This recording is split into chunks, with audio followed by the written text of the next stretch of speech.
Warlock Apprentice. The status of a wizard is transcendent in all continents and in the universal plane. Mysterious, wise, cruel, and bloodthirsty are synonymous with wizards. But what does a real wizard look like? After coming into contact with the world of wizards, Angel came to the conclusion. Wizards are a group of people who illuminate themselves with intellect-driven ideas, but are in a dialectical world with a materialistic attitude. In other words, this is a group of alternative scientists who walk alone in a rigorous manner in the pursuit of understanding reality. Multiple worlds, boundless overlap. Under the guidance of intelligent creatures, they have walked out of their respective paths of civilization. Among them, the wizard world, with its unique cultivation of civilization, runs through the endless plane. Even if the wizard world is so strong, the reality of the universe is that the mysteries of the dimension are still unbreakable. Until a multiverse traveler visited this side of the world. Chapter 1, A young man called Angor. Gru Town, located in the province of Yame. As the month of the freezing earth made its debut for the year, this remote little town far from the center of the Goldspink Empire suddenly welcomed a team of knights clad in silver armor, holding banners with a family emblem above their ranks. Parcel, an old scholar living in the town, widened his eyes and began to shiver in cold sweat upon seeing the emblem on these banners, a python entangled around a full moon, with a fierce tiger stomping on its body. Dim was the only blacksmith in town, and also a neighbor of Parcel. He noticed the unusual expression on Parcel's face. Not putting down the hookah he had been smoking, he asked Parcel in wonder, "Hey old pal, look at you. You know where these riders come from?" Taking a deep breath, Parcel whispered to Dim, "If my eyes do not fail me, that mark is the family emblem of the Morn family." The Morns. Dim could only look back at Parcel in shock. "Are you absolutely sure?" Without waiting for an answer, Dim jolted, realizing something, and dashed into his small blacksmith shop, shutting the door like a coward. Through the glass window of the shop, Parcel saw the trembling figure of Dim and shook his head. This nasty pair would normally joke about each other in a situation like this, but the Morn family had visited Gru Town today out of the blue. Considering how powerful they were in the entire empire, Dim had all the reason to be terrified like this. Parcel recalled hearing those rumors in the Hunter's pub back in the city. The Morn family had been called the backbone of Goldspink Empire. At least 6 great military generals emerged from it during the centuries after they earned unparalleled merit against several foreign invasions. Besides, none of the family members languished in the back during all those wars. Every single one of them were brave and cunning warriors fighting on the front line. It was only natural that such a formidable and celebrated family had seized control of all military affairs in the empire. Recently, military conflict was imminent between Goldspink Empire and its neighbor, the Halen Imperials. The border of Halen Imperials was not far from Gru Town. Perhaps, the Knights of the Morns came just for this reason. Parcel could think of 2 possible outcomes for their arrival. They either came to recruit, or set up defenses. Or maybe both. However, either meant deadly news for Dim the blacksmith. For it was clearly written in the law of conscription of Goldspink Empire that every family in a city or town that fell within the area of the conscription had to provide a young adult, or offer 100 gold pieces for a conscription-free token. Dim was the only able male in his family and at the prime age for recruitment. If he went away for war, his wife and daughter would have no means of survival. As for coins, the only family in the entire town that might have enough money for the fee was the Pad family. Heck, 1 gold piece was enough to support Dim's family for half a year. Parcel got out of his shock quick enough. Anyway, an old bachelor like him had nothing to worry about. He'd kick the bucket soon enough. He even had the mind to watch the Morn family make their move. They did not go to the town mayor. So they're not here to recruit? Parcel kept watching as the iron hooves headed towards another direction. Towards the mansion of Viscount Paidter, a place that still bloomed with grass and flowers even in the month of freezing earth. The Pad Manor. A pair of maids wearing cream-colored linen headscarves were chattering during their work. They were talking about the 2 young sons of the Pad family. Master and mistress passed away 2 years ago. According to the law of the empire, in the month of frost following this month of freezing earth, the eldest master will inherit the family title, the maid with an apple-shaped face said with a hint of worry. I wonder what will become of the young master after that. Ori, let's not talk about the family business as servants. Personally though, I don't think you should worry about it at all. You probably don't know because you were working at the tea garden far from the mansion, but the 2 masters are quite close to each other. Those family conflicts you read about in the drama books won't happen here, the maid with a pockmarked face giggled. The sound of horse hooves came from the narrow trail outside of the garden. Soon, a rider wearing shining bronze armor appeared in front of the maids. He halted his horse at the garden entrance and removed his helmet. He was a vigorous young man with brown hair. The sunlight somewhat deepened the lines and curves on his face, giving the already handsome man an even more extraordinary look. Those grey-green irises swept past the maids and finally fixed on the middle-aged maid standing beside Ori. "Greetings to you, head maid Mana." Mana dropped the basket she had been holding and bowed to the knight. "Greetings, Master Leon." Leon looked at the freshly picked tea leaves in the basket and sighed. "My brother went to that old man again." Mana lowered her head and replied with courtesy, "Master Angor went to study at Mr. John's." Leon twitched his lip and muttered to himself, "Study? What the heck's going on with that old geezer, talking about his fallacy all day? Now, brother learns from him and gives him tea too. That man's just a psycho. I have no idea why brother insists on going there." He pulled on the reins in annoyance. "I see. You can continue with your work, I'll go look for him." With that, Leon gave his horse a soft kick and trotted away. A while later, Leon came to the southeast corner of the manor where an exquisitely designed wooden house supported by suspension stilts sat on a small hill near the woods.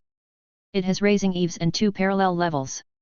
Only one side of the house actually touched the earth, the other 3 stayed in the air, merely supported by stilt pillars. No matter how you looked at it, this wooden house didn't sit well among any of the structures in Goldspink Empire. Leon couldn't even recall seeing such similar buildings during his travels in the other nations. What a curious house. It looks sturdy though most of it doesn't have solid ground. Leon was still frustrated about how the old man occupied too much of his brother's time, but that didn't stop him from admiring the amazing craftsmanship of the structure. He just didn't show that on his face. Besides, it's the house that Leon was interested in, not John himself. Maybe this was a common sight from where John came? Although Leon never figured out where that was even when John had been living in the Pad Manor for nearly 20 years. Pushing open the wooden bars, Leon saw some vegetables and fruits growing in the yard. There were some withered vines crawling on the racks nearby. They grew hanging clusters in the month of harvest, and John called them grapes. Leon remembered their sweet taste. However, it was currently off-season. Behind the bamboo door of the house was a young man with a handsome look swiftly writing something on parchment rolls using his quill and ink. Leon approached him. He tried to be soft on his steps, but those bronze-armored boots still produced a heavy noise on the wooden floor. "Ah, you're here." The young man put a period on the parchment and looked up at the visitor, his clear voice filled with friendly passion. "Angor. My dear brother. You sound as if you knew I would come." Leon smiled. Angor shrugged and grinned, "No. But this will make me more proactive." "You learned this from that old man too?" Angor shook his head. "No one needs to teach me that. Our father used to talk like this anyway. So, if someone misinterprets your will and doesn't talk at all, how would you start the conversation then?" Leon raised an eyebrow. "I'll just stay silent and wait for it." "What if that man does the same?" Angor curled his lip. "That would be embarrassing. I think I'll turn to leave, lest I get embarrassed and continue whatever there is if he decides to stop me." Leon only smiled and nodded without giving any comment. He then looked around the room. "Where's good old John?"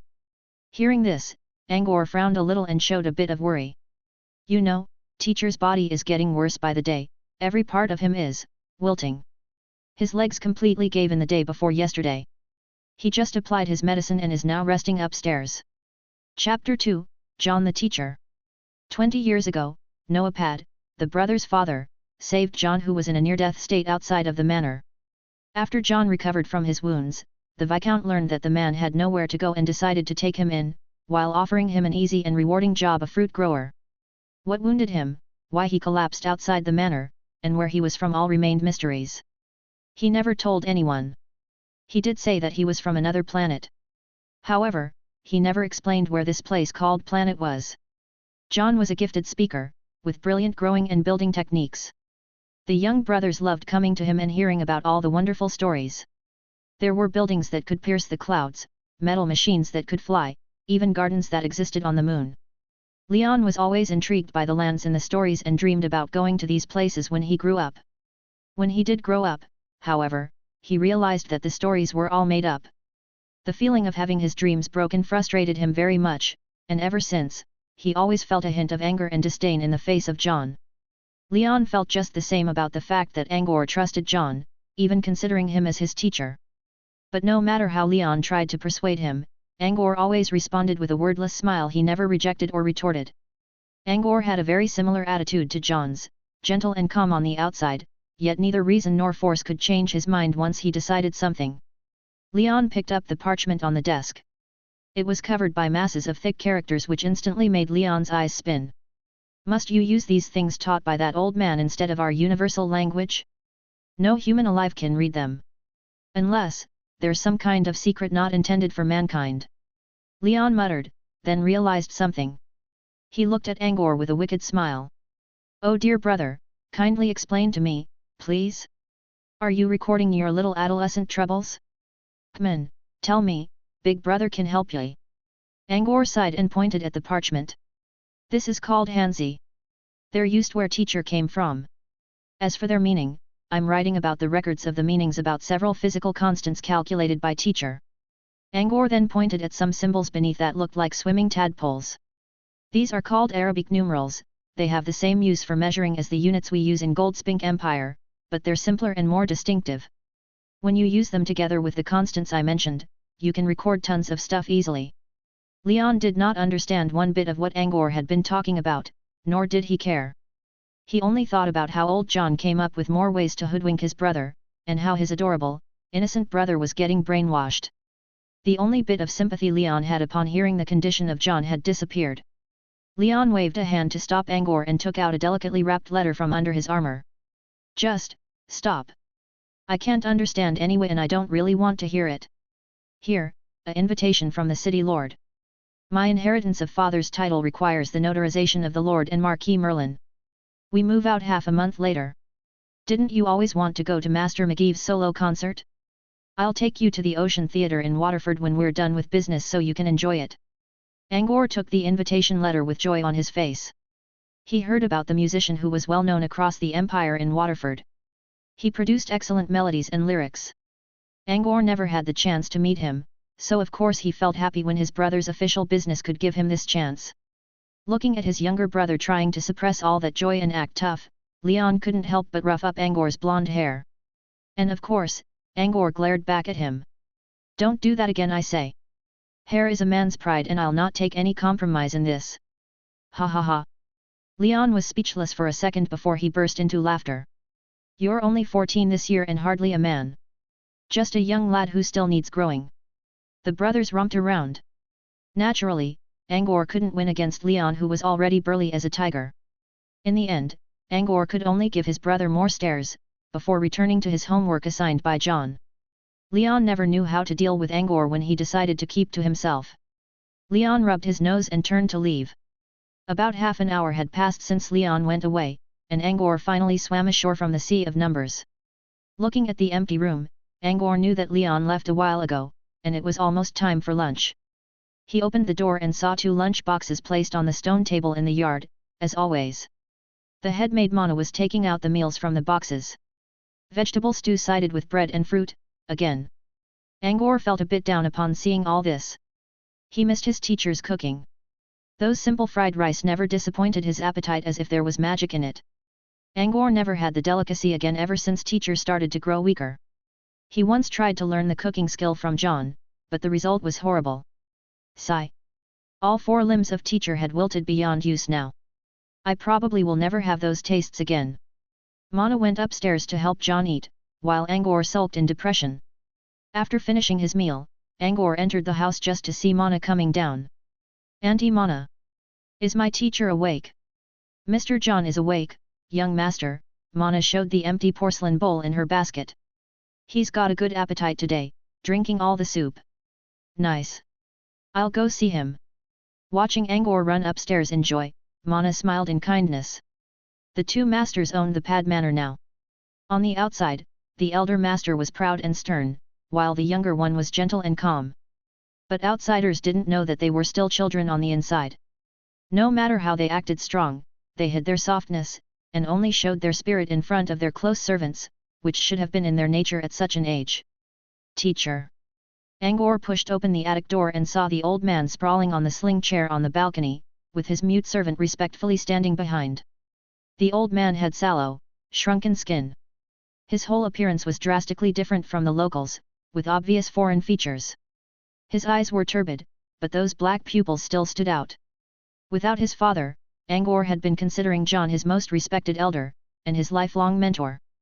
Chapter 3, The Unaccustomed Time Traveler. "You're here," John said without turning his head. He just looked at the verdant woods in the distance.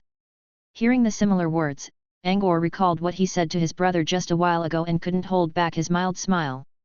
"Yes, I'm here," Angor replied while pointing at the medicinal salve on the desk, then gave the mute servant a questioning look, who in turn shook his hands back at Angor. Angor sighed in distraught, took the salve and sat beside John.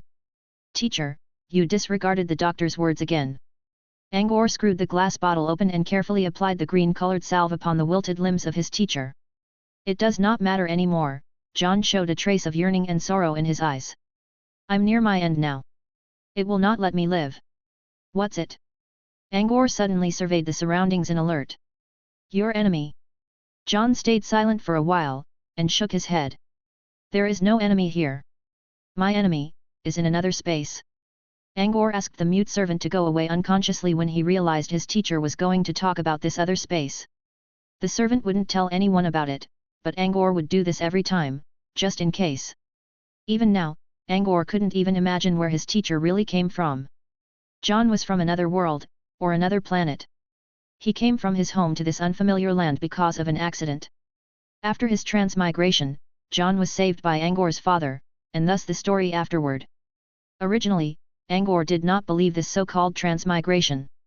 However, as John taught him more and more knowledge which shaped the concept of microcosm and macrocosm into his mind, Angor trusted it.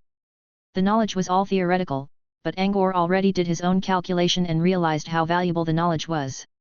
It was far more valuable than what the current education in Goldspink Empire could offer. He still had some doubt deep inside his mind, true, but he was already beginning to believe it. After making sure that the mute servant closed the door and walked downstairs, Angor asked in a whisper, "So, who is this it you mentioned?" John stayed silent again, then gave Angor an irrelevant question instead.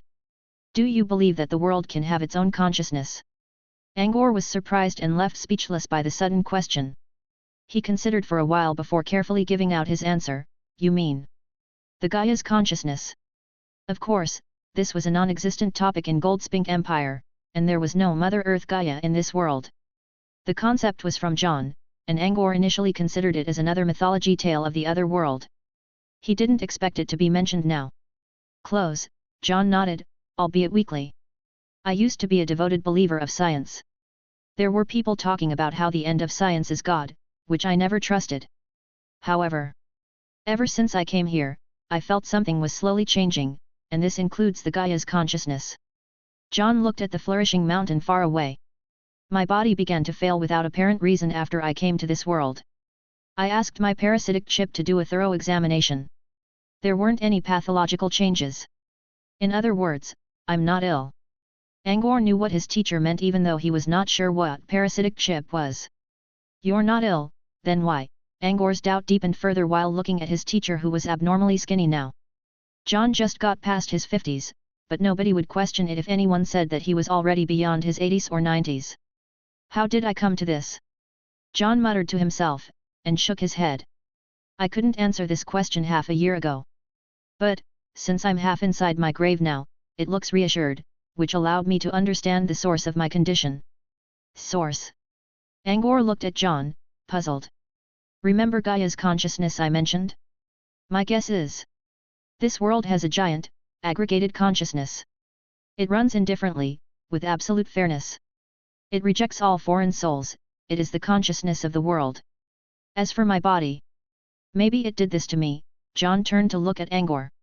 "To put it simply, my body is unaccustomed to this land, because I don't belong to this world." Inside the well-decorated hall, under the crystal-glazed chandelier, two figures sat on both sides of a long rectangular table. Both of them had several fully armored knights standing behind them.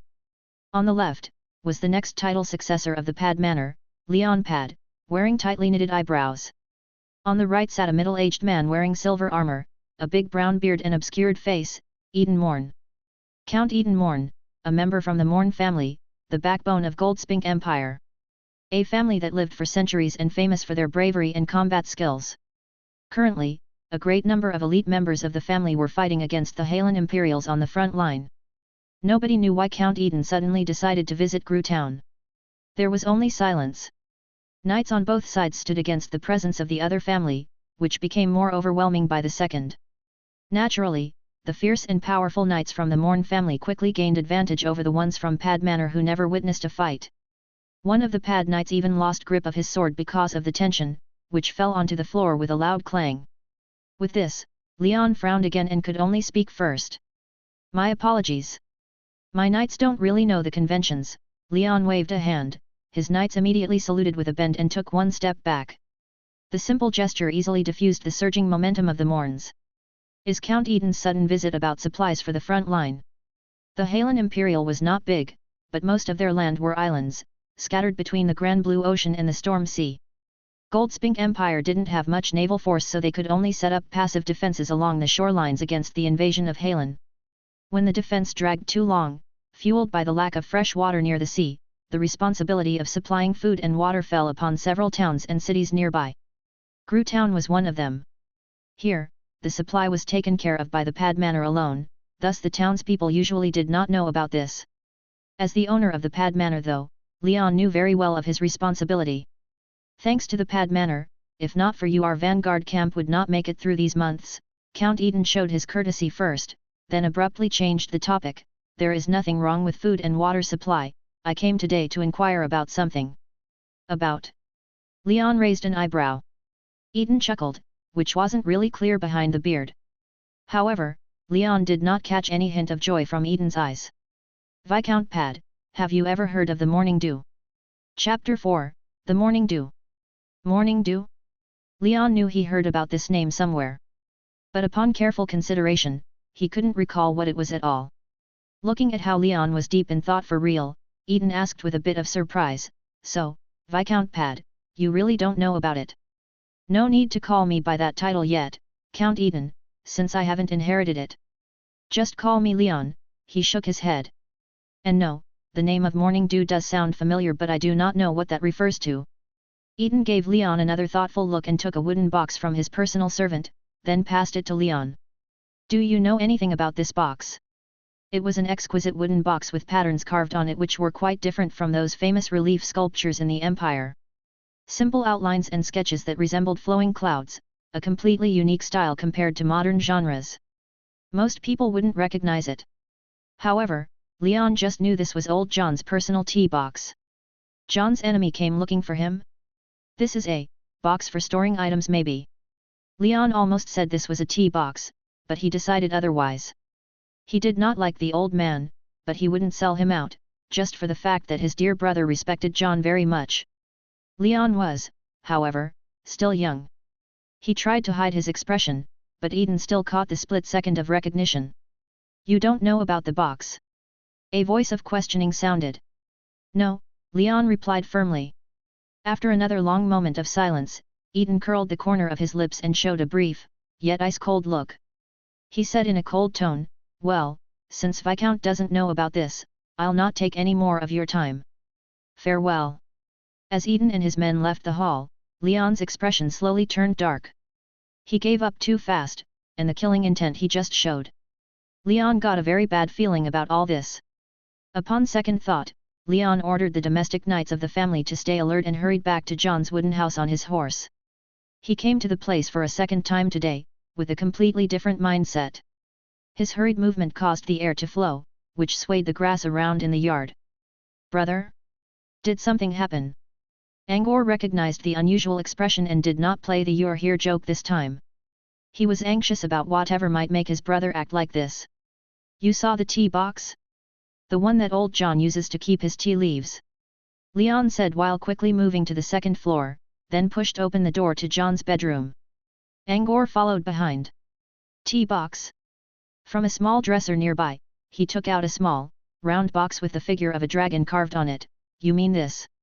John was reading in front of his desk, with the mute servant helping him turn the pages, and now Leon had caught his attention. "Oh? You finally understand the awesomeness of my tea leaves and came to admire them, Leon boy. John smiled. There were also teas in Goldspink Empire, but they were very different from what John had been brewing. The teas in the Empire, specifically speaking, were beverages made from flowers, syrups, and milk, like milk tea. Angor and Leon enjoyed this kind of tea. However, John rarely drank it.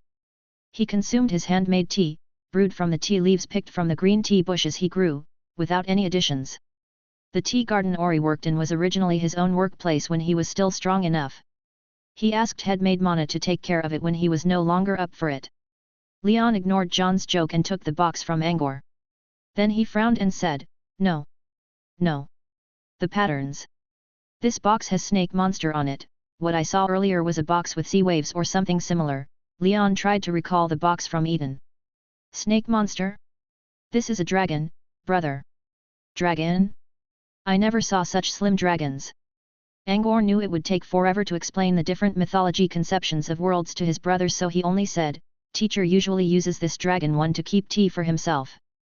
The one he gave mother for storing rose tea had peaches on it, and the one for father had bats. There are other boxes too. The one with wave patterns you just mentioned must be carved with clouds, also a gift for someone. So the old man uses such fashionable boxes? I never noticed," Leon said in surprise, but recovered soon and asked Angor again, "So, the cloud box. Where did it go?" Angor gave Leon a puzzled look. "Like I said, they're for gifting people, teacher doesn't keep them here. Father once asked teacher to make a bunch of cloud boxes. If any of them are still here, they should be sitting in storage right now." "Leon, tell me, what happened?" It was John. He stayed silent most of the time, but he kept his watch on Leon's expression. Those eyebrows never loosened. Leon looked at John, inspecting him from head to toe, and slowly said, "Count Eden of the Morn family came today." "Aha! Now Leon boy is worrying about my enemy coming for me." John chuckled after hearing about Leon's experience today. "I'm not worried for you. I was trying to cover for you for Angor's sake." Leon turned away and muttered aloud. Angor laughed on the inside. He always saw his brother as the brave and strong male owner of the family, so he actually got a tiny bit of, what was it called, tsundere? "Just tell me. What's your problem with Count Eden?" He came and went away quickly. Particularly when going away, his look was malevolent. "If it's something that can be solved, I'll try my best. If not, you'll have to watch out for your own." "There's no problem," John replied without hesitation. "No problem? But that box he had was made by you." John looked at Leon. "In this world, everyone I know lives in Gru Town. And I don't see a reason why I would lie to you."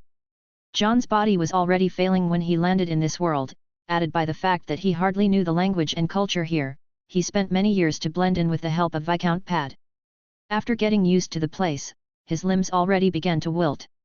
He wasn't fit for long travels. The farthest place he ever went during the years was the capital of the empire, because old Pad took him there to receive treatment. And he never expanded his relationship, let alone gaining enemies. Angor saw the doubt in his brother's expression and explained, "Teacher is right, maybe you thought wrong. Let's say, perhaps Count Eden does not know about teacher in the first place." "You mean? You said that Count Eden came for something. He first asked about the morning dew, maybe he's only after this." Angor tilted his head. This was what he always did when thinking about something. But the morning dew is just the name of a tea. So he came to drink tea? Something doesn't add up. Chapter 5, Rise of Transcendence. Morning dew. Leon knew he heard about it when Eden spoke of it. So it was tea. As this part of his memory was awoken in his mind, Leon immediately recalled a series of facts about the morning dew. He tried it before. It was a type of tea with green leaves favored by John. The tea water made from the leaves also had a pale green tone, and when the needle-like leaves flowed up and down in the boiling water they almost resembled dancing trees in a luxurious forest. As for the taste, Leon couldn't remember. Just bitter water maybe, because that was old John's favorite. "Is there anything special about the morning dew?" Leon asked John. There was only a tiny bit of doubt passing through John's eyes. "Not really. It's only tea. You two drank it before, and so did your parents. However, if there truly is something worth mentioning, then maybe." "Maybe." Leon quickly followed. John signaled the mute servant to go away first, before slowly speaking again. The seedlings of morning dew do not originate from this world. I took them here from another world. Leon rolled his eyes before John could finish. Yeah, right. Since Count Eden came for the morning dew, not you, I'll send him an invitation later on to come to the manor tomorrow evening, to drink this tea. He had no intention to hear about John's other world theory or whatever. With that, Leon turned and left. John on the other hand, gazed at the tea box in Angor's hands and fell into silence. Misty water vapor and smoke slowly rose. Angor bent over the crafting table, watching the leaves in the glass rise and fall in the flowing boiling water. The morning dew tea, nothing out of the ordinary could be seen on the outside. Personally, Angor preferred gulping down strong tea with a milk flavor to his heart's content. He felt exceptionally satisfied when licking away all the rich milk and residue of tea leaves from his lips, along with the lingering taste. John would joke about it, saying only kids love milk. To present his mature side in front of John, Angor only drank tea with bitterness and the taste of grass in it as long as there were people around him. He tried the morning dew countless times as well. Bitter at first, sweet when savored afterward. There was nothing particular about it though. So why did Count Eden ask brother about it? Was he really doubting the origin of the seedlings like teacher mentioned? Angor thought about this for a while without reaching any answer, so he just gave up and turned to some files that were collected in his teacher's bookshelf. Most of the files were about knowledge of the Goldspink Empire and the surrounding nations. They included languages, cultures, history, characters, medicine, astrology, and so on. Angor finished an epic about a heroic warrior on the sea. John had left a comment under the book: refined language, organized content, but far too many words of praise which could not be used to speculate possible historical facts. This can be a supplement to the historical materials of the Halen Imperials. John preferred research on physical data and biological forms in his early years. But later, he discovered that the physical constants represented by certain data did not obey the movement of the Earth. This was when he finally realized the distinctiveness of this world. In his recent years, he focused more on organizing and researching literary historical data instead. There seemed to be no historian or similar posts in Goldspink Empire or the surrounding nations, thus the historical data arranged by John over the decade was one of a kind. Angor was also very much interested in the newly arranged data, so he was greatly focused when reading it.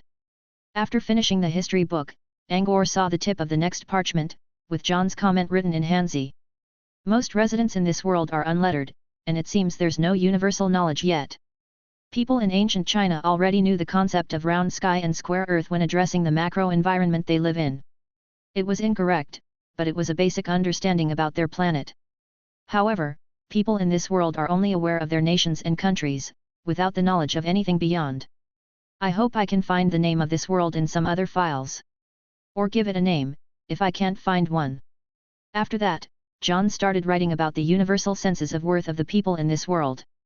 As a local, Angor knew well about this data, so he rushed through it and grabbed another parchment. A guide to the applicability of Chinese medicine and Western medicine in this world, completely written in Chinese Hanzi.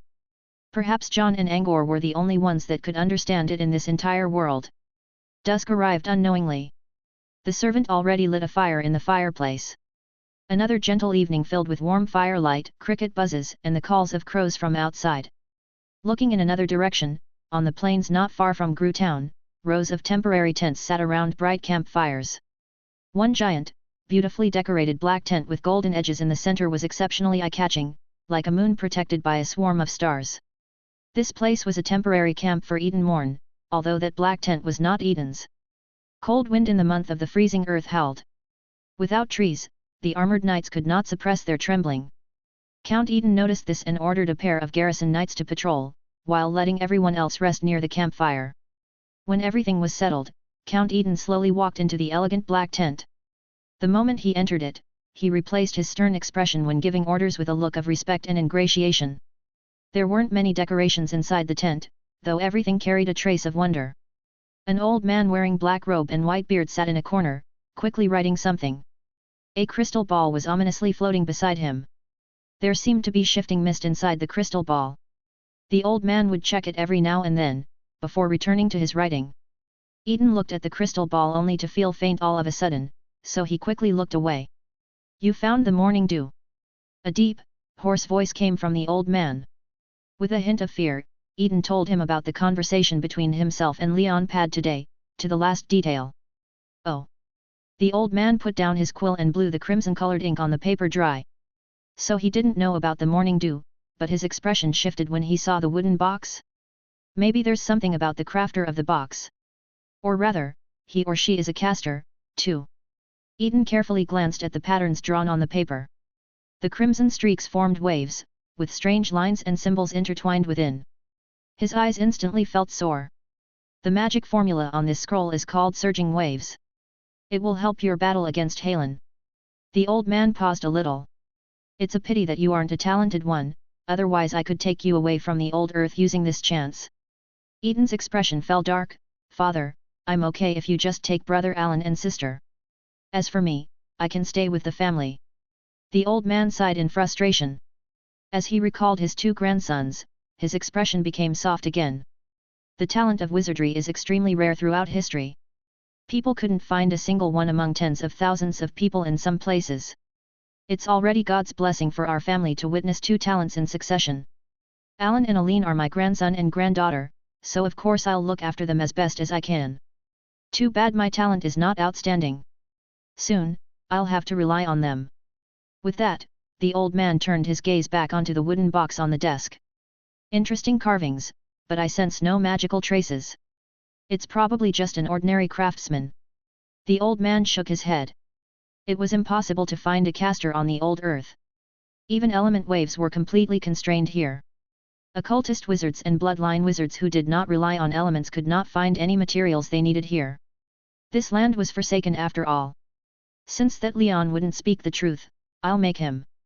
Eden bowed with one fist folded against the other hand and a trace of cruelty in his eyes. Nothing is more important than Father's breakthrough. I'll ask Mal to take 2 rider formations and burn the Pad Manor to the ground tonight. The old man didn't reply, which meant he silently agreed. He was a white wizard, someone who would not slaughter ordinary folks for no reason. However, as this was about his own breakthrough, some bloodshed wouldn't hurt. Besides, the white wizards are good wizards statement was a joke. White wizards and black wizards had different standings only because of the different natures of the spells they wielded. They were the same when it came to the ideas of human value. They both tended to avoid unnecessary killing, though. After discussing some matters after Alan and Aline left, Eden bid farewell to his father and prepared to leave. This was when the Knight Commander Mal came and knelt in front of the tent, seeking an audience. Report for the Count. Just a while ago, Viscount Leon of the Pad Manor sent a messenger here, offering a letter of invitation. Chapter 6, John's Past. Father, Leon Pad invited us to the manor to enjoy tea together. Eden read through the letter. Doubt filled his eyes. The old man wearing white beard was also stunned by the invitation a little, but he recovered soon and chuckled.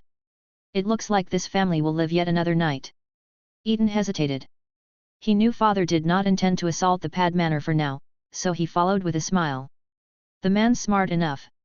Why the sudden change of mind though? The old man smiled again and pointed at the wooden box. Because of this, perhaps. The color of night gradually went away. The Pad Manor did not face a bloody night. The sun rose again and covered every inch of land within the manor with its warmth, as usual. No one in the manor knew that they just barely escaped a terrible fate. In the early morning, Angor brought several maids to the tea garden to pick the freshest leaves. It was an unforgiving winter outside when everything would freeze solid, but the tea garden sheltered by the greenhouse which was improved by John was still as warm as it was in the spring. To prepare for the tea party this evening, Angor ordered the maids to collect lots of morning dew leaves. Part of them would be used to brew tea for the evening, the rest of them would be handed to Mana who would stir-fry the leaves. Only tea leaves that were killed needed in high temperature could retain their original fragrance for a long time. Angor planned to give these preserved leaves to Count Eden as gift. Seeing how the maids had brought the leaves for Daenziming, Angor could finally entrust the job to them. He then returned to the yard of the stilt house. John was sitting on the balcony of the second floor, bathing in the warm sunlight, which was quite scarce during the winter. He was even humming a tune.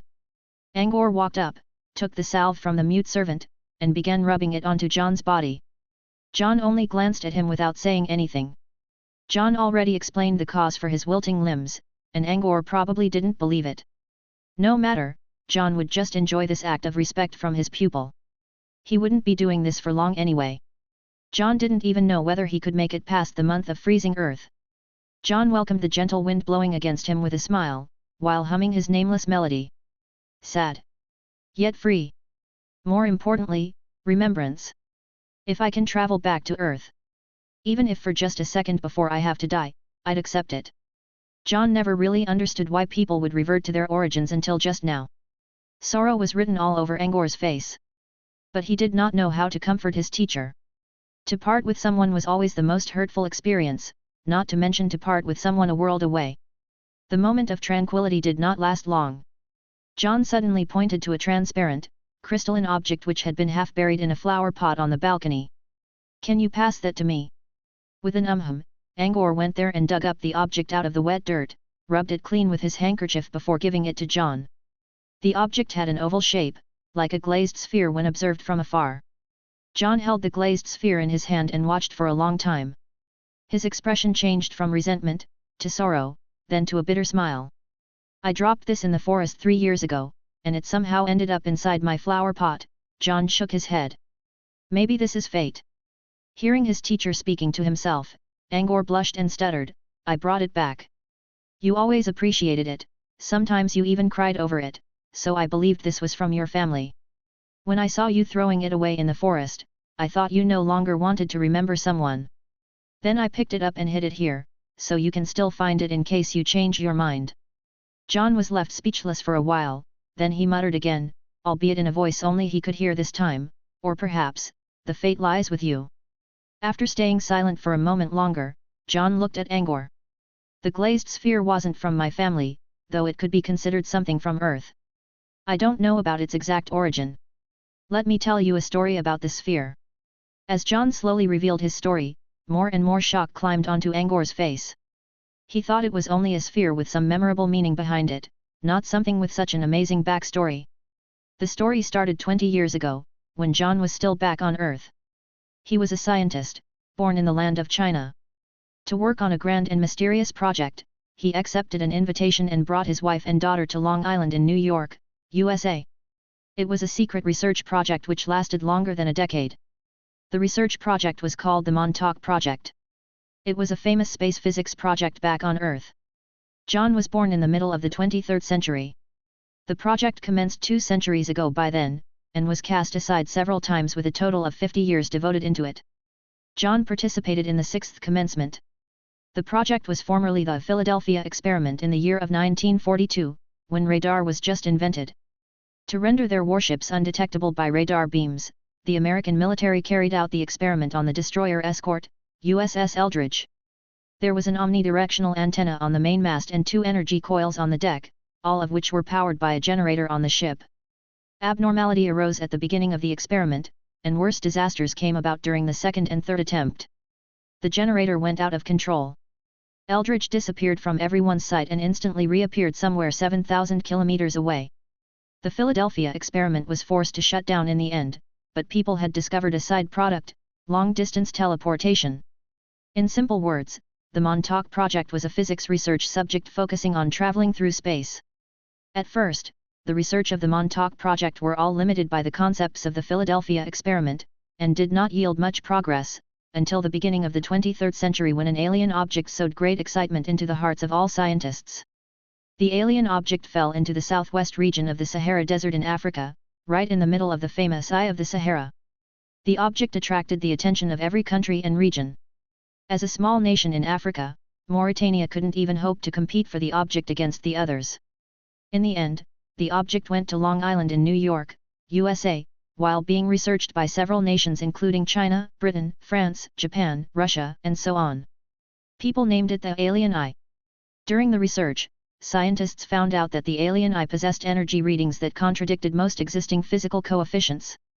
If triggered by high-energy radiation of a certain wavelength, the Alien Eye could even teleport objects within a small area. Because of this newly discovered teleportation method, the scientists commenced the Montauk Project for the 6th time. John was only an ordinary researcher during the project. His job was to keep a record of the effect on plants, inflicted by the wave frequencies generated by the Alien Eye. One day, John brought several sealed saplings into the heavily protected Alien Eye research zone to record samples, as usual. Nothing was out of the ordinary at first.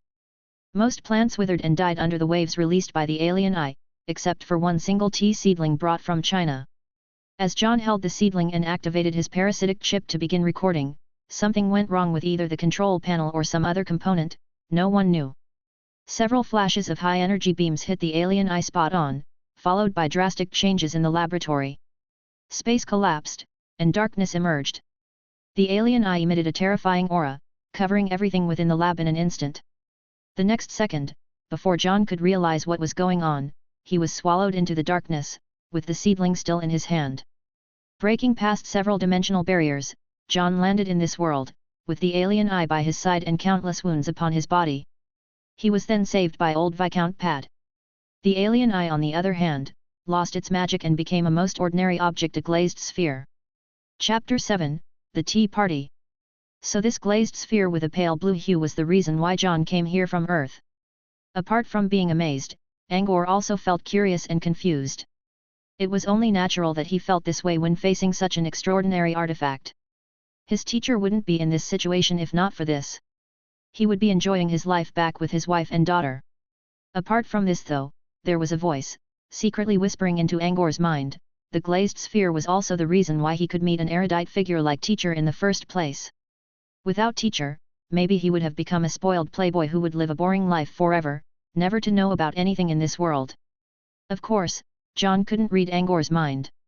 He only fiddled around with the sphere in his palm, then stretched out his mostly wilted hand to put the sphere into Angor's.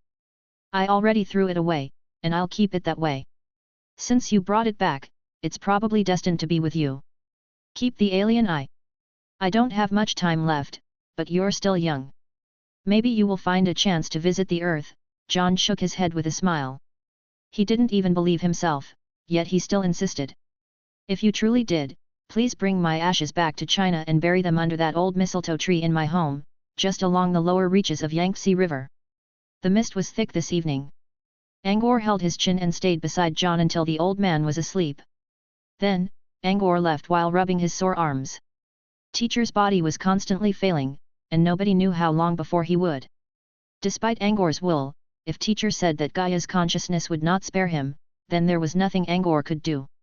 Well, maybe just one, he would stay at teacher's side, happily, and fulfill his duty as a pupil and child during John's last moment. When Angor stepped out of the yard, the moonlight was shining upon the earth. He was wearing a down cape with his family emblem embroidered on it, over his thin coat. His shadow dragged long under the moon. His lonely figure trod towards the castle in the center of the manor. In the hall of the castle, a team of female dancers wearing elegant attires held the tips of their dresses and circled around to the musician's melody. The maids lit the valuable candles made from deep-sea fish oil one by one, illuminating the hall with artificial daylight. Tasty smells filled the hall, wine, cream cheese, and the mild sweetness of flowers and tea. This joyful scene was what Angor saw when he entered the castle. Leon was standing in the middle of a crowd, with his glass of red wine in hand, talking to several strangers cheerfully. Those must be the people from the Morn family. As Angor quietly inspected the visitors, Leon saw him and happily dragged him into the crowd for introduction. The one standing in the front was a middle-aged man wearing a gentlemanly costume. He had verdant green eyes, deep brown hair, and distinctive facial features with a sharp look like an unsheathed sword. Just in time, Angor. This is Count Eden from the Morn family, who's been defending the front lines, Leon introduced. Angor greeted him in a natural manner. The etiquette for nobles was already carved deep inside him, and he performed perfectly like a noble. These are Alan and Aline, son and daughter of Count Eden. Alan was about the age of 14, similar to Angor himself. His facial features hadn't fully grown, and his chubby look was quite adorable. He inherited his father's green eyes and brown hair, although the hairs had unfettered twists and curls in them, giving the boy a childish look. Despite being the younger sister, Aline looked more mature than Alan. She already had feminine curves around her body, accompanied by the long, elegant noble dress. She appeared like a little princess who was just about to step into adulthood, carrying the particular attractiveness of a young woman. At the same time, everyone else was measuring Angor as well. Angor was a beautiful boy by Empire standard, blonde hair, blue eyes, clean, white, yet healthy skin. Every part on his face was perfect, and they were only more outstanding when put together. The flawless look already had an effect. When Angor smiled towards the brother and sister out of courtesy, Aline immediately blushed and hid herself behind Alan, pretending to be fetching a dish. The little cutie. Eden silently laughed. Nevertheless, he was a bit surprised by Angor's appearance. Old Pad had a really plain look, yet he gave birth to 2 handsome sons, between whom he really couldn't pick a winner. After many words of praise, Leon noticed that Eden kept glancing in another direction, so he said, "This is a tea party after all, so enough of the wine. Let's enjoy some tea." With that, Leon clapped his hands to stop the dancers and led everyone to their respective seats in the tea room. Suddenly, the gate of the hall clicked and was slowly pushed open. It was raining outside, and this was when everyone finally realized the weather. A mysterious figure cloaked under a black robe slowly walked inside. Leon frowned. "I'm sorry, you are." Before he could finish, Count Eden, Alan and Aline rushed to the figure's side with respect. "Viscount Pad, this is my father, Mara Morn," Eden introduced. "Father loves teas with weak tastes. He came with us when he heard that a special tea was to be served. He was occupied by something along the road, that's why he just arrived." Leon acknowledged with an "oh," then walked up and greeted the elder member of the Morn family with even greater passion. Angor, however, kept his focus on Mara's shoes and twitched his eyebrows. Those were soft chamois leather shoes, with wet dirt hanging around the edges. What attracted Angor was the faint red color of the dirt. Most dirt in Grutown was yellow loess or black soil. There was only one place where red dirt could be found within an area of 50 kilometers, the Pad's tea garden. This man was so interested in the tea garden that he even went there in the rain? Mara must be the one asking about the morning dew, though Angor still didn't know what was so special about the tea. It was bitter, and followed by a tiny bit of sweetness long afterward. Mara was the only one showing interest in it apart from teacher. Angor did not tell this to anyone. He only showed a somewhat stiff expression. The Morns were way too powerful, and his own little countryside noble family would have zero chance against them. He could only hope that today's tea party would satisfy them. With hood removed, Mara just looked like an ordinary old man. Long, white beard, squinted eyes because of his smile, and a trace of elderly benevolence. Leon ordered head-maid Mana to serve all the pastries prepared today. Beside them sat several delicate porcelain teapots with carvings on them. "These teapots hold every type of tea grown in our manor." As Leon introduced the teas, Mana opened their respective lids. When the first pot was opened, light vapor rose up, bringing a rich, fragrant smell of flowers. "This is icy honeydew." The leaves were the petals of honeymoon trees unique to the Pad Manor. This was brewed using the melted snow on the snow mountain instead of milk. "Sweet but not too sweet. It sends a chill into your brain," Leon sighed. "It's a pity that a long winter has come. It should make you feel comfortable during the intense summer." The Morns gave it a taste. Aline was the only one who actually liked it and drank some more, while all the others only had a tiny sip, except for Mara though, who only smelled it before putting it aside. The second pot contained milk tea. This one had a more distinctive taste which was quite different from the famous teas around the empire. This is called the lemon milk tea, brewed from a sour fruit called the summer lemon, added with some mint leaves. Then he pointed at Angor. "It's my brother's favorite. He drinks several glasses every day, while trying to hide it from everyone." "Ha!" Angor glared at Leon with his mind, but kept his smile on the outside. "Mr. Pad likes it." Aline beamed with delight, took a porcelain cup from Mana and took a big gulp. Milk skin lingered on her lip. Aline closed her eyes and pondered over the sweet yet sour aftertaste of milk.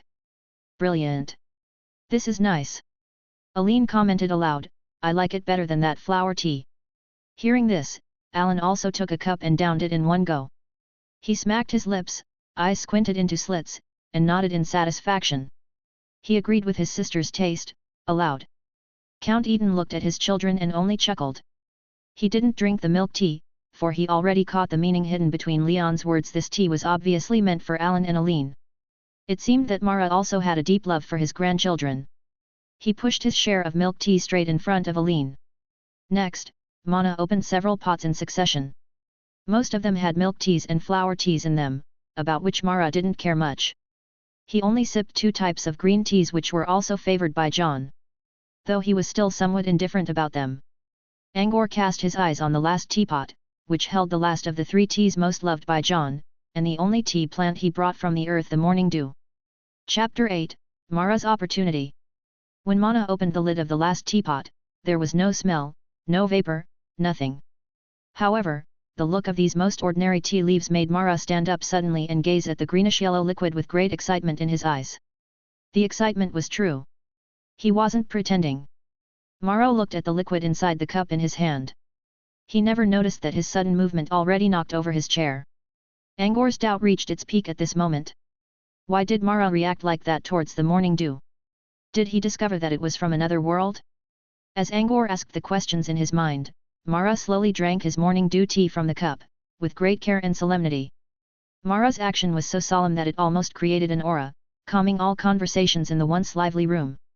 Leon wanted to speak, but something convinced him to stay silent. This did not last long though, as when Mara closed his eyes to admire the great aftertaste of the tea, another unspeakable aura emerged from his body. The intense aura surprised everyone, before they all realized that they could no longer make any sound. No matter how hard they tried, nothing would come out. It appeared as if they had entered a world where sound itself was forbidden. This was not all. Something even more terrifying followed. Mara opened his eyes abruptly, took out a crystal ball from under his robe and fixed it in the air. He then mumbled something, and with a flash of light and several more seconds, the people around him realized that they couldn't even move now. My spirit is about to break through its limitation with the help of this lesser magical plant. To prevent any accidents during my breakthrough, I have applied a charm of binding and a ward of silence around all of you. I will lift them once my breakthrough is done. Mara's voice was deep and gruff. The end of his tone also carried a strange accent. With that, Mara no longer paid any attention to anyone's reaction and closed his eyes, while the crystal ball circled around him. Among the bound individuals, Count Eden and those from the Morn family felt discomfort at first, but they recovered soon enough. However, Angor and Leon were panicking. The brothers had never experienced anything supernatural from the moment they were born. They always believed that the world they saw was the world there always was. But tonight, Mara's marvelous magic completely broke the conception of world they had learned about. It all happened so fast that the unprepared brothers couldn't possibly just accept it and stay calm. The binding charm could stop their movement, and the ward of silence could mute them, but neither could confine their minds. After the initial panic inside the ward of silence, Angor slowly gained his calm back. His enlarged pupils also went back to normal. When he looked at Aline who had been sitting across him, she presented him with a comforting smile which could be interpreted as a "don't worry." Angor was taken aback for a brief second, but he soon returned his own smile, unconsciously. And now Aline was blushing all over, with her eyes shifting about everywhere, not sure where to look. Angor didn't think too much of it.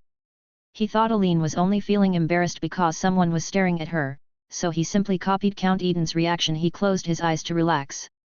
What was it that teacher mentioned in his tales? Magic? Spells? Conjury? Or some kind of sleight of hand?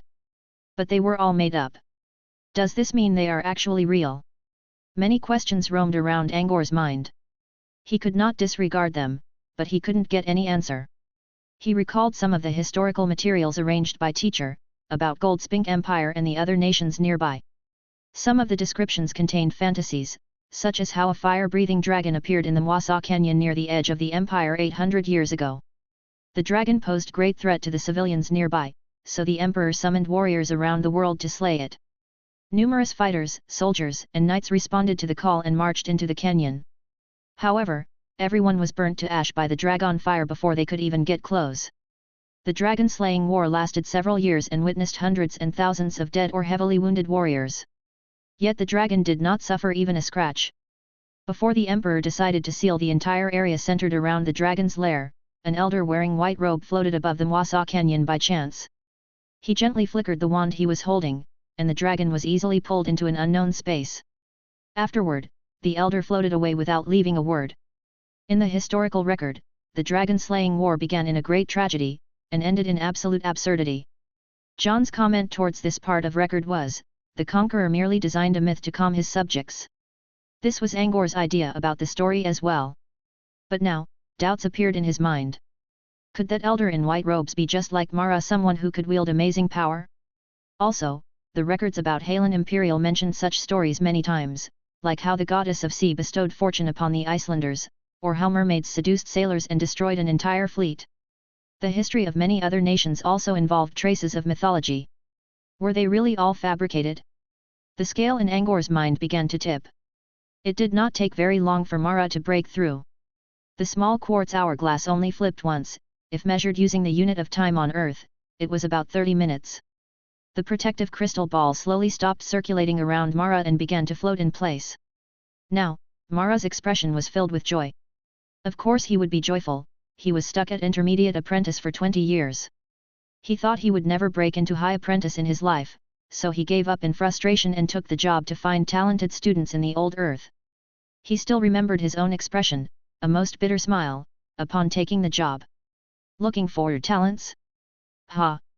There were rarely any talents even in the prime plane. How was it possible to find any in old Earth? He stepped onto the vessel towards old Earth with great depression. Only thorns and despair could be awaiting him ahead. But the gods had mercy. He never expected to run into such a big, pleasant surprise on this dull journey. First, he discovered 2 talents, and they happened to be his grandchildren. He satisfied his mission twofold, and once Alan and Aline grew stronger, they could even help him in return. Besides, he found out about an unknown lesser magic plant in old Earth.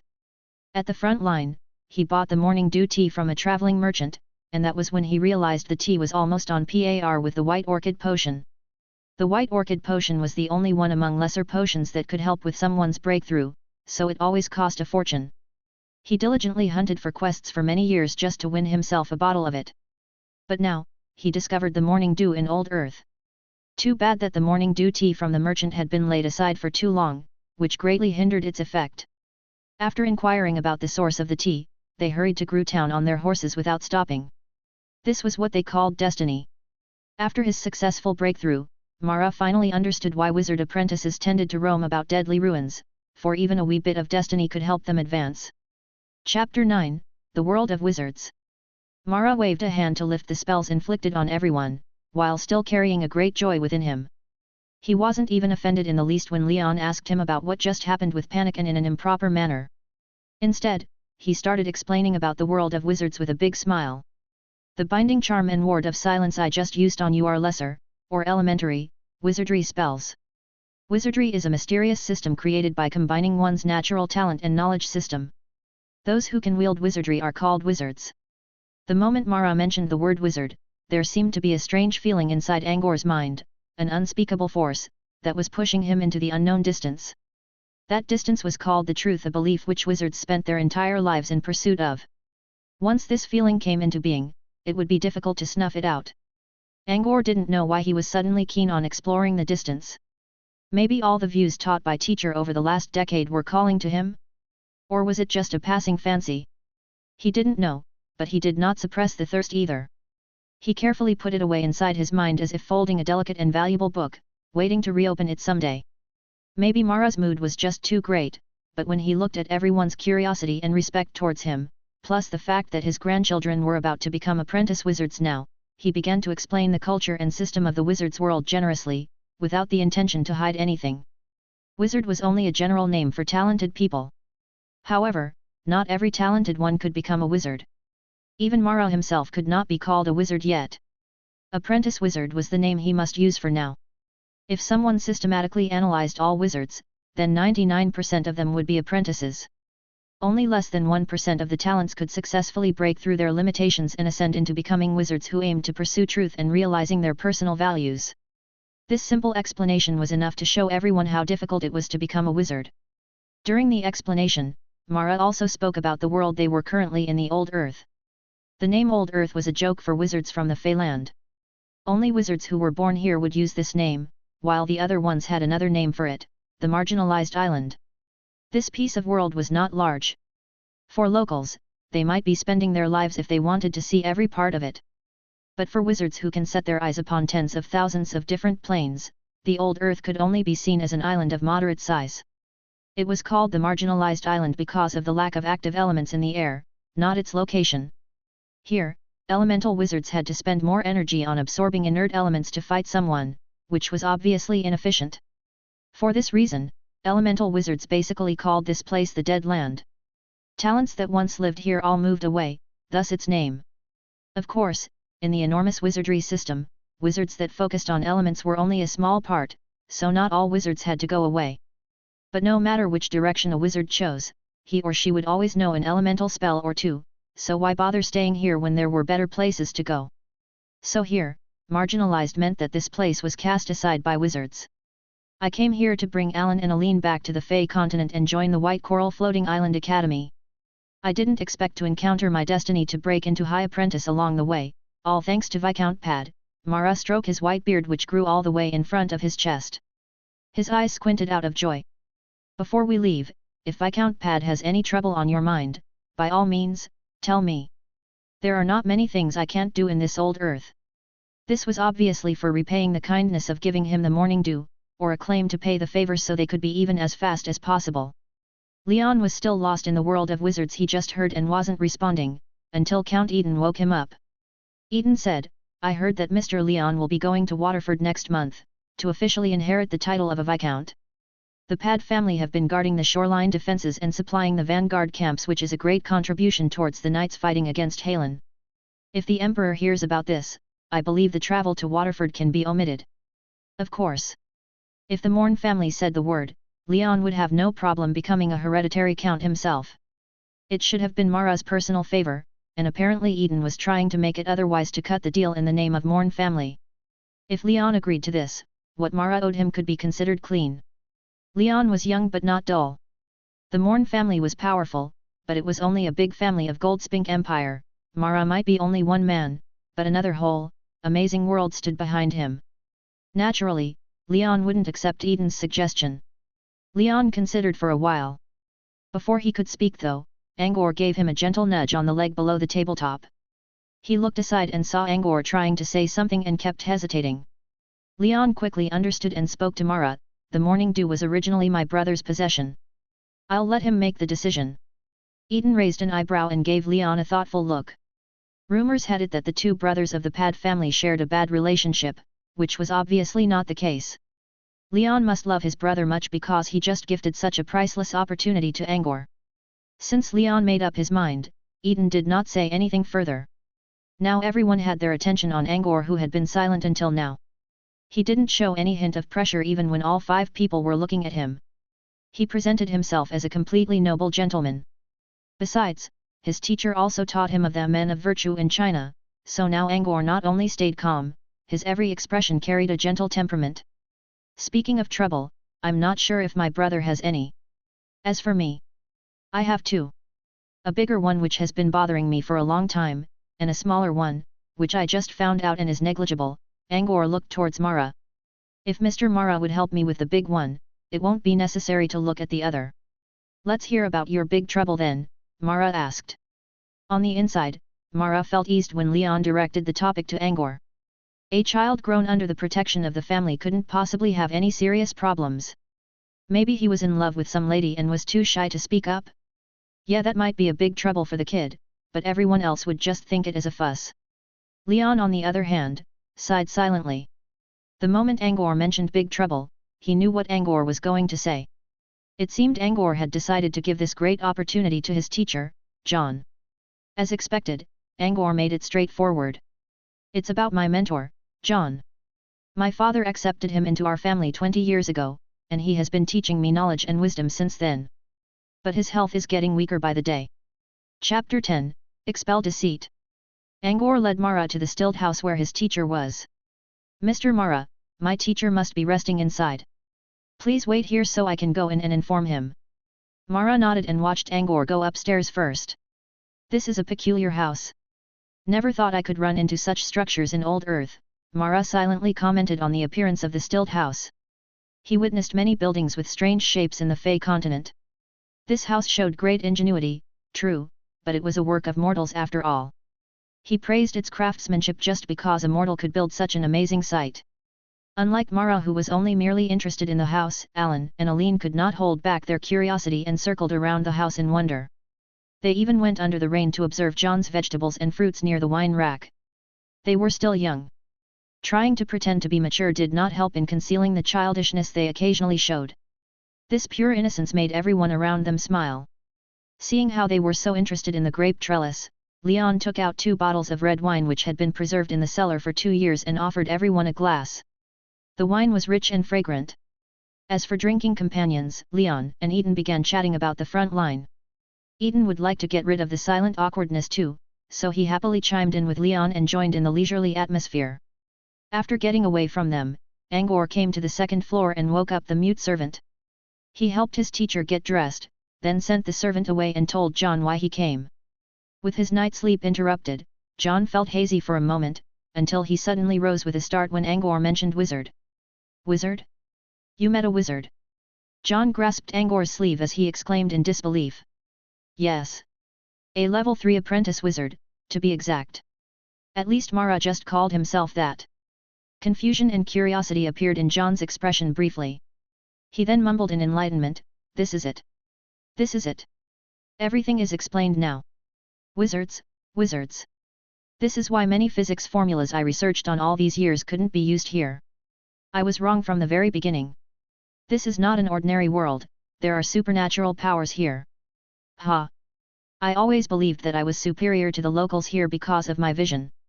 God, I was the one trapped inside my pitiful vision. Talk about digging myself into a pit," yelled John while looking out of the window with a blank stare. Those yells carried a strong emotion, unwillingness and repentance. Everyone else staying in the hall on the first floor also heard this. Mara carefully listened to the regretful self-mockery and questioned, "What's the meaning of that? It's not our universal language, is it?" Angor never told him any details about John, his origins, or the fact that the morning dew was grown by him. Thus, Mara thought that this man called John was just a civilian of the Empire. That was his home tongue. His home was called China? I don't know much about it, said Leon. He was just as confused. China? Mara searched his memory and did not find any place by that name. A small far-off country in some remote corner of the world maybe? He did not pursue the details any further. He was curious about the great emotion carried by the roar, but as an apprentice wizard, he was curious about lots of matters. It was not worth the precious time thinking about the problems of common folks. Besides, he just became a high apprentice. All he was thinking about now was to solve Angor's little problem as fast as possible, leave this place, and get back to the academy for further studies. Nothing was more important than his own improvement in strength. With that goal set in mind, Mara just closed his eyes and began to meditate. It did not take very long. Angor soon came back down with John, who had recovered his usual temperament. John did not ask Angor for support. Before his legs became wilted, he designed a wheelchair himself which could help him climb the stairs with the help of additional wheels and springs. As Leon explained this tool, Mara quietly thought. A true talent in mechanics. He would have made great achievements in the path of alchemy. What a pity that such talent wouldn't be helping him now, as he's just too aged. The first impression Mara had on John was fixed on one word: aged. Mara himself was approaching the age of 80 now. He was not a formal wizard, so he could only watch as time left its traces on him. He tried a number of means of recuperation though, so he currently appeared as someone who had just gotten past 60. As for John, if Angor had not already told him that John was only beyond 50, Mara would believe the man in front of him was well above the age of 100. Pathology on the flesh? Failed blood flow? Or did someone put a curse on him that could quicken his aging? By mentioning the big trouble, Angor hoped that Mara could cure his teacher. This was why Mara's first attempt was to try to ascertain the nature of John's condition. However, Mara frowned as John approached him. He felt strange, as though something very wrong was coming from John's body. He knew about this feeling. When he saw those otherworldly slaves captured by wizards back at the Crimson Auction, he had felt something similar, as if what he saw did not belong to this world. This man was a visitor from another plane? Mara frowned harder. Speaking of visitors from another plane, John did not really seem like one. Mara recalled reading a book from the library in the academy, Pros and Cons of Expeditions Against Foreign Planes, written by the great twisted wizard, Barzil. The book clearly explained that although there were sapient creatures in the other planes, no one had ever discovered identical humans out there. There were, however, many creatures that looked like humans, the ones with 3 eyes, the ones with fish scales behind their ears, those as small as palms, winged ones. They looked similar to mankind, but people only gave them a common name, the humanoids. Maybe this man is a humanoid from another plane, thought Mara as he took a guess in his mind. However, he kept his kind smile on the outside. If this was true, he could just capture John and sell him to the wizards, which would win him at least 10 magic crystals. Mara worked day and night for all these years, yet he only saved up a little less than 100 of them. With that in mind, Mara's smile grew so big that his eyes were only thin slits again. When John sat down before him, Mara cleared his throat and explained, "First, I need to use a detect disease on you. Once I find the right approach, there should be no problem in treating you." Mara did not even wait for John and Angor's reply before he simply summoned his crystal ball and began mumbling something. Soon, a pale green aura emerged from the crystal ball and slowly covered John's body. The amazement John felt upon witnessing such miracle gradually calmed down under the gentle touch of the aura, and his face regained its vigorous color. In the end, John closed his eyes and fell into a deep slumber. Everyone else wondered about Mara's method. They only thought that Mara was casting a cure. No one was aware that what Mara used was not the level 1 cantrip, detect disease, but a level 2 cantrip that only level 2 apprentice wizards could barely manage to cast, expel deceit. This was a support cantrip which could be used to help someone see through illusions or deceits. The spells could not be defined by a simple explanation. For example, grease was used to obstruct people's steps, but with a little tweak, it could also facilitate burning fire. Every spell had infinite possibilities. The fact that wizards pursue truth was essentially a process in which they made infinite possibilities into infinite absoluteness. This was also true for the expel deceit spell. With a little change, it could be directed onto another target in order to ascertain that target's original race. However, there was a prerequisite for this method to work: the target must accept it. If he or she held any will to resist, the cantrip would fail. Now, Mara was pretending to be helping John as a cover-up. John would of course not resist him. The green aura persisted for half a minute. It first covered John's head, and slowly moved down to his feet, like a scanning process. When everything was finished, the aura returned to the crystal ball. With a shift of his eyes, Mara silently injected his spirit power into the crystal ball to read the result of the expel deceit spell. Human. 100%, absolutely pure human? Of course, Mara secretly reassured himself about the result. However, he still had a tiny bit of doubt, for he had trusted his instinct earlier. Yet he could not reach a reasonable conclusion after quite some thinking, so he could only choose to believe the result of the spell. John was human, he should not worry too much about helping him. Since John was not an otherworldly creature, Mara lifted his misgiving and began to fulfill his promise to Angor. He waved his crystal ball again, and quietly constructed a new cantrip pattern using his magic. This time, he was constructing the real detect disease spell. Chapter 11, The Other Trouble. Angor watched on as Mara performed his spell. He believed that the great wizard would save his teacher without a doubt. Leon looked at Angor with kindness. He somewhat complained that his brother had wasted this great chance on John, but when he thought about those contributions John made towards the Pad family, those regrets simply went away. As long as his little brother was happy, this was worth it. They had different mindsets, but they all believed that John's chronic illness could be dealt with. However, realism always escaped expectations. When the green aura disappeared from John, Angor quickly stepped up to ask Mara about the situation. However, Leon stopped him. Mara was already raising his crystal ball again, but his once relaxed expression had changed into a grim and doubtful one. Even the great wizard could not help teacher? So teacher became like this because the Gaia's consciousness was rejecting someone from another world after all? No. It cannot be. Angor's surging hope began to sway. After a while, Mara stopped his casting. He could not understand. He did not find any illness on John's body, and the result of the spell also told him that everything was fine. Everything was fine? That right there was the biggest problem. Anyone with eyes could see John's emaciated figure.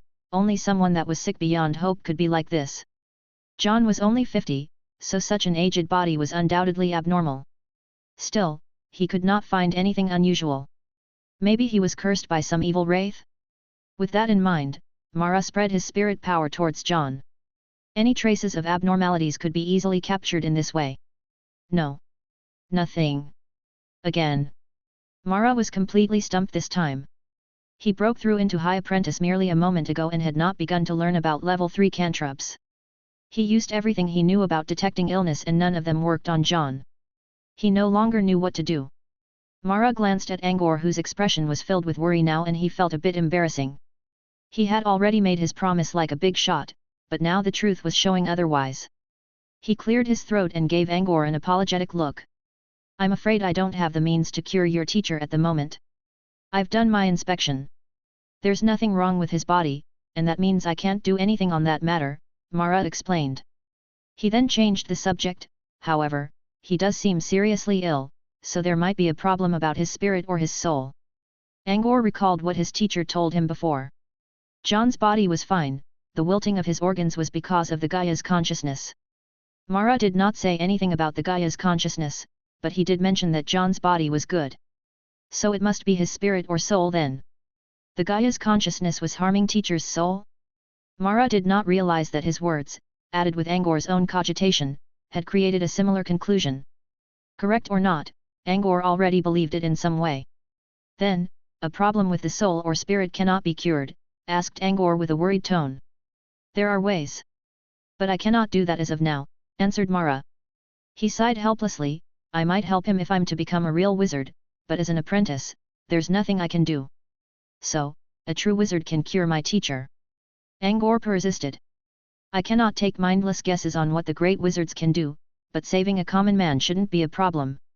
Even if he's dead, the great wizards can save his soul from the eternal darkness. When will Mr. Mara become a true wizard? Mara was surprised by this question. He then shook his head with a bitter smile. It took me nearly 60 years to become a level 3 apprentice wizard. A real wizard? Not in my life, I'm afraid. That's not something you can achieve with the pass of time. Mara gave Angor a brief explanation about the states for wizards. One's talent determined how fast he or she could become a wizard. Once that happened, talent would no longer play an important part. However, talent was extremely critical as long as one had not become a formal wizard. Someone could do it with a few years of training, while others could train for their entire lives without going beyond level 1 apprentice. This was the difference caused by talent and destiny. Mara always believed that he was utilizing the most of his talent, and he could only rely on destiny to become a formal wizard. However, destiny was not something one could ask for. Besides, it was almost always accompanied by great danger. Most known destinies were gained by risking lives. Rarely any destinies were easily taken unless someone accidentally bumped into their luck, like what Mara just went through. Mara's words put despair into Angor's mind. Formal wizards. An extinct site in the old earth. How should he find any? Everyone was speechless. Leon put a hand on Angor's shoulder to comfort him. It was about the only thing he could do right now. Some moments later, Mara spoke again. You said you had 2 troubles on your mind. I can't help you with John now, so how about telling me the other one? The other trouble. Something flashed through Angor's mind. According to Mara, a formal wizard could cure teacher and someone with great talent could become a formal wizard without spending much time. Great talent? If he could become a real wizard himself, he could help John. This other trouble Angor mentioned was about his curiosity towards people with supernatural powers, and the desire to follow their steps. He wanted to become a wizard too. Mr. Mara, can I become your student and learn wizardry? Asked Angor earnestly. Mara was surprised by this for quite a while before he let out a hearty laughter. Wizardry is not something that simple. Talent is the first and foremost condition you must have. I've traveled around the empire and tested on nearly 10,000 people, and my grandchildren are the only ones with talent. See?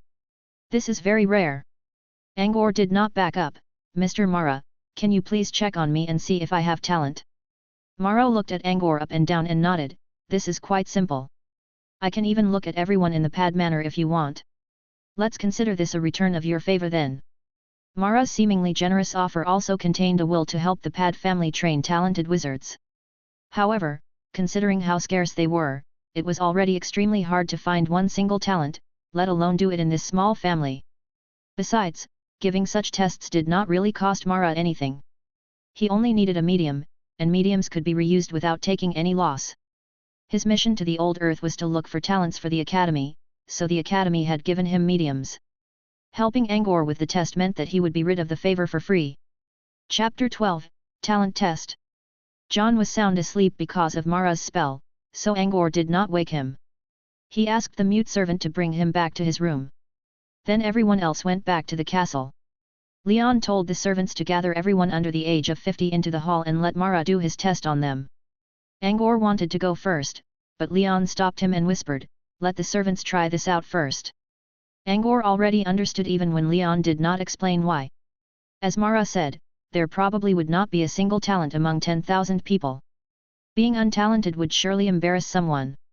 If he was the last one after all the failed servants, the embarrassment would not be as terrible, as long as none of the servants turned out to be a surprise. Soon enough, about 100 servants in the manor who had not yet reached their 50s stood in a line in front of the castle.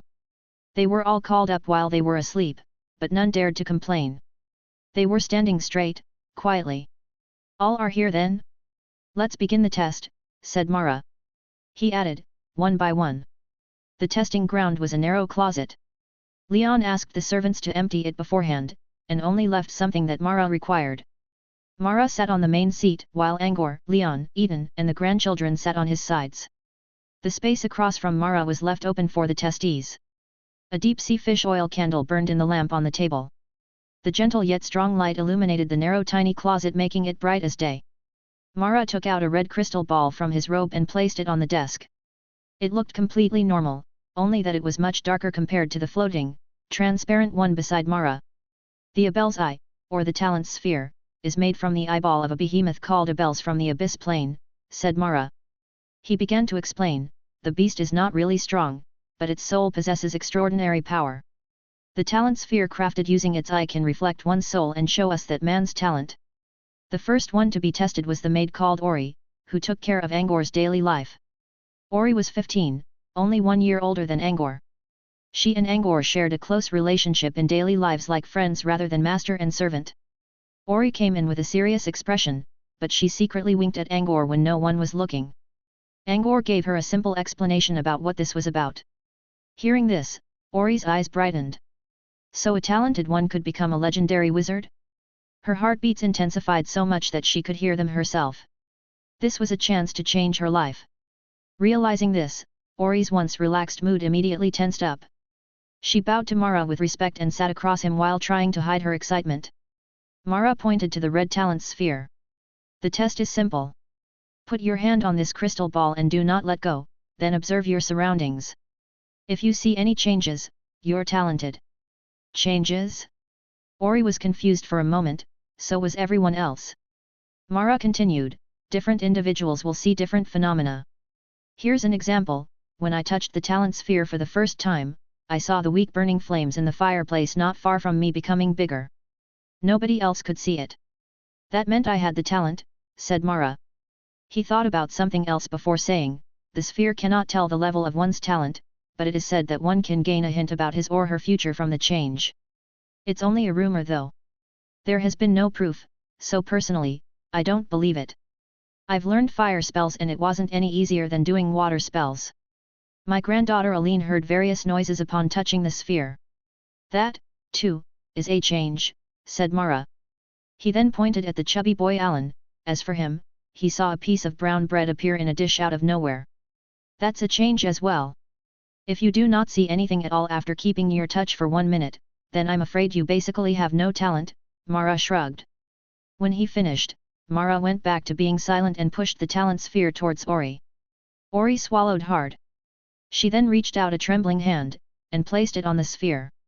When the small hourglass on the desk made one flip, 1 minute, 1, Ori shook her head in disappointment and left on her own accord. Mara retained his blank expression. Next. Time passed. Dozens of people had taken the test and none succeeded. When an honest-looking young man did his test, his expression became sharp. I just felt a breeze against myself, as if I'm standing in a sea of wines, said the young man. He hugged the air in front of him and seemed to be enjoying something. There it is. A talented one. Count Eden exclaimed in surprise. He totally did not expect to find one all the way out here, in the countryside, when they found none back at the capital. Leon became excited as well. He happily asked headmaid Mana about the young man. Mana, however, looked at the honest young man and curled her lips. The man had quite a bad name in the manor, and someone like him was actually talented? Mana silently cursed Lady Luck for being unjustified and answered Leon in a low voice, his name is Fox, son of the gardener, Glenn. Fox? Leon never heard of him. It did not matter though. There were lots of servants in the manor. In a high spirit, Leon ordered Mana, take 100 gold coins from the storage and present them to. Wait. Mara's deep voice suddenly echoed inside the room. When hearing Leon mentioning coin, Fox was feeling quite proud. When Mara spoke, however, he slumped down quickly, sweat drops showed on his forehead. A sea of wines? Ha! No one dared to lie to me back at the capital. Now someone here actually made up a story in front of my face? Do you really think white wizards have no temper? Mara humphed, and a strong storm began circling around Fox. A sea of wines was it? I'll grant you that wish. Enjoy this whisper of wind. There was screaming before Fox was blown out of the window of the third floor by the wind and fell onto the ground, followed by constant screeches and cries. Leon's expression went pale as he asked, Mr. Mara, what happened? Was Fox lying? Mara sneered, the change can only be seen by the testee, true. But once that happens, the talent sphere will flash to tell me that talent has appeared. Hearing Mara's words, everyone quickly understood the reason for the incident. They had been watching. The sphere never gave out anything from the start, which meant Fox was truly telling lies. Leon showed obvious anger and turned to the head maid Mana, don't let me see Fox face in Gru Town, starting from tomorrow. Mana made a bow to acknowledge the order before she left the room. No one thought about what would become of Fox. Mara tidied up his robe a bit and lifted his impatience before he proceeded with the test. 2 hourglass hours had passed. All the servants were done, including head maid Mana and the guard knights. No one was talented. Finally, Mara shifted his gaze onto Angor. This is it. Angor had made up his mind. I'll go first. I'm also interested in wizardry. Mr. Mara said that wizards all have a long lifespan and that they can live forever. That's what I wish for, said Leon. He stopped Angor and sat in front of Mara himself. He then said, I can see much more scenery that way. I want to see everything this world has to offer. Angor did not move back. Instead, he sat beside Leon. You first, Angor showed a fist to Leon. This was what they would do when encouraging each other during childhood. Leon rubbed Angor's soft hair with a smile. Then he reached for the talent sphere. The white sand of time in the hourglass flowed down slowly. Leon looked around the room, trying to spot a change. A minute passed. Leon lifted his hand and grave disappointment was written in his expression. It seems. I'm not talented, Leon spoke helplessly. He could not find any changes during the minute. As Mara said, talent was extremely rare. It's your turn then, Leon patted Angor's shoulder. Angor nodded and slowly put his hand on the smooth surface of the talent sphere.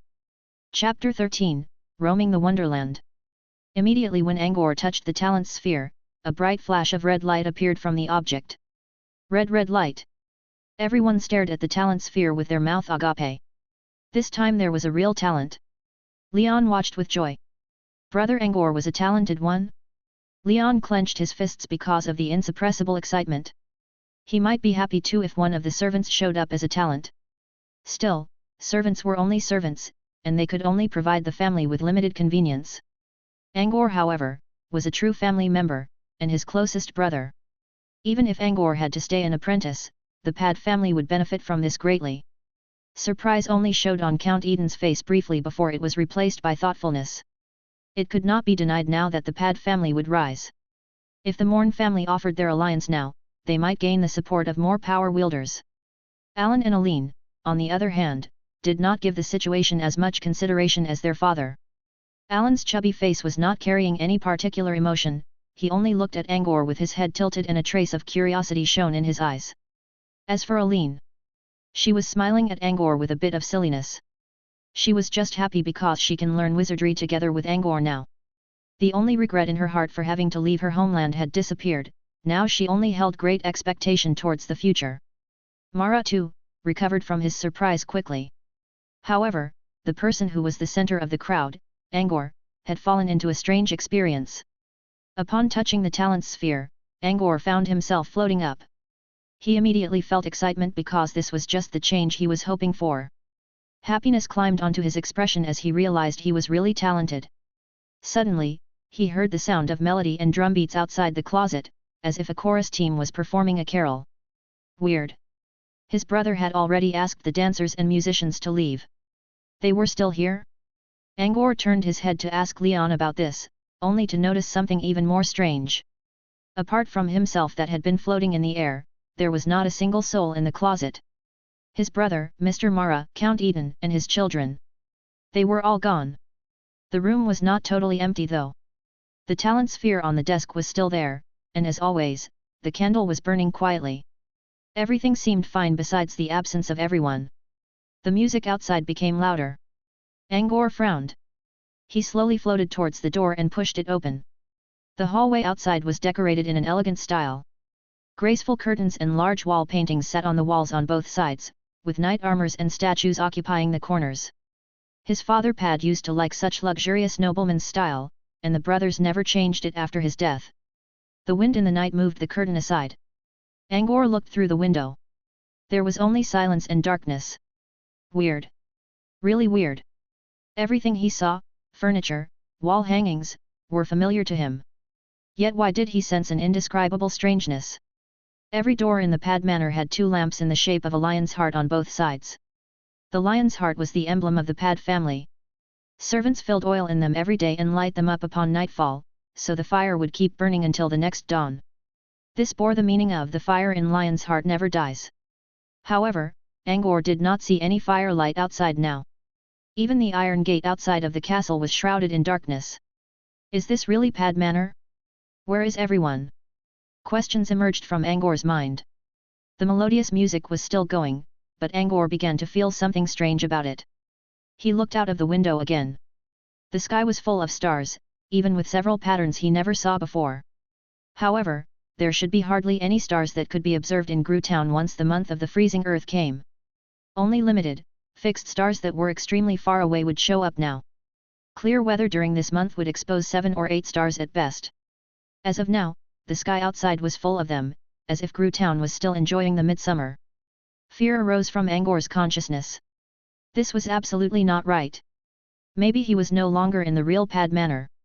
Taking a deep breath, Angor turned around and prepared to head back to the closet. No matter what was going on outside, returning there could comfort him. On his way, however, 2 large poker cards suddenly showed up in front of him. There was no poker in the old earth even though John once made a deck of such cards and gave them to old Pad. Pad was quite fond of such a creative card game, and the game became popular in the manor for a time. However, as Angor remembered, the game never went beyond the grounds of Pad Manor. Could this be related to the earth? The pair of cards in front of Angor was the same as the ones made by John. Even the patterns on them were identical, only that what he was looking at now was several hundreds of times bigger. They were the size of adults. Aces. One was heart, the other was spade. What surprised Angor most was that they both had limbs, like bamboo sticks. They swayed left and right while walking. The ace of hearts was carrying a crusader sword and a lance, while the ace of spades was holding a round shield and a chain hammer. They were fast. They already rushed onto Angor before Angor could react.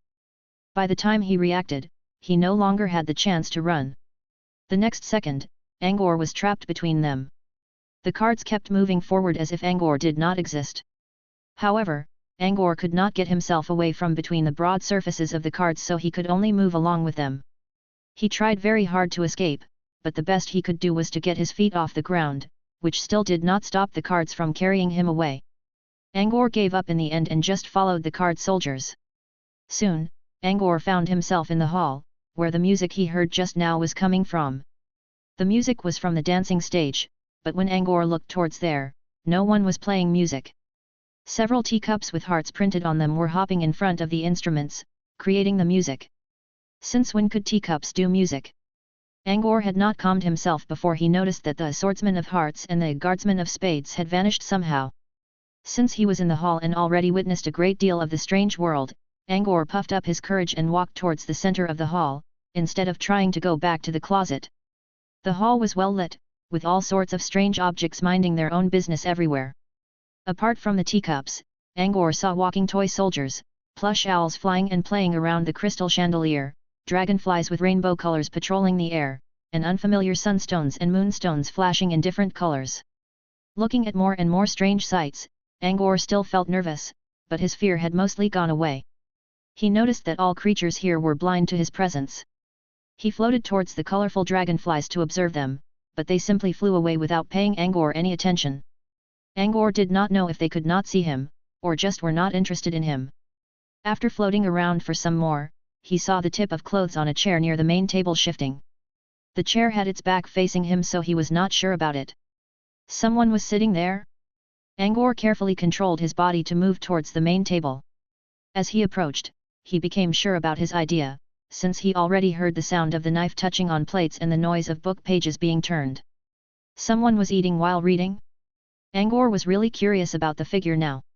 He had a vague idea that he was no longer in Pad Manor, but a parallel space of it. His teacher mentioned parallel worlds before, but it was only hypothetical back on Earth. However, this was not Earth, maybe not even the same universe where the Earth was in. Maybe the existence of parallel worlds was possible? In this parallel world, there was the Pad Manor, but not the Pad family. Maybe the one sitting on the chair was the owner of Pad Manor in this world? Angor took a wild guess. Chapter 14, Mr. Bunny.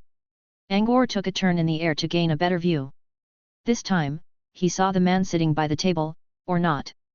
Angor could not call it a man from its looks. To be precise, it was a small bunny wearing a gentleman's attire. Should he call it Mr. Bunny? Less than half a meter tall, with a pure, snow-white coat, and long ears showing a pale pink color inside and decorated with soft, furry fringes. Its eyes had the color of a crimson gem, embedded on its adorable little head. The ears were almost as long as its own body. If one ignored all those strange decorations, it was just an extremely cute rabbit that could easily make any girl scream in delight. Angor would have fallen in love with the creature too if not given the circumstances. Now, he already raised his alertness to the best extent and no longer had the mood to admire the rabbit's cuteness. Most of Angor's attention was on Mr. Bunny itself. Its clothing was the biggest difference it had compared to regular pet rabbits.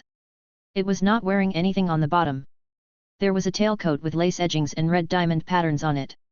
A black top hat sat between those ears, and a small badge with a smiling face hung on the edge of the hat. The most attractive piece was the small, gold-rimmed monocle over one of its eyes, which gave the adorable bunny some gentlemanly look. Also, Mr. Bunny was not sitting on the chair as Angor thought. It was floating in front of the table, with its eyes fixed on a thick book with a violet cover on the table. Angor circled around Mr. Bunny and realized that it would not pay him any attention, just like the other creatures. It might be that it was simply too focused on its book and never noticed the sudden visitor. After roaming around the hall for some more, Angor only felt more and more curious about this world. Was this really a parallel world? Did he just transmigrate? He could not get an answer at all. More importantly, he was no longer sure if he had passed the talent test. As he fought with all the confusion, an idea suddenly crossed his mind.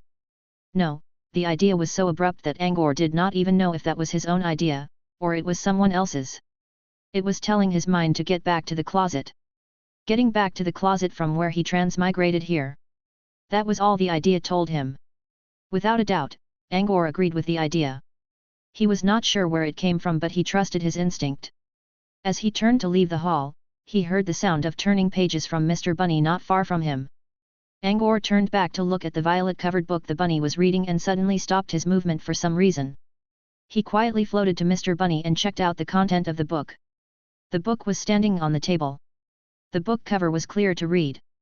There was nothing special on it, kinda like a romance novel loved by noble ladies. There was a line of strange symbols at the top. Angor could not read them. It was probably the title. Then there was a cartoon-style picture below and a simply sketched castle in the background. There was a blurry cartoon girl in the foreground, red hat, long, curly brown hair, blue skirt and white shoes. The facial features in her clothes were all not very detailed, like something drawn by children. The use of colors was great though. A castle and a girl. Is this one of the princess tales teacher used to tell? All bedtime stories Angor ever knew were told by John when Angor was small. Most of the stories were about ancient figures which meant to lecture him about human virtue. A small part of them was Grimm's fairy tales. Angor never liked them, but he still remembered some of the names, such as the famous Princess Snow White and Cinderella. This was why Angor instantly thought about those stories when he saw the cover drawn in a little girl's style. He did not think about the cover for much time.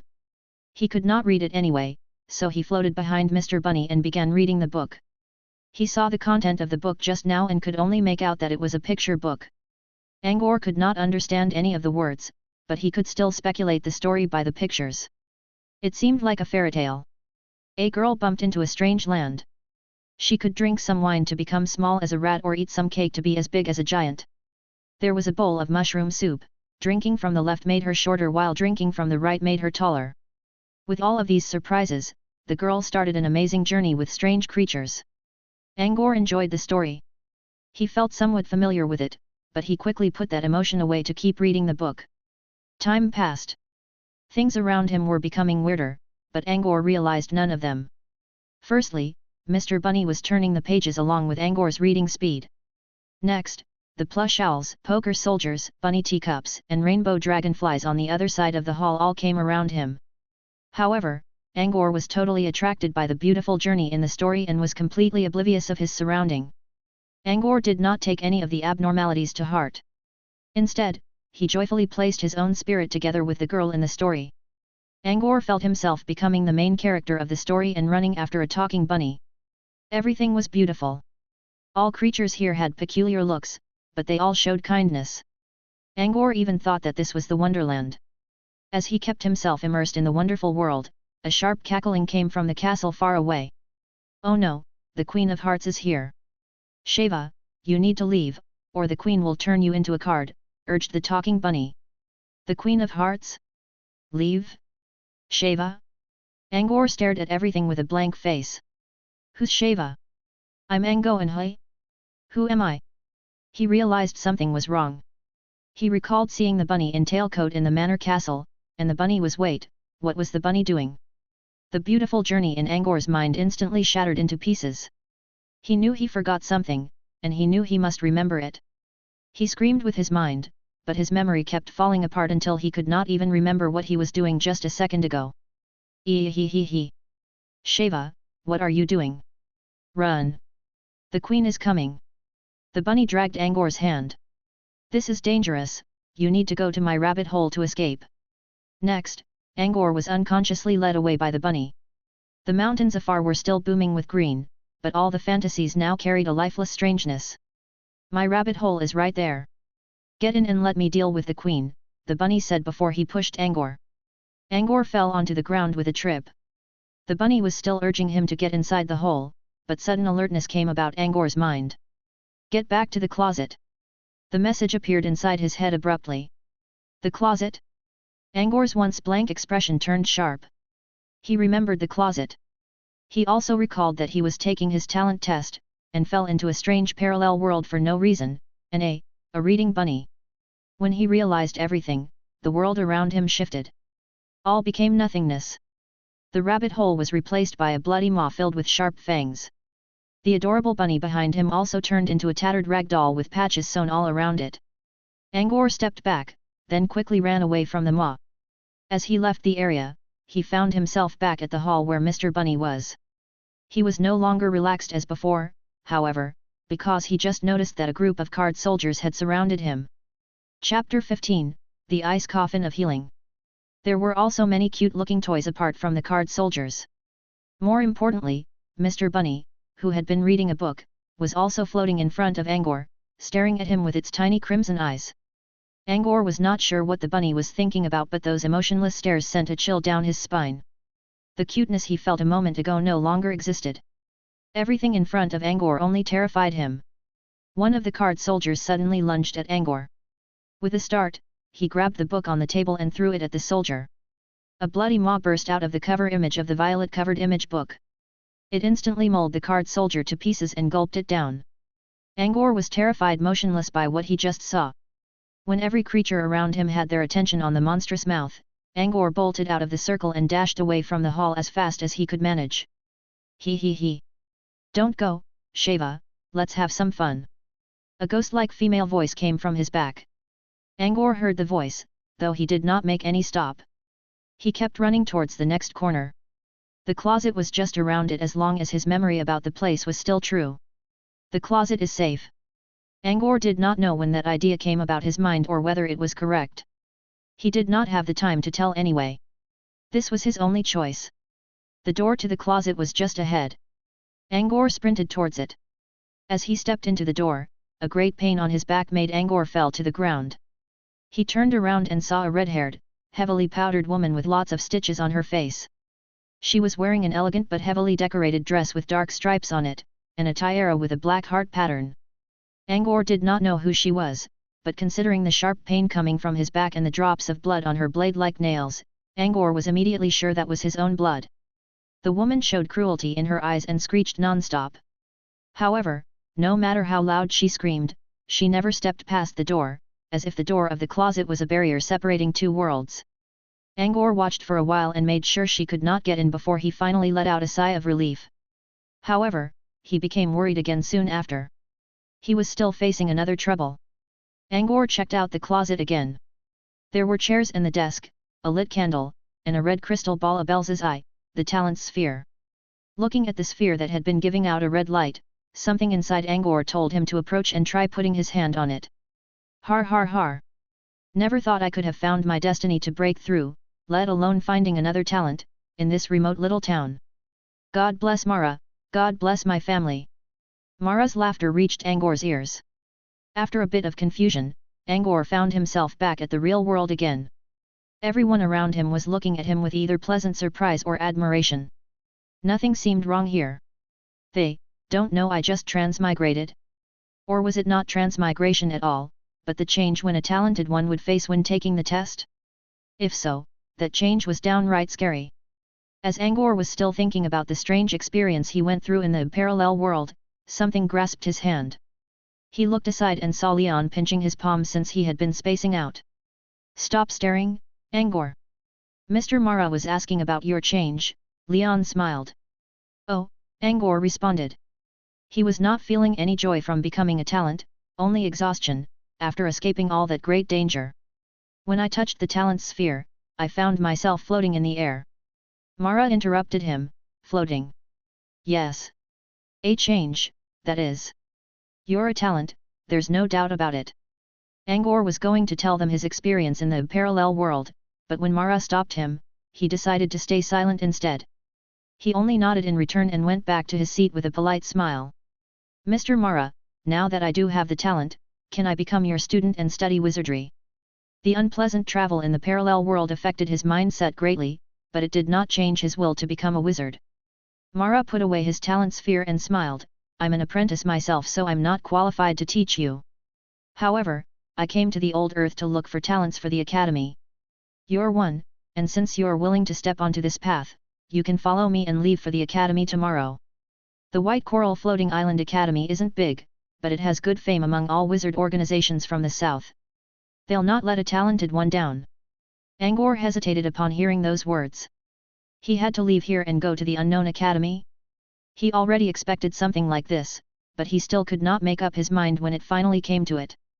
Could his teacher hold on until he made enough progress to come back?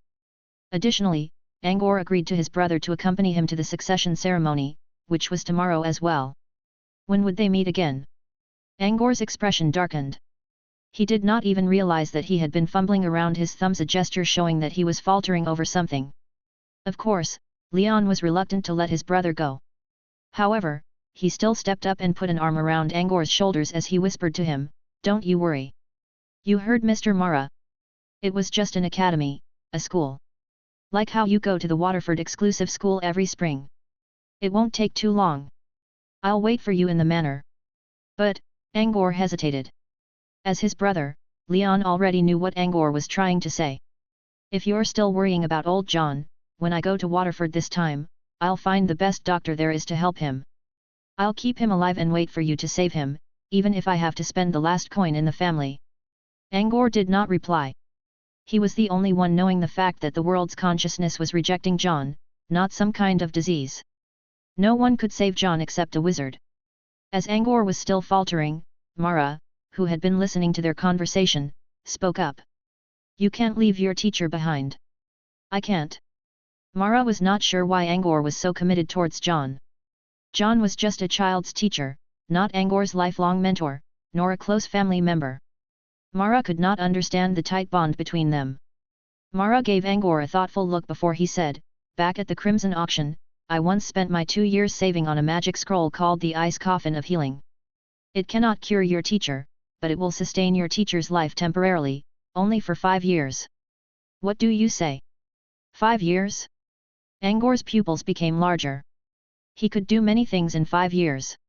He did not think he could actually become a wizard in such a time, but it would give him a chance, give him hope.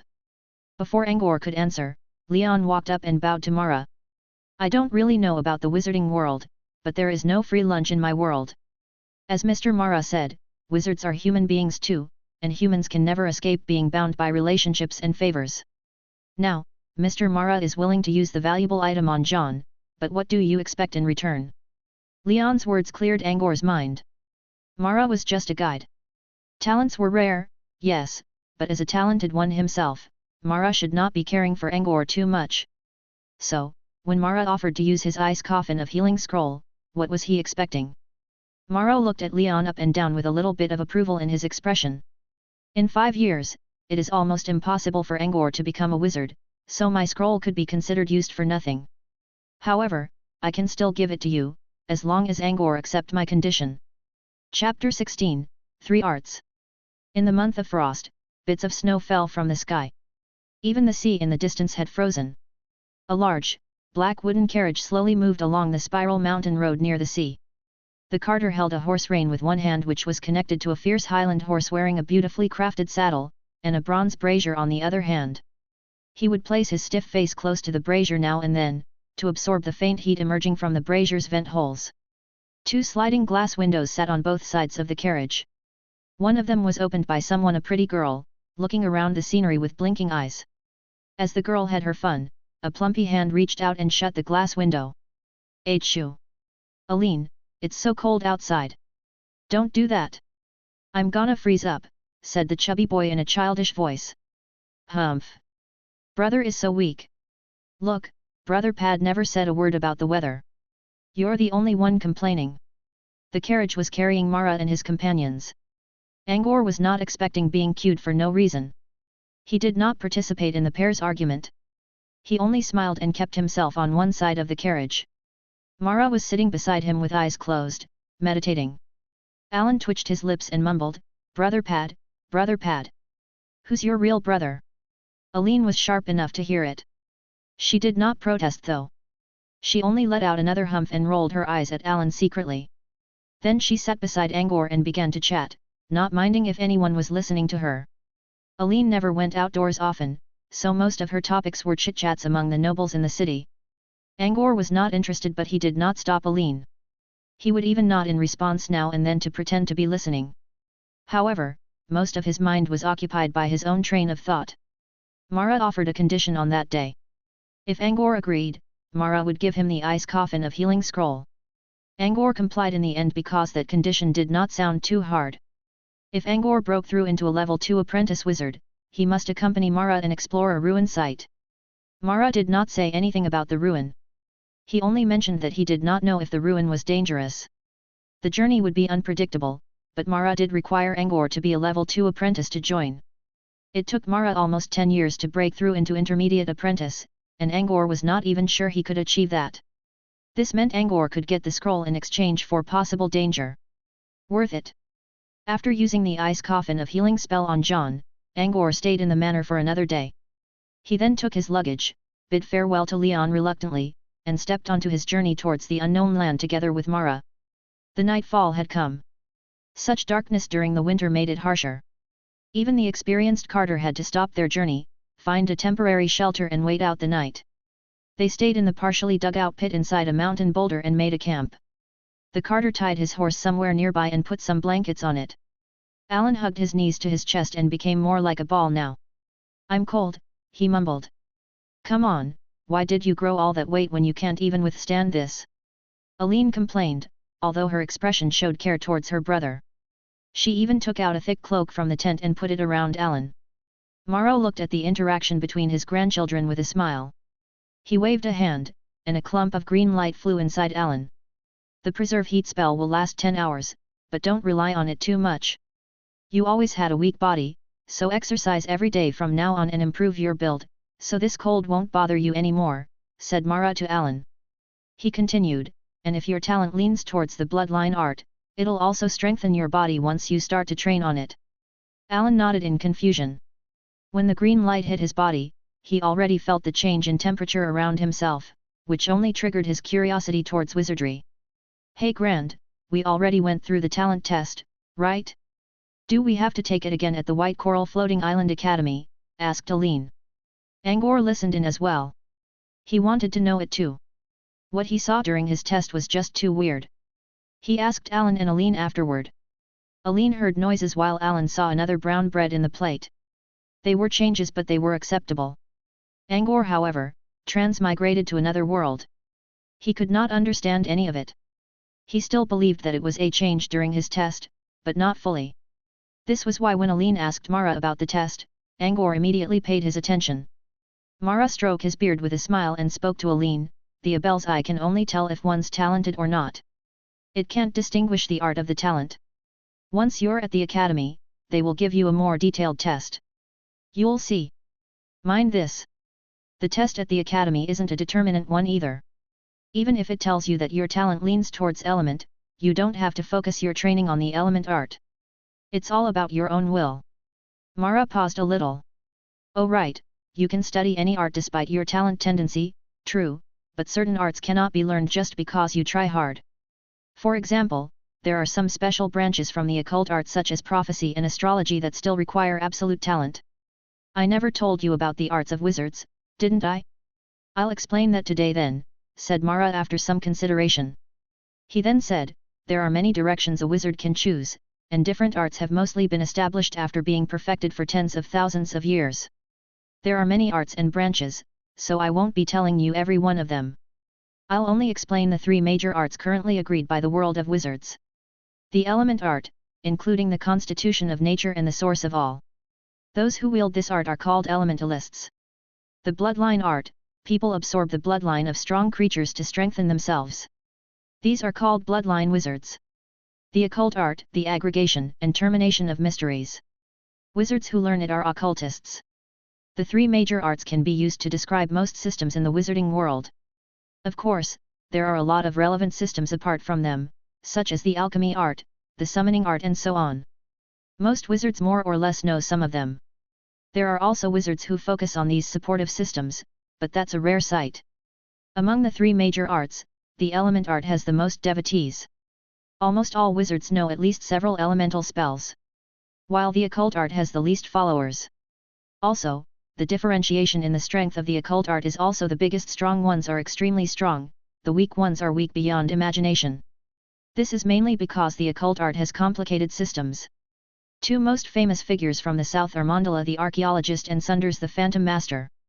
Both are level 2 occultists, yet they have completely different levels of strength. Mara sighed with great emotion when speaking of them. As for the bloodline art, Mara sniffed as if recalling bad memories. He then said in a cold voice, most of them are able-bodied and bad-tempered. Though they are all strong. Very strong. Everyone fell into silence. What is Grandpa's art? Aline asked in curiosity. Me? Considering the three major arts, I could be considered as a blaze wizard from the element art. However, most of my studies are about drawing spell formulas, so I'm more like a supportive wizard, a spell formula drawer. The conversation lasted for a while. The shade of night became thicker, even the giant mountains and woods in the distance had become obscured shadows, like shifting monsters in the blowing wind. Everyone was getting tired and eventually fell into a deep slumber. Angor laid in the simple tent. His eyes were still brimming with intelligence. The conversation tonight touched his emotions greatly. He did not know there were so many paths for wizards. One single branch like fire wizards from the element art could be further divided into blaze wizards, lava wizards, frost fire wizards, and all kinds of branches mixing a number of elements together. One could step onto the path of truth either by making it a form of expertise or simply having an extensive read about the branch. With John's enlightenment, Angor held great curiosity to see to the root of everything in the world, especially when John told him about the amazing phenomena in the universe. Could he explore all these mysteries once he became a wizard? With the expectancy towards the future, Angor slowly fell asleep. Chapter 17, The Vichy Harbour. After transferring between many carriages during half a month, the group finally reached the northernmost part of Goldspink Empire, the Vichy Harbour. It was not easy to travel from the Old Earth to the Fey continent. Only at the beginning at every year would a merchant ship from Fey continent reach the Vichy harbor and stay for 2 days. To avoid missing the ship, the group acted early, and it had not even been the month of resuscitation when they reached the harbor. 8 days till the month of resuscitation. The merchant ship from the Fey continent does not have a fixed schedule. 8 days earlier was the fastest record it has, and 38 days behind the beginning of the month was the slowest record. We'll stay in Moonwater City until we board the ship. With that, Mara led everyone to the Bounty Guild in the center of the city.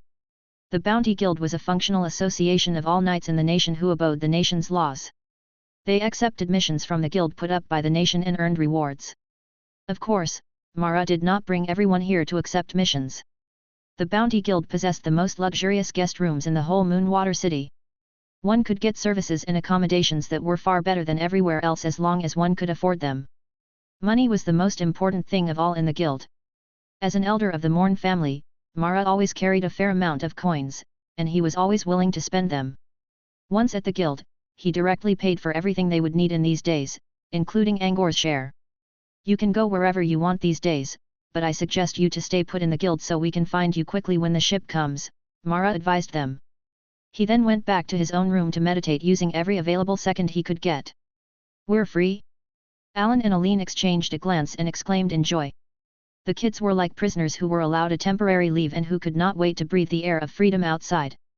Alan only blinked in happiness, same for Aline, though the latter paid some attention to Angor who had been standing nearby. Brother Pad, let's look around. People said the Moonwater City is the largest trading port in the country and you can find all kinds of things native to different nations. There's a street designed to sell foreign merchandise, many people found their treasures there. Aline talked to Angor in a childish manner. What she should do next was probably grasp Angor's arm and beg. Angor looked towards the girl while feeling a headache. Their relationship warmed up during the traveling month, so Aline was becoming more open. Her initial shyness was no longer there. She was now pretty good at playing cute, although she still knew to avoid closer interaction. Angor was not bright about reading a girl's mind, but this was enough for him to realize what had been going on. He could not understand though. It was just a couple of days and Aline was already holding a special attitude towards him. Sigh. Women. He was still young. Besides, the pressure of that 5-year promise was still a weight on his heart, so he really could not care for much else. As for Aline's childish love, the only thing he could do was to keep a distance, to be responsible to himself and to respect Aline. No. I agreed to the teacher that I would practice my mind every day, so I'll go back to my room now. Maybe next time. Angor declined politely and went back to his room. Aline made a duck face, kicked the ground, and left the guild with Alan, who had no idea what was going on. Angor did not take out his teacher's assignment when he stepped into his room. Instead, he inspected the room in a relaxed manner. His room was facing the sea, with a broad balcony which allowed him to get a good view at the bustle Vichy harbor in the distance, as well as the shining surface of the sea. Angor looked down at the passers-by in the harbor who were as small as ants now. Apart from admiring the prosperity of the city, he also felt sudden, uncomfortable loneliness. He looked towards the south and through the grassland which extended hundreds of kilometers away. He imagined about the hills behind the grass and the peaceful town sitting among the hills, the place he had been living in for 14 years, his home.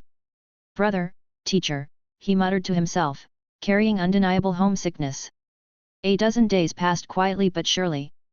As the month of resuscitation arrived, the temperature gained an obvious rise, and several important routes on the sea were beginning to unfreeze.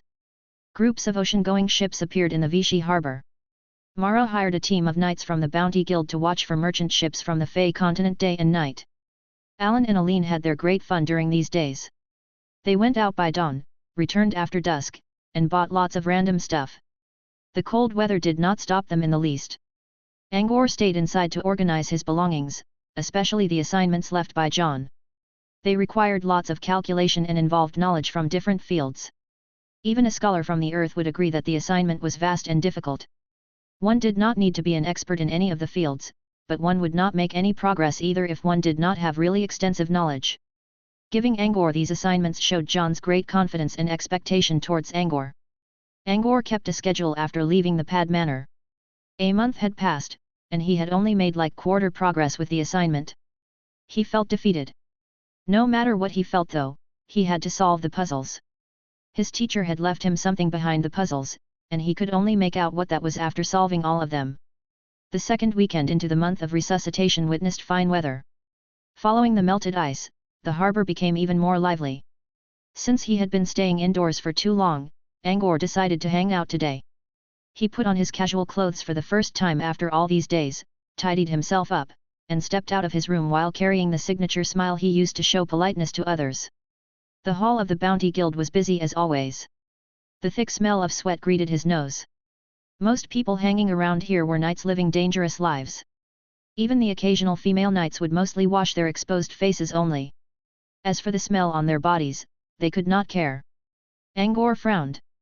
He realized this was not the Gru town, and his brother could not protect him any longer. He was not even a noble in front of these people, only someone from a remote noble family. With this set in mind, he calmed his expression and resumed his innocent smile. He ordered a glass of Penang rum and some roasted meat from a bar table in the corner of the hall. He only sipped a little bit of the liquor. This thing with a pungent, fermented smell was not as delicious as the milk wine back in the manor. He munched on the meat while listening carefully to the various conversations among the surrounding adventurers. In a bar mixed with all sorts of figures like this, it was always easy to capture some unique information. This was what John told him in those Wuxia stories from the earth. Angor did not have much experience outdoors, so he did not know whether these sayings were true. However, that did not stop him from eavesdropping on the conversations. He would enjoy made-up boasts too. Ha! Did ya hear? Halen Imperials who have been fighting the Empire. Lots of strange stuff happened over there. Important guys died for no reason, leaving a miserable sight behind them. Even the knights guarding them would wet pants at night. The strongest mercenary knighthood in the guild, the Shining Gold Spink Knights, haven't shown their faces for months. Were they the culprits? Another group of adventurers sitting near his table began talking about the war on the front line thousands of kilometers away. You guys remember? The capital lord of the Empire personally posted a job here to assassinate the top commander of Halen Imperial half a year ago? Trust me, these two incidents are related. All the adventurers talked aloud. Some of them were boasting about their own achievements, so they spoke exceptionally loudly. The man speaking just now made himself heard across the entire bar. Everyone agreed. That was their own guild against a hostile nation. Naturally, the people here supported the former. An ice-cold tune abruptly interrupted everyone's heated discussion. The Shining Gold Spink Knights? Humph! That's the only thing you know? Let me tell you, the Halen incident could not be their deed. The Shining Gold Spink isn't powerful enough. The speaker was wearing a water blue long garment with silver patterns on the edges. Expensive stuff. Watch what you're saying. Who the heck are you, talking about Shining Gold Spink like that? Do you know what kind of trouble you'll get into? Everyone stared at him fiercely. Hey, you again?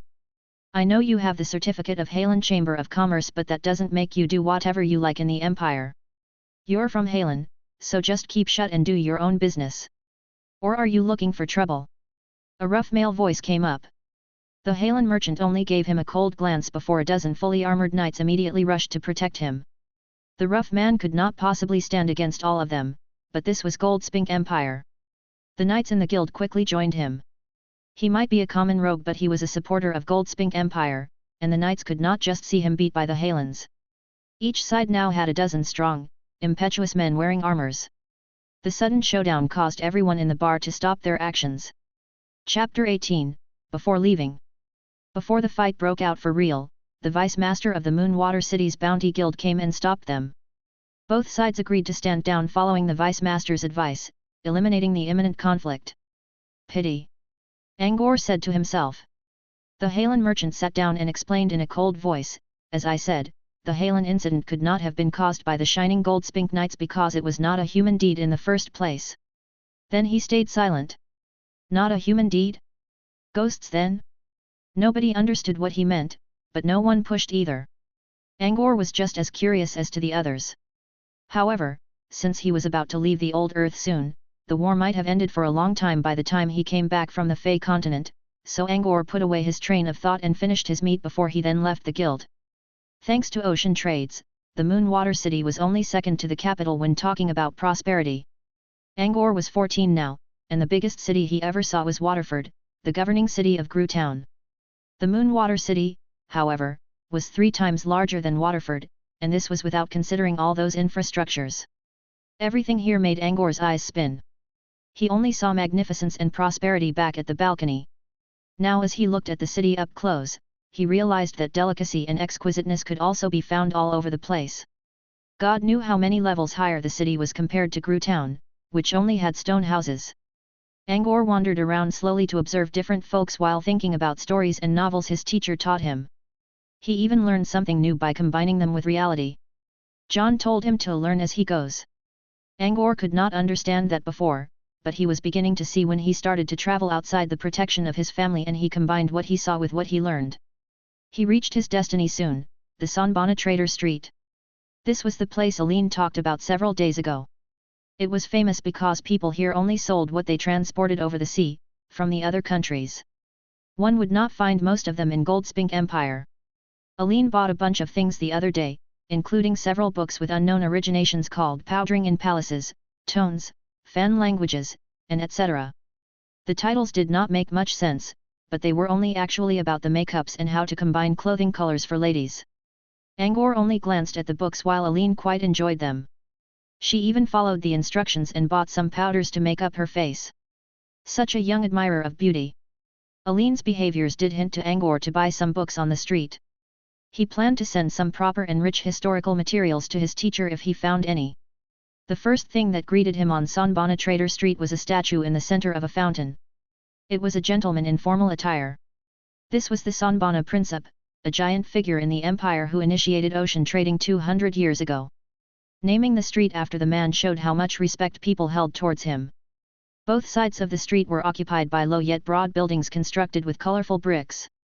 Every shop tried their best to make themselves attractive. The signs and slogans were also showy. Angor saw a carnival clown playing ball tricks in front of a dessert shop who would make the crowd exclaim every now and then. Some kids dragged their parents and cried when they could not persuade their parents to buy sweets. The entire street was just so lively. Angor tried his best to keep his nobleman's image, but he was young after all, and he could not hold back the curiosity in his blinking eyes and could not help looking everywhere. In the end, Angor spent his first coins at a milk shop, with a cow's plush in front of its door, instead of his original destination, bookstore. He drank a full bowl of sweet milk, then let out a big smile when no one was looking. He immediately went back to his usual expression once he was out of the shop. When he took another pack of takeaway sweet milk, he even tried to act mature. Alas, my sister loves strong, sweet milk. Sorry for troubling you, mister, pretended Angor. Angor wiped his lips clean and stepped away, satisfied. It did not take him long to find a bookstore with the image of Thoth, the ancient god of knowledge, drawn on the door. The store mostly sold pulp paper books. There were rarely any leather books here. He picked up several random books to read. The shopkeeper wanted to yell at him first, but seeing Angor's appearance and his careful etiquettes when reading, he swallowed his curse words back. He never liked customers who casually read through his books here, but he would not turn away a polite young nobleman either. The stories were good. He could even learn some deep meanings between the lines. This trip was worthwhile. Angor was never stingy about books. Soon, he was carrying several filled craft paper bags provided by the store. Hey mister, you seem really interested in various books. I have a collection of random volumes, could you wait a bit if you are willing to see them? The shopkeeper was overjoyed just by seeing Angor buying so many books. Customers like this were scarce these days. He also noticed that Angor bought all kinds of books, so he instantly had some new ideas. The shopkeeper collected many books from people of various foreign fleets, but most of them were too aged and tattered, and some of them were written in unknown language so they never got sold and could only collect dust in his storage. Now he just met a generous customer, he would not let this chance get away. Collections. Angor's eyes lit up. He agreed without giving it much thought. The shopkeeper quickly led Angor to the guest room upstairs and gave him a glass of fruit wine before he headed towards the storage. After a while, the owner brought 2 assistants and 3 large wooden boxes with them. These gave out the smell of mold. Angor frowned. They must have been kept in an extremely damp place to be like this. Oops. The traders from the Desert Kingdom haven't come in a long time, so we're out of drying powder, and the Moonwater City is far from being dry. Don't worry, I made inner packings for the books, no wetness will slip in, said the shopkeeper as he thumped on his chest. Angor did not question him. He only nodded and asked them to open the boxes. Before he could check the content of them though, a loud, deafening horn sound came from the sky above the Moonwater City. Chapter 19, The Lines of Growth. Angor looked through the window, puzzled. It was the first time that he heard such a loud horn ever since he came to Moonwater City. Emergency maybe? The shopkeeper went to the window as well. He stroked his tidy, handlebar mustache, and looked towards the Vichy harbor with squinted eyes. Ah, the merchant ship from the foreign continent has arrived. Ha, so the route on the Whalebone Sea finally unfroze. It'll become busy once they unloaded all the stuff from that ship. He immediately asked his assistants to go to the harbor. This was not the only bookstore in the city, so they got to try hard if they wanted to get better merchandise. The Whalebone Sea is open? So, the ship from Fey continent will come soon? Or did it already come? Angor looked towards the distance in silence. He felt expectation, as well as some sadness. He took a moment to regain his smile, collect his thoughts, and check the collections in the boxes. Angor raised an eyebrow when he saw that most books there were leather books. The papers were obviously of bad quality, but since most leather books were collected in noble families, it was natural for common folks to make poor ones. The shopkeeper had wrapped up every book tightly. As he said, the mold and wetness never got inside. Since the evening was still far, Angor simply sat down and began reading the book one by one. The sand in the hourglass flowed. The clouds on the sea carried the color of sunset, grey and white seagulls returned to their reefs and dusk covered the entire city. Angor finally stood up, wiped his trousers of dust and pointed at a box nearby. I'll take the books in this box. Please bring them to the Glorious Crown Inn in the Bounty Guild. The Glorious Crown Inn was the most luxurious one along the entire north shoreline. Of course, the shopkeeper knew about it. He quickly asked his assistant to carry the box and follow Angor. The books were expensive. All these books cost Angor 30 gold coins, which were nearly the total income of a family of 4 over 10 years. Angor felt his heart bleed too, but when he thought that all the books would become knowledge, which in turn would bring him money, the feeling was not painful anymore. Of course, he knew that was just his excuse trying to comfort himself. Angor felt joy from everyone along the way. The thawed Whalebone Sea meant that a good year had officially begun. When he was back at the inn, the sun had just disappeared under the horizon on the sea. A small trace of bright red still lingered along the shoreline, but the Moonwater City had fallen under the cover of nightfall. Before Angor could open his door, he saw the door across from his room opening. Mara and his grandchildren walked out and came to him. I've received the message that the merchant ship from Fey continent has reached the Moonwater Pass, and will arrive at Vichy harbor tomorrow morning. Pack your things tonight, we'll board the ship tomorrow noon, said Mara. He looked at the assistant from the bookstore beside Angor and the big box of books he was carrying. Ho ho, looks like you're prepared. Good. We'll stay on the ship for about half a year. The books will help you kill time. Then Mara turned to his grandchildren. Get your luggage too. Starting from tomorrow, you won't be living your relaxed lives. The gentle moonlight soothed Moonwater City into silence. Angor stood on the balcony and looked towards the south, with various thoughts whirling inside his mind. He could only shake his head in the end and bid farewell to his peaceful past. Night ravens flew past the sky. The Vichy harbor finally welcomed absolute quietness after midnight, after a day's busy work. The quiet harbor was covered in darkness. Only 3 oil lamps that were almost burnt out were giving out light on several wooden pillars. A figure suddenly moved past the faint light from a small, far-off ship. Someone covered in black. The man in black ran quickly and left the Vichy harbor. He never went towards anywhere with light. The moonlight reflected from his bright, green pupils. Apart from that, nothing special could be seen of him. The man was like a lone wolf traveling in the night, silent, not entangled in anything in the world, and swift as a cheetah. When the man ran past the central street of Moonwater City, he suddenly halted and let out a single word.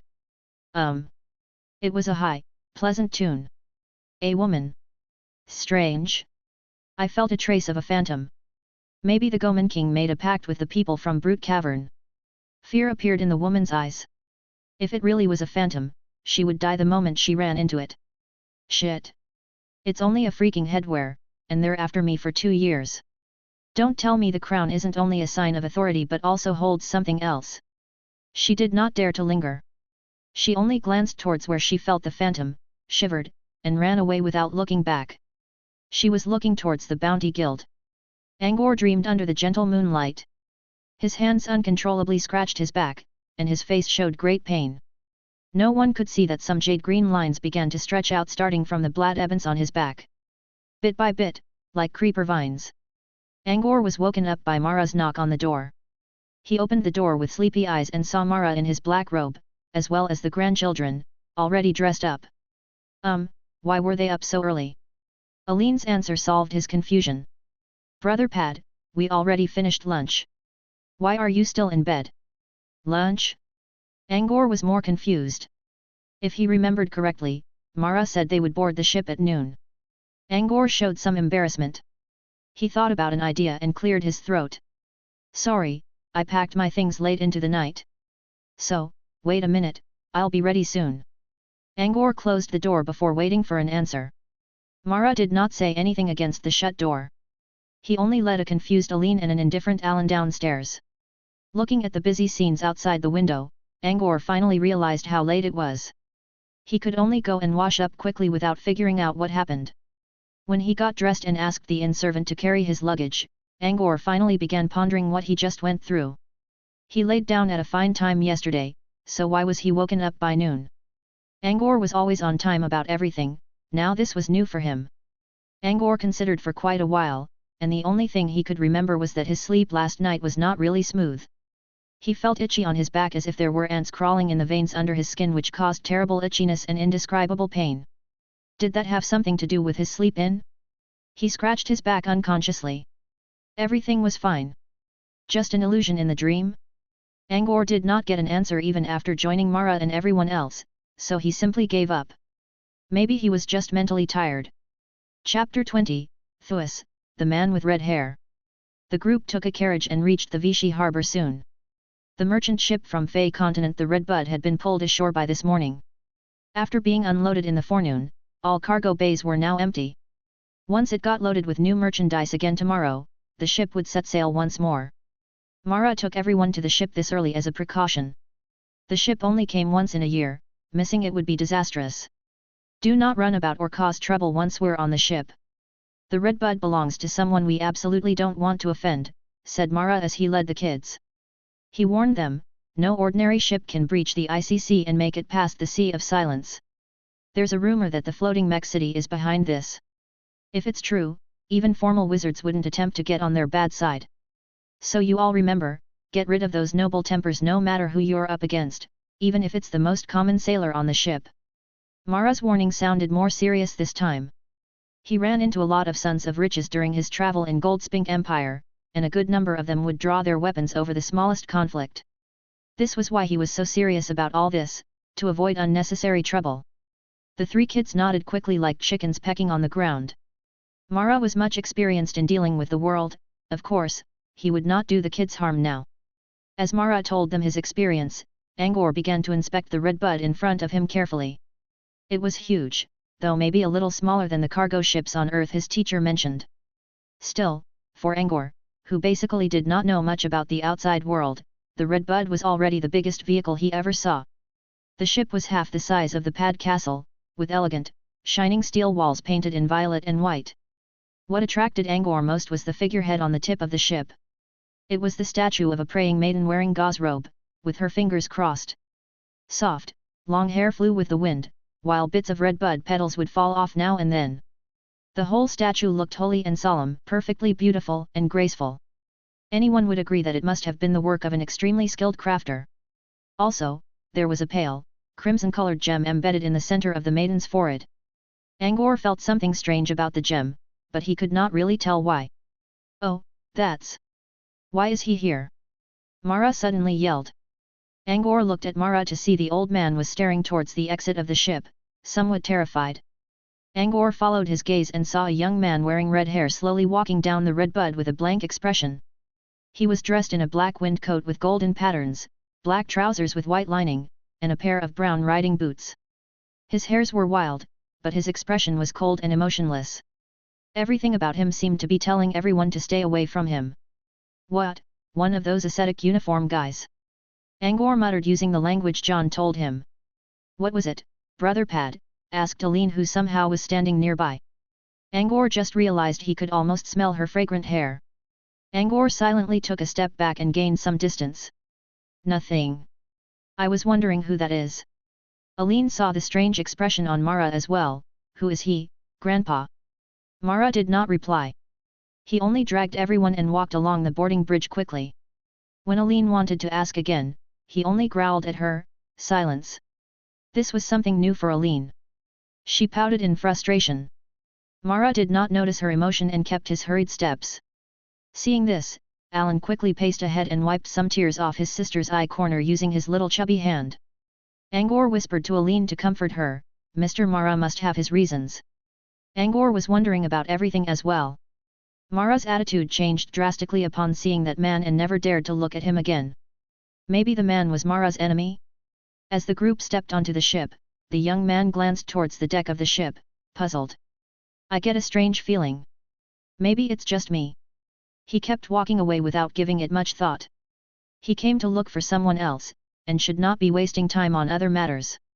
The night passed. The sun rose in the distance and covered the surface of the sea in gold. Ho-ho-ho-hum. The ship's horn bellowed as anchors were pulled up and sailcloth hoisted. People ashore and on the deck waved at each other either in silence or in tears. In the heavy atmosphere, the Redbud slowly bid farewell to the old Earth and sailed towards the unknown distance. Angor stood on the deck and watched as the continent of the old Earth getting smaller. Apart from feeling lost, he also sensed foreboding, that this meant he would leave the homeland for real. What would he see the next time he returned? Would it be under the brilliant sunset or the beautiful morning glow? Angor shook his head. He smiled to himself and decided to put that sadness away. Next, he went back to his room and continued solving the puzzles John left him. 3 days passed in a blink of an eye. The ship went smoothly without any staggering, so Angor never had to worry about getting seasickness. However, his face still paled, due to many discomforts when living on a ship. There were knocks on the door. Fast and urgent. Angor put down his quill and paper and opened the door. A beautiful girl was standing there. She was wearing a white, lace princess dress. Long, pink hair flowed down her shoulders, with a tiny bit of shyness in her expression. When she saw Angor, her eyes quickly brightened up. Brother Pad. She called in a friendly voice. Aline. Except for going to the mess hall for meals, Angor always stayed in his room doing his puzzles during the last 3 days. This was the first time he saw Aline since they sailed. Grandfather is back and he called for us. He has something to say, Aline said. Angor nodded to her, okay. Just a second, let me get changed. They ran into the man with red hair that day. Mara asked a waiter to take care of their meals and rooms, then went towards the cabin on the top floor to look for someone. That was all the kids knew. Angor would not realize that Mara was already back if Aline had not told him so. The 3 kids were living in the middle level of the ship, while the bottom level was occupied by sailors and various workers. Mara stayed on the top floor. They did not know exactly who lived up there, but they could guess that there must be someone important or power wielders like Mara. Following the waiter, Angor and Aline arrived at Mara's cabin. The first thing they saw was Alan, who took a big bite on the cake he was holding, with white cream covered the edge of his mouth. Mara was sitting nearby with a grim expression while holding a leather scroll.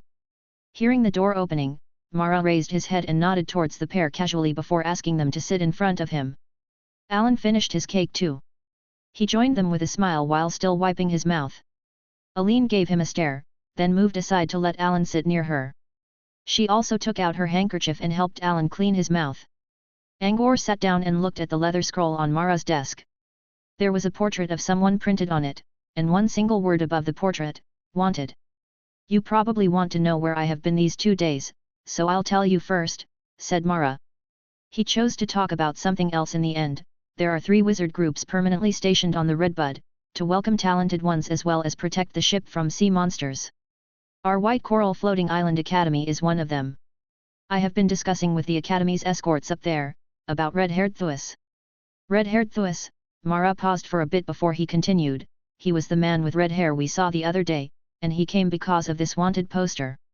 You'll know who he is once we're at the Academy. For now, I'll only tell you one thing. Stay away from that man whenever you see him. His bad temper is well known across the entire South. When he finished, Mara's expression calmed down. He smiled at the three kids, but I called you here for something else. I've talked to the escorts on the Redbud. Since you three are talents, it won't hurt to teach you about meditation earlier. This is why I need you here today. Chapter 21, Triangle Channeling. However, Mara paused. His eyes brimmed with an indescribable emotion. Before teaching you the way of meditation, I need to tell you two facts, two common rules in the wizarding world. First, all wizards, including white wizards and black wizards, all follow the way of equivalent exchange. Though white ones consider this rule more seriously than black ones. Second, for wizards, everything has a price, except for knowledge. Knowledge is priceless. Unless you are very close to someone, if you want to acquire knowledge from a wizard, you must pay the cost for it. With that, Mara looked at Angor. I can teach meditation to Aline and Alan for free since they're my family, but not you.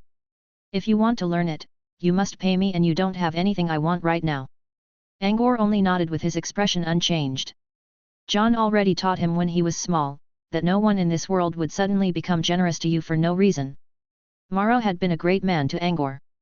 He had even given Angor a valuable magic scroll in exchange for a mere possible promise.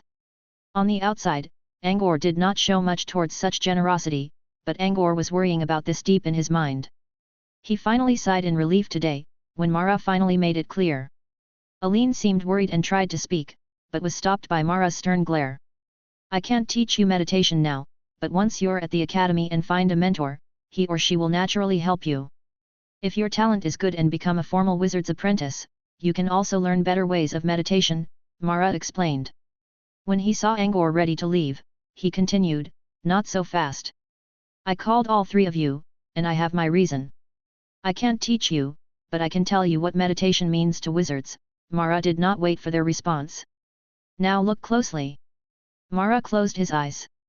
No one knew what he was doing, but after 2 or 3 seconds, the wanted scroll on the desk slowly floated into the air, then moved around the room following Mara's guidance. The scroll rolled up, folded, cruised, and dropped like a feather. The kids watched with excitement. They saw a lot of Mara's power these days, but they were still excited about this. When the poster landed slowly, Mara finally opened his eyes. I did not cast any spells, yet the scroll still fell under my control, denying the rules of nature. Do you know why? Mara asked. Then he quickly put a hand against his forehead. Ah, that was silly of me. You don't know about wizards, I shouldn't have asked that. Mara recovered his posture. I'll make this straight. This is a power brought by meditation. Wizards usually call it spiritual power. The level of your spiritual power determines how efficient you can channel your mana. Mana is a unique power that is created when your body communicates with the world. Usually, only a spiritual power higher than 10 can be used to channel the source of mana and feed it back to yourself, and a higher spiritual power indication improves efficiency. This is where meditation comes into play to improve the efficiency of mana channeling. Next, spiritual power. For most wizards, spiritual power is a medium for channeling mana. However, it has its own effect as well. It can even affect our physical world. Just now, I was using pure spiritual power to move the scroll. You should remember though, that spiritual power is extremely unstable, and meditation is used to construct models and stabilize spiritual power, Mara sighed. He added, there are some special branches among the 3 major arts which require spells that combine spiritual power and mana together. Those spells require extremely deep knowledge, and no one should attempt them before they become formal wizards. Mara explained some cautions and details about meditation before he handed a small booklet to Alan. This is the basic meditation method taught by the Academy, the triangle channeling. Alan, read it and remember everything, then give it to Aline. Mara spoke to Alan, who only gained more confusion today than knowledge. Then Mara looked at Aline. The girl had been turning her eyes everywhere. Remember, it's not allowed to distribute the triangle channeling in private. You two read it and then burn the book. If I ever find out that you give it to someone else, that man will be executed, and you two will receive the death penalty. Aline froze upon hearing Mara's warning. People die this easily. Somehow, Aline began to have a glimpse at the cruelty of the wizarding world. Now, each of you can ask me a question. Get your answer and return to your room. I need to research on a new magic project in the coming days, so don't disturb me unless your lives are threatened. These words are obviously meant for Alan and Aline. As for Angor, Mara had been kind enough to him. Time to return to being strangers. Alan and Aline were always interested in the path of wizardry, but they were too young and had limited knowledge, so they did not give Mara any constructive questions. Aline even annoyed Mara greatly by asking a question about talent, about which Mara already explained several days ago. If he was not trying to be kind towards a girl, he could have slapped her. Alan asked about the difference between white wizards and black wizards. They would know such common sense once they reached the academy. Asking Mara now meant Alan wasted a good chance. It was not a good question, but still better than Aline's, so Mara still explained in detail. Their names sound as if they are separated like good men and bad men. Ha! Essentially, they have no difference. The definition of black and white is only for apprentices, while formal wizards never named themselves like that. It's only about their different ways of acting. Apprentice wizards call someone white wizards because they deal with everything in a more gentle approach. As for black wizards, they tend to be fierce and cruel, but that's not always the case. A white wizard in a bad mood may blast you to pieces if you happen to walk in front of him at a wrong time. So this black and white definition is only for general cases. There are no differences between them. Once you've become a formal wizard, you can act like a black wizard and change into a white one in the next second, which is totally fine. However, there are differences between wizard groups. For example, the White Coral Floating Island Academy is a moderate organization. Wizards from the academy do not kill apprentices without a reason, they even help apprentices in trouble occasionally. Of course, you must pay for such help later. There are also wizard groups on the Fey continent who believe in the survival of the fittest. To them, apprentices are merely walking research materials. This is why you can consider yourselves extremely lucky for being accepted by the White Coral Floating Island Academy. With Alan's question answered, Mara then looked towards Angor. Angor stood up and bowed politely. My question is, what's the base principle behind casting spells? That's a good question, said Mara as he looked at Angor with approval. He then said, I can't give you an authentic answer with my current knowledge, but I can tell you the rules for casting spells in my view. You can use my views as reference. For wizards, mana is the energy for using spells, but not the most important aspect. The most important point is the knowledge used to construct the spell. You can say that knowledge is everything for wizards. We pursue the root of all, find the answer to all and discover the truth. All knowledge can become eternal miracles with the help of mana. Here's an example. There's a basic cantrip called Canine Nose. It temporarily gives someone a sense of smell as sharp as dogs. To cast the spell, apart from using mana, you also need to understand the structure of dog noses and knowledge about the sense of smell. Additionally, you need to adjust your own nasal cavity beforehand. So, the most important elements for wizards: accumulation of knowledge, creativity, and insight into everything. Chapter 22, Strange Seabird. Mara never showed up in the following days.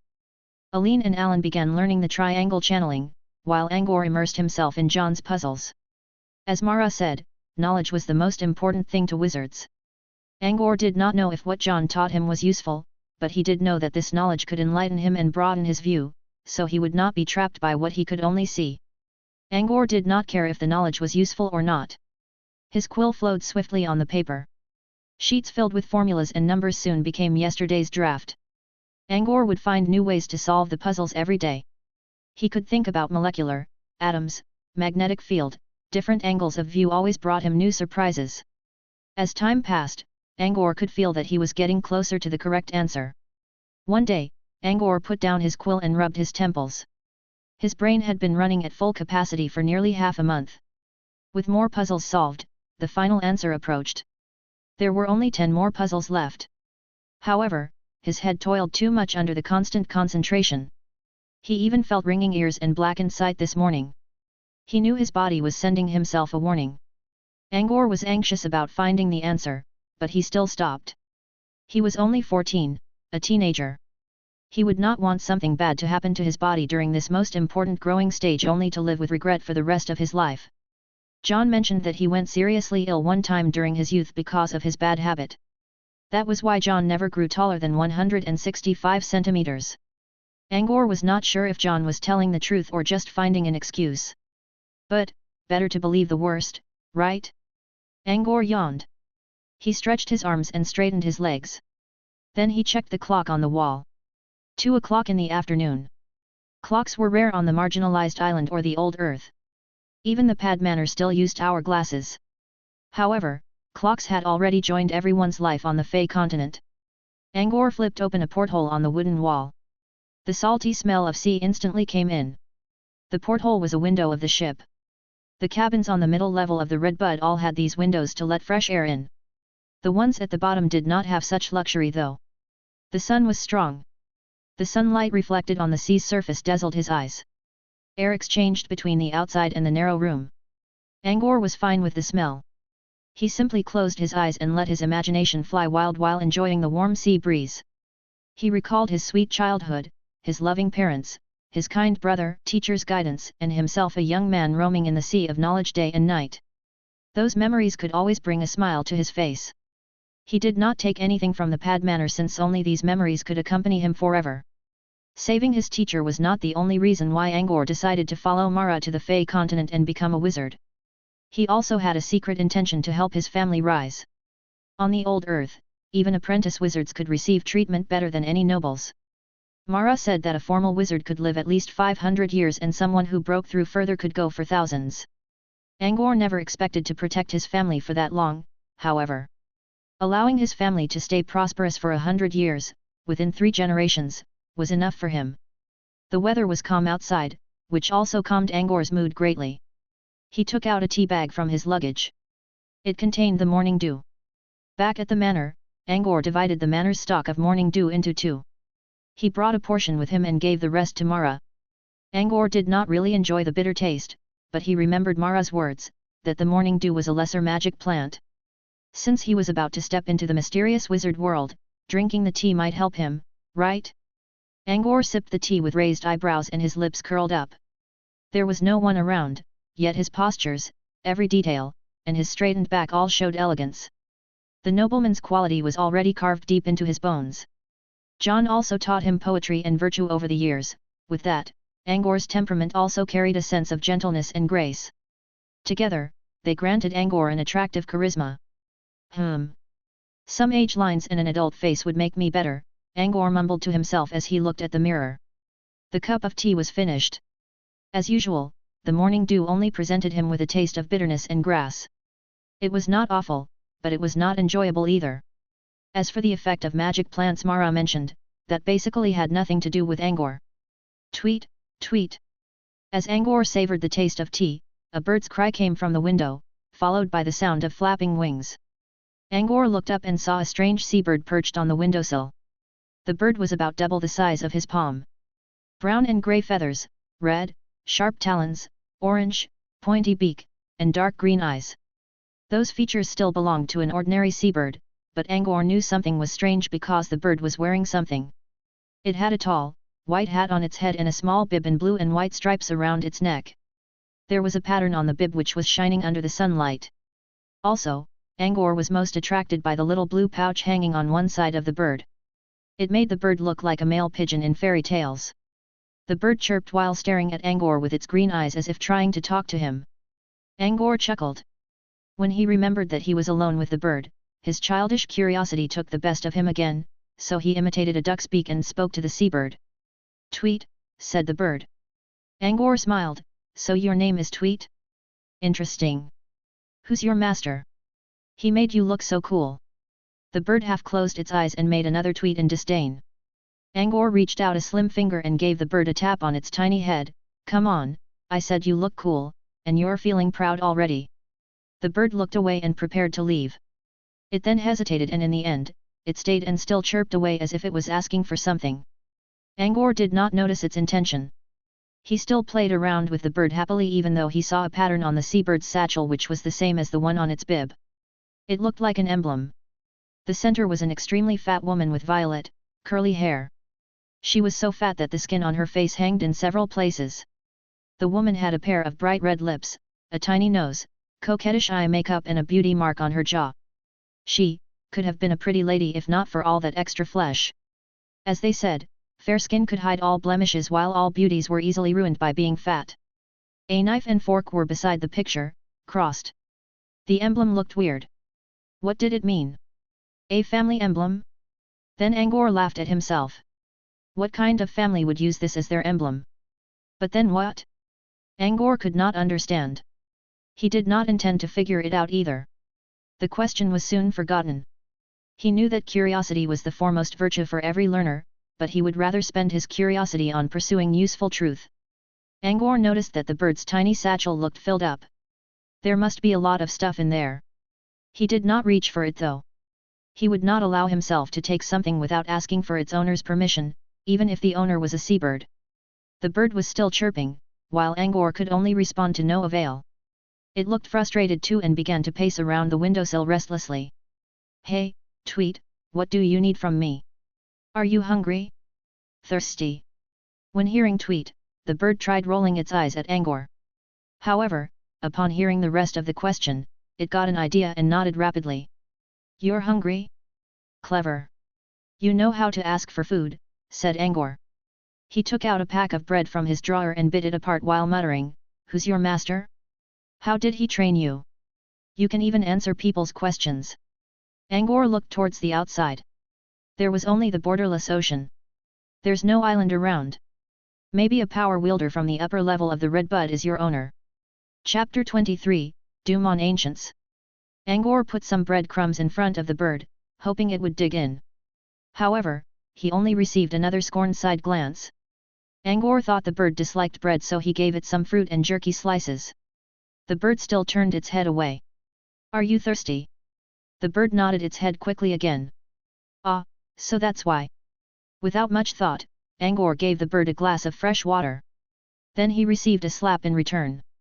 The seabird stretched its wings, knocked the glass away, and returned to the endless sea. What happened next was more unexpected though. The bird returned to his room, circled around the narrow room for a while, and finally stopped in front of Angor's teacup. The cup still contained the remaining morning dew leaves Angor used to make his tea. Aha, now Angor finally understood. The bird was attracted by morning dew. What was special about morning dew? For now, Angor knew that it was a magic plant. So this seabird was a supernatural creature too? Angor pondered.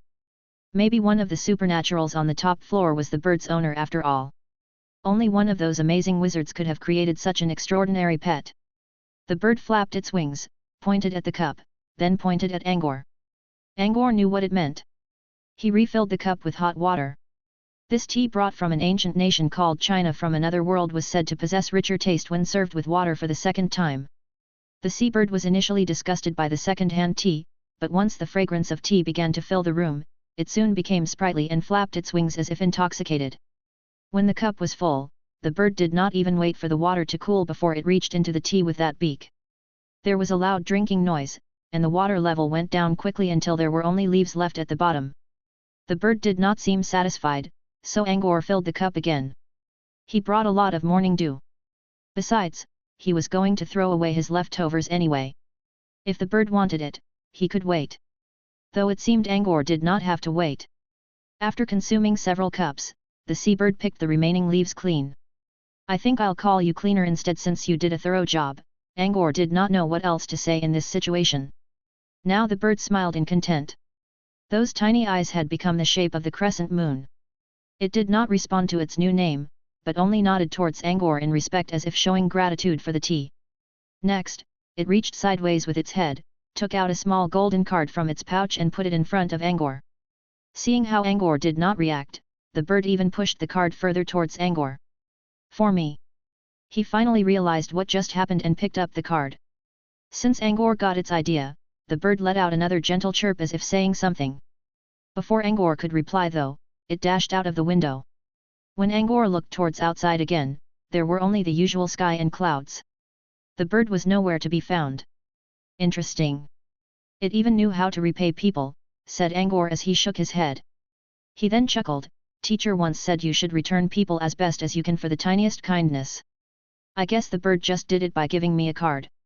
No longer minding the vanished bird, Angor focused on the golden card in his hand. One side was blank, the other had a picture on it, the same fat lady wearing violet hair, drawn on the bird's bib and pouch. Angor stroked the picture with his fingers. It felt embossed. Looked like the patterns was carved onto the card. Someone used such delicate craftsmanship on this tiny card. There must be a reason. He knew nothing about the picture though, so he would not get the idea behind this no matter how deep that might be. Besides, there was no point in wasting time on the matter. Angkor simply put the card away in his pocket and continued enjoying his journey. Listening to the sound of sea waves and the low bellowing of flowing undercurrent, Angkor took out a book to read. The title read Idea on Ancients. He found the book in the bookstore at Moonwater City. It mainly contained mythology stories collected by the author from all kinds of places. In other words, the book was just a myth anthology, added with the author's own view, thus the title Idea on Ancients. Angkor kept reading until the color of dusk had covered the entire sky. When he finished the book, Angkor believed he would have called the book Doom on Ancients rather than Idea on Ancients. Every single god or deity in the book perished in the end, either died trying to save mankind by fighting demons or died due to some other natural reasons. Not one of them enjoyed a happy ending. They were only myths, so nobody knew if those were real. Maybe the so-called gods were only powerful wizards? Common folks were usually terrified or resistant about supernatural power. Maybe perished gods were referring to wizards who left the old earth. Since the old earth had not witnessed any supernatural in a long time, people with good imagination made up all the perished gods to comfort themselves. Angkor put down the book, stretched, and checked the weather. He then decided to have dinner for now. Angkor knew much about the Red Bud during the month. There were more than one dining halls. Almost every floor had one. Also, one could tell the social classes of people eating in these halls according to the decoration and the food in these places. The dining hall on the top floor of the Red Bud was the most luxurious one. Only apprentice wizards were accepted there.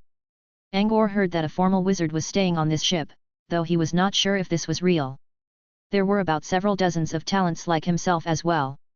They were found from various continents by the guides from the three major wizard organizations, the White Coral Floating Island Academy, the Gravity Forest and the Tower of Hurricane. They were staying at the mid-tier on the Red Bud who used the White Flounder restaurant on the middle floor. The sailors and other handymen used the Alfalfa restaurant on the bottom floor. Angkor came to the White Flounder restaurant just at dinner time. There were a lot of people. Now that no one was proud of being a talent anymore, they simply took their plates and found a seat while letting the chefs decide what to eat. It did not matter whether you were a blue blood or rich man. Here, everyone was only a rookie about to step onto the path of wizardry. Rookies should act like rookies.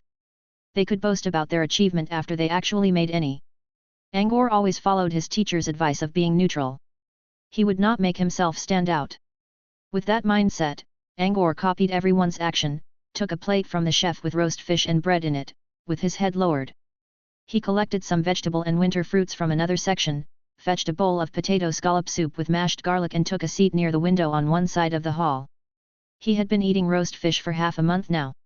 He really missed his teacher's Chinese food. Thinking about how he would not find his favorite food for many years, Angkor's face quickly darkened. If I knew I would live alone earlier, I'd have learned cooking from teacher from the start. Angkor sighed in his mind even though he still kept his noble politeness on the outside. The half-shut wooden door kept squeaking with people going in and out. Angkor could see the door well from his position. A young man wearing silver and grey lace shirt pushed the door open and walked into the hall with slow, somewhat unpleasant steps. Angkor had been staying low profile ever since he was on the ship. In this cruel wizarding world, his beloved brother was no longer here to protect him. He had to be modest to find peace. That was why he never interacted with anyone apart from Alan and Aline during the entire month. While Aline and Alan tried their best to expand their social network, Angkor only kept himself to his studies and puzzles.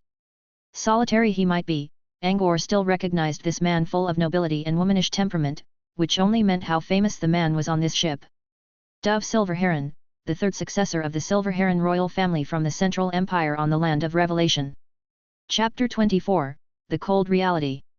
Compared to the Old Earth, the Land of Revelation could be considered a real continent while the Old Earth was only a remote, marginalized island. The Land of Revelation was still far from Fey continent when it came to importance, but at least wizards still considered the place worthwhile. Dove was an exchange student appointed by the Silver Heron Royal Wizard Group. He was going to the Tower of Hurricane at the south of Fey continent to exchange study. At least Dove said those himself. However, every talent on the ship knew the fact that this Silver Heron Royal Wizard Group was merely created by apprentice wizards from the Tower of Hurricane who could not break through into formal wizards after they left their mentors. Thanks to the relationships they previously had in the Tower of Hurricane, they could earn themselves some quota for recommended talents. The exchange student was complete nonsense. An organization with thousands of years of history and groups of formal wizards would exchange students with an apprentice group built by weaklings? Seriously?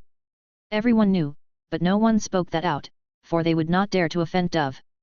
They were weak, but they were still supernaturals. Rumor said that there was an apprentice in the Silver Heron Royal Wizard group who was very close to a formal wizard. This man returned to the Central Empire in disappointment because he could not find his destiny for a breakthrough. The relationship, added by Central Empire's great financial resources, was enough reason for everyone to avoid offending Dove. He might be an arrogant, spoiled playboy, but people around him could only bear with it. When Dove stepped into the dining hall, conversations quickly quieted down. Thanks to the sudden silence, Angor heard someone whispering nearby. Hey! Did he come alone? Where are his lackeys? Dove heard it too. He glared at the speaker with a violent expression and laughed out when he saw his target get back to his meal with a terrified expression. However, Dove's arrogance immediately vanished once he left the crowd. He tried to find his men just now. All rooms were shut. No idea where they went. Bastards, Dove cursed under his breath. Without his servants, he had to fetch his meal on his own. He was used to his self-ego among talented people. When he heard about the background of the Redbud, he too did not find any trouble with the chefs. Instead, he took his meal carefully and sat somewhere vacant. Angor only glanced at Dove when he came in and never paid any attention to him again. Angor was thinking about something though. He was sure he heard the door panel clicking twice when Dove came, but Dove was the only one there. Maybe he just heard things because he was too tired doing his puzzles? Thanks to John, Angor learned to be sharp about his surroundings. This was not for avoiding trouble, but for capturing details in the environmental reality so he could gain inspiration and opportunity from everything. Simply put, the sharp sense was for refining his own knowledge. Angor was always confident in his instinct to capture tiny details, but the instinct seemed a bit off today. Shaking his head, Angor gave up on wondering about the strange matter. It was not his problem, and it was not worth the time. Angor knew how to enjoy a good meal. He sometimes even lost himself in the process. However, he needed a good meal first. What he was having now could only be considered filling. Acceptable, yet not enjoyable. As he ate his fill, Angor's mind wandered off again to his unsolved calculations. Someone not far screamed, interrupting Angor's roaming mind. Arrgh! Who the fuck are you? Show yourself! A high-pitched male voice pierced the air in the entire dining hall, followed by the noise of shattering plates. Angor frowned and looked towards the ruckus. The arrogant third prince from the Central Empire now had stains all over himself. He grasped his neck with one hand. Blood was running between his fingers. He was waving the tablecloth using his other hand, breaking the porcelain dinnerware everywhere. Dove was baring his teeth at the air like an angered pit bull, to no avail. There was no one around 20 meters of him. He's mad again? Hey wait, he's bleeding. There's a knife wound on his neck. Someone muttered, but nobody was there. Don't tell me the place is haunted. All talents in the hall talked, but not a man went there to help Dove. Apart from his terrible temper, people were terrified of the strange situation as well. The blood is coming out fast, but not to the extent of gushing out. Maybe a cut vein, said Angor. He glanced around and spoke to himself, even if it's only a vein, judging from the blood flow, he'll be dead without aid within the next 10 minutes. A blade cut, but no one was holding a blade. Angor looked around Dove without seeing anyone. Then he recalled hearing the second door click just now. Interesting. Someone invisible? An apprentice? Or just another talent? Angor inclined to the latter. An apprentice wizard would not have to do it concealed, and that one hit would have killed Dove. Dove was still rampaging when Angor measured the situation. As time passed, Dove's yelling became weaker. He suddenly heard something and grabbed a wine bottle before hurling it against a window southeast of him. The spilled dark red wine did not hang onto the wooden wall as everyone expected. It stopped in midair about 5 meters in front of the wall. The wine slowly flowed downward, exposing a red human figure. Someone's over there. He's invisible. A man yelled while pointing to the soaked figure, is that a wizard? You can't be serious. A mighty wizard will never come and assassinate the likes of us in this way. They just need a glance and we'll die the most painful death, sneered someone. Wait a minute, and we'll see him, said one of the talents. He pointed towards the assailant. Mr. Komoen mentioned these spells. There are the phantom shift which cloaks people under an illusion, the dimension cloak which lets someone hide in another space, and a spell that deceives your eyes using light and shade. The first and second are only available to formal wizards, and there's only one cantrip that can make you invisible, optic confusion. Mr. Komoen was the guide from the wizard organization, Gravity Forest. He was a level 2 apprentice wizard. The caster of optic confusion will be exposed if something touches him. Of course, he might be using some kind of alchemy item too. But even Mr. Komoen couldn't easily afford those things. When he finished talking, the invisible man soaked in wine already showed up. Angor looked at him with a raised eyebrow. A young man wearing tattered cloth, and a handsome face, which was now filled with a rebellious emotion. Angor did not know this man, but his clothing and details in his movement were enough to tell Angor that he was from a poor family. The poor versus a rich noble. The man looked at the bleeding dove with an unyielding delight. He then let out a bloodthirsty grin, satisfied by his revenge. The once arrogant prince looked at the man with disbelief and hatred. There was also regret behind his angered expression. Nice. The story behind these guys is sure to keep Mana talking for a whole year. Angor recalled the moment when he heard headmaid Mana gossiping about the infamous, cheating Waterford noble scum. Angor shook his head and prepared to leave the dining hall. He did not have time for such outdated plots. When he stood up, a middle-aged noble lady with silver hair appeared on the scene. Angor heard about the elegant lady before. She was Lady Merlin, a level 3 apprentice wizard stationed on the Redbud. She was from Tower of Hurricane. Since Lady Merlin was here, the poor young man's fate should be clear. Wait. What? Angor watched in surprise as Lady Merlin stepped to the center while completely oblivious of the dying dove lying on the ground. She looked at the young assailant up and down with delight on her face instead. She waved a hand and all taints on the young man's body instantly vanished. What's your name? Lady Merlin asked him. Easley, Lady Merlin, ma'am. My name is Easley, said the young man as he responded politely. He did not say his family name because he did not have one. A family name represented family inheritance. He was an orphan and Easley was the name of a hound belonged to a nobleman he once served. To get himself a name, he fought with the hound for his life until he finally snapped the beast's neck. That was when the noble gave the name Easley to him. Easley. Good, I'll remember that. You're good. You channeled your mana pool very quickly. Maybe your spiritual power talent is beyond 20. Lady Merlin reached out a hand and put it on Easley's forehead. As I predicted, you were born with a spiritual power of 23. It will help you save much time. You will train 10 times faster than ordinary talents. No wonder you can channel your mana so quickly, said Lady Merlin. She smiled and spoke to the young man. I only told you the principle of optic confusion half a month ago, and you can already cast it. This means you understand the knowledge of light and shadow well.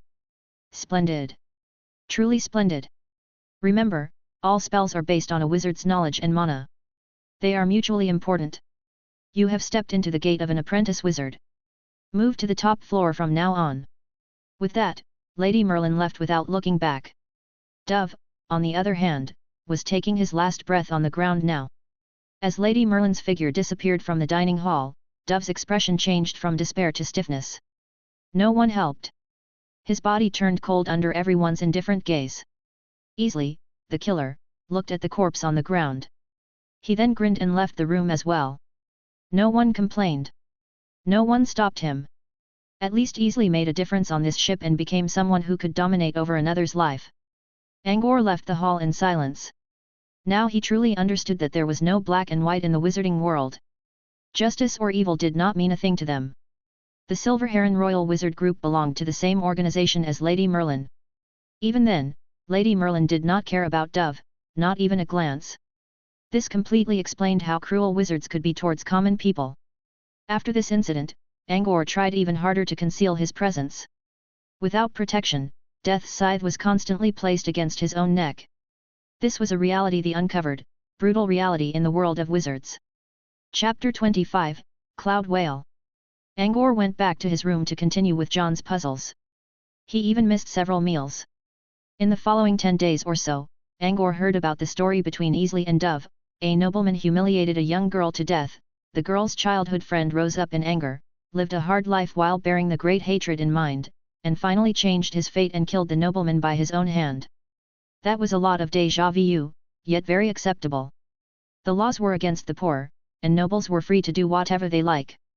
Justice was only brought up when people were from the same class. Angor actually sympathized easily upon hearing the story. Angor was a noble himself, but he always received education from the earth and did not consider his class as important. However, another story he heard next changed his attitude towards Easley. Dove went to the dining hall alone that day, because Easley had already slaughtered every single one of Dove's followers.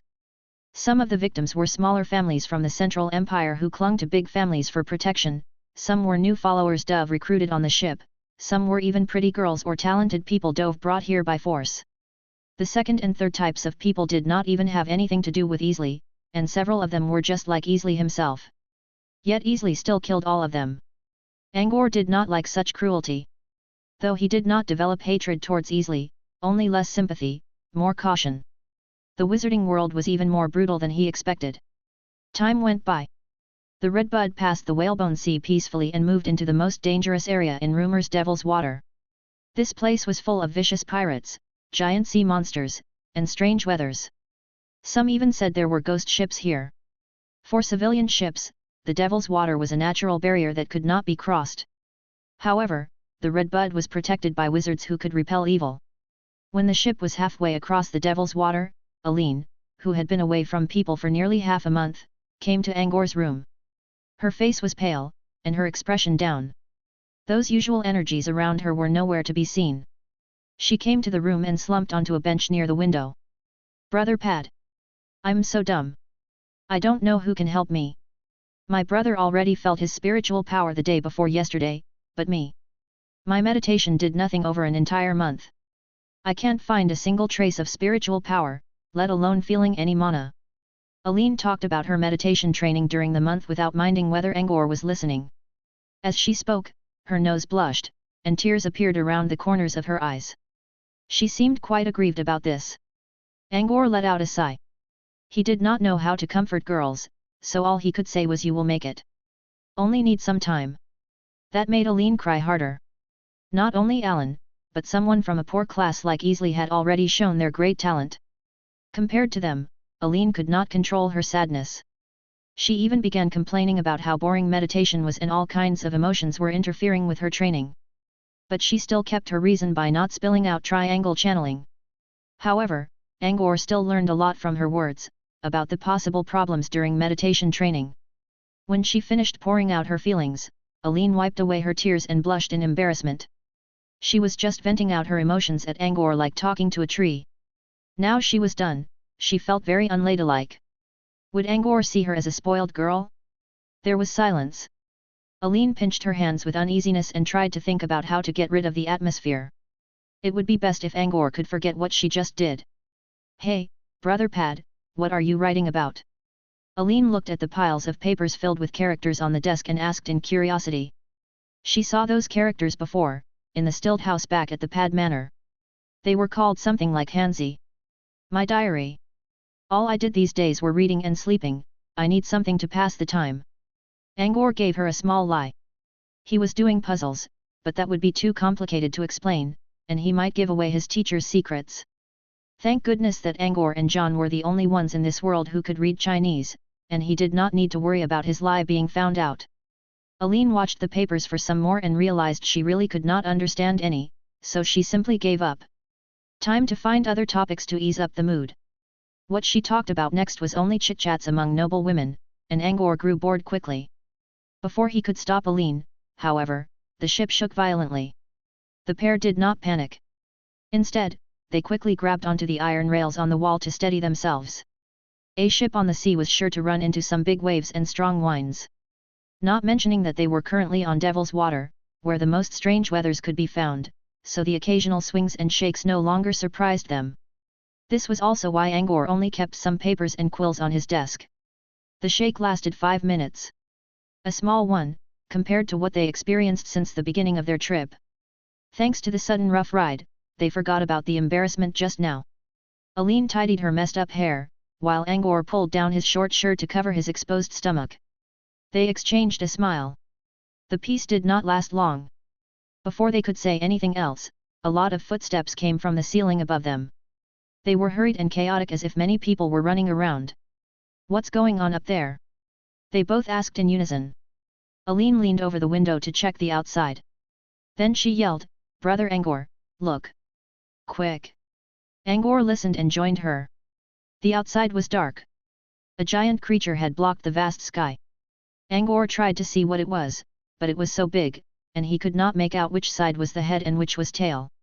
Angor felt a sudden terror, and quickly said to Aline, "Let's go outside." If such a giant creature decided to attack the redbud, staying inside the cabin would ensure a faster death.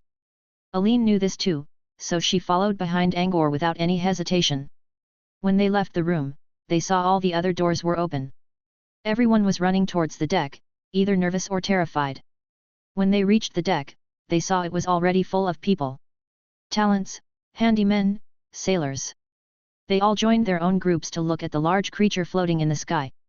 Angor also noticed that most talents were worried or scared, but sailors and handymen working on the redbud were mostly amused, without any trace of fear in their expressions. Angor calmed down a bit. Since sailors who had been working on the ship for many years were not afraid of the situation, the giant creature must be harmless to them. With that in mind, Angor put away his fear and carefully inspected the large creature in the sky. He could not get a good look of it back in the cabin. Now he could do it on the deck. It was a floating, giant whale at least 200 meters in length. The pair of fins on its sides were like wings, each flap could create some gust. That wave earlier must have been caused by the strong wind. The whale's eyes looked like sapphires which reflected a blurring gleam like those reflected by sea waves. A single horn stood atop of its streamlined forehead which appeared as if surrounded by the clouds. "So the legendary cloud whale lives in the devil's water," someone exclaimed. "A cloud whale is usually a gentle creature. However, we should be prepared for the worst," said someone else. Not far from the crowd, the second in command of the redbud gave orders to the sailors, then looked at the three figures standing behind him. "My lord, we need to activate mirror veil on the redbud." "Please assist," said the vice-captain in knight armor. He half knelt before the three lords. The lords were escorts from the three major wizard organizations who had been stationed on the redbud. One woman, and two men. The woman was wearing graceful attire, Lady Merlin, the level 3 apprentice wizard from the Tower of Hurricane, whom Angor saw the other day. One of the two males was a young man who possessed a handsome look. Black hair, hazel pupils, soft leather armor. A level 2 apprentice wizard from the Gravity Forest, Komoen. The third one was an elder wearing grey hair and grey beard, yet full of energy in his eyes. The escort from White Coral Floating Island Academy, a level 3 apprentice wizard, Mr. Florent. An old man in a black robe and another young man were standing behind Florent. When Aline saw them, she quickly brightened up and began waving her hand towards them. She had not seen Mara and Alan in a long time. Chapter 26, The Blood Witch. Aline dragged Angor towards Mara. Angor felt awkward at first, but when he saw no sign of disapproval in Mara's expression, he slowly joined Aline. "Grandpa, and brother. You came too." Aline rushed over to hug Mara. Mara greeted Aline with a smile. "Wait, Lady Merlin is about to channel mana into the Nightmare Stone. You better keep your distance." The three kids nodded and followed Mara until they were away from the escorts. The graceful escort in elegant formal dress, Lady Merlin, walked to the front of the ship with slender steps. Under everyone's gaze, she floated the figurehead statue into the air using an unknown power and slowly put it in front of herself. The figurehead of the redbud was a praying maiden wearing gauze robe. It left Angor with a deep impression when Angor first saw it because he felt something mysterious from the gem embedded on the forehead of the statue. However, he was not a supernatural yet, so the faint feeling was all he could get. Now, what Lady Merlin was casting finally confirmed Angor's question on that day. The pale crimson gem on the maiden's forehead was a supernatural item and an extraordinary magic crystal at that. It was called the Nightmare Stone. As Lady Merlin used her magic to control the Nightmare Stone, Mara began explaining the item to the kids. Nobody knew where the Nightmare Stones came from, even though it was rumored that there was something to do with another plane. The stones were extremely rare and could be used to create illusions without using magic formulas. It was considered a priceless artifact used in illusions of the occult art.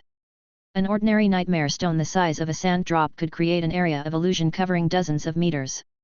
The nightmare stone on the praying maiden statue was as big as a toddler's fist, and could easily cover a space that extended for half a kilometer under an illusion. Sweat drops came down from Lady Merlin's forehead. A visible wave-like water ripples covered the entire ship. Lady Merlin let out a sigh in the end, waved her hands, and returned the statue to its original position. She looked a bit exhausted. The mirror veil was deployed.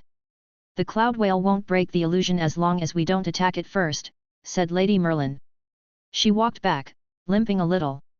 Activating a nightmare stone required an awfully large amount of mana. "Return to your work. You were right, the cloud whale has a gentle nature and will not seek destruction for no reason.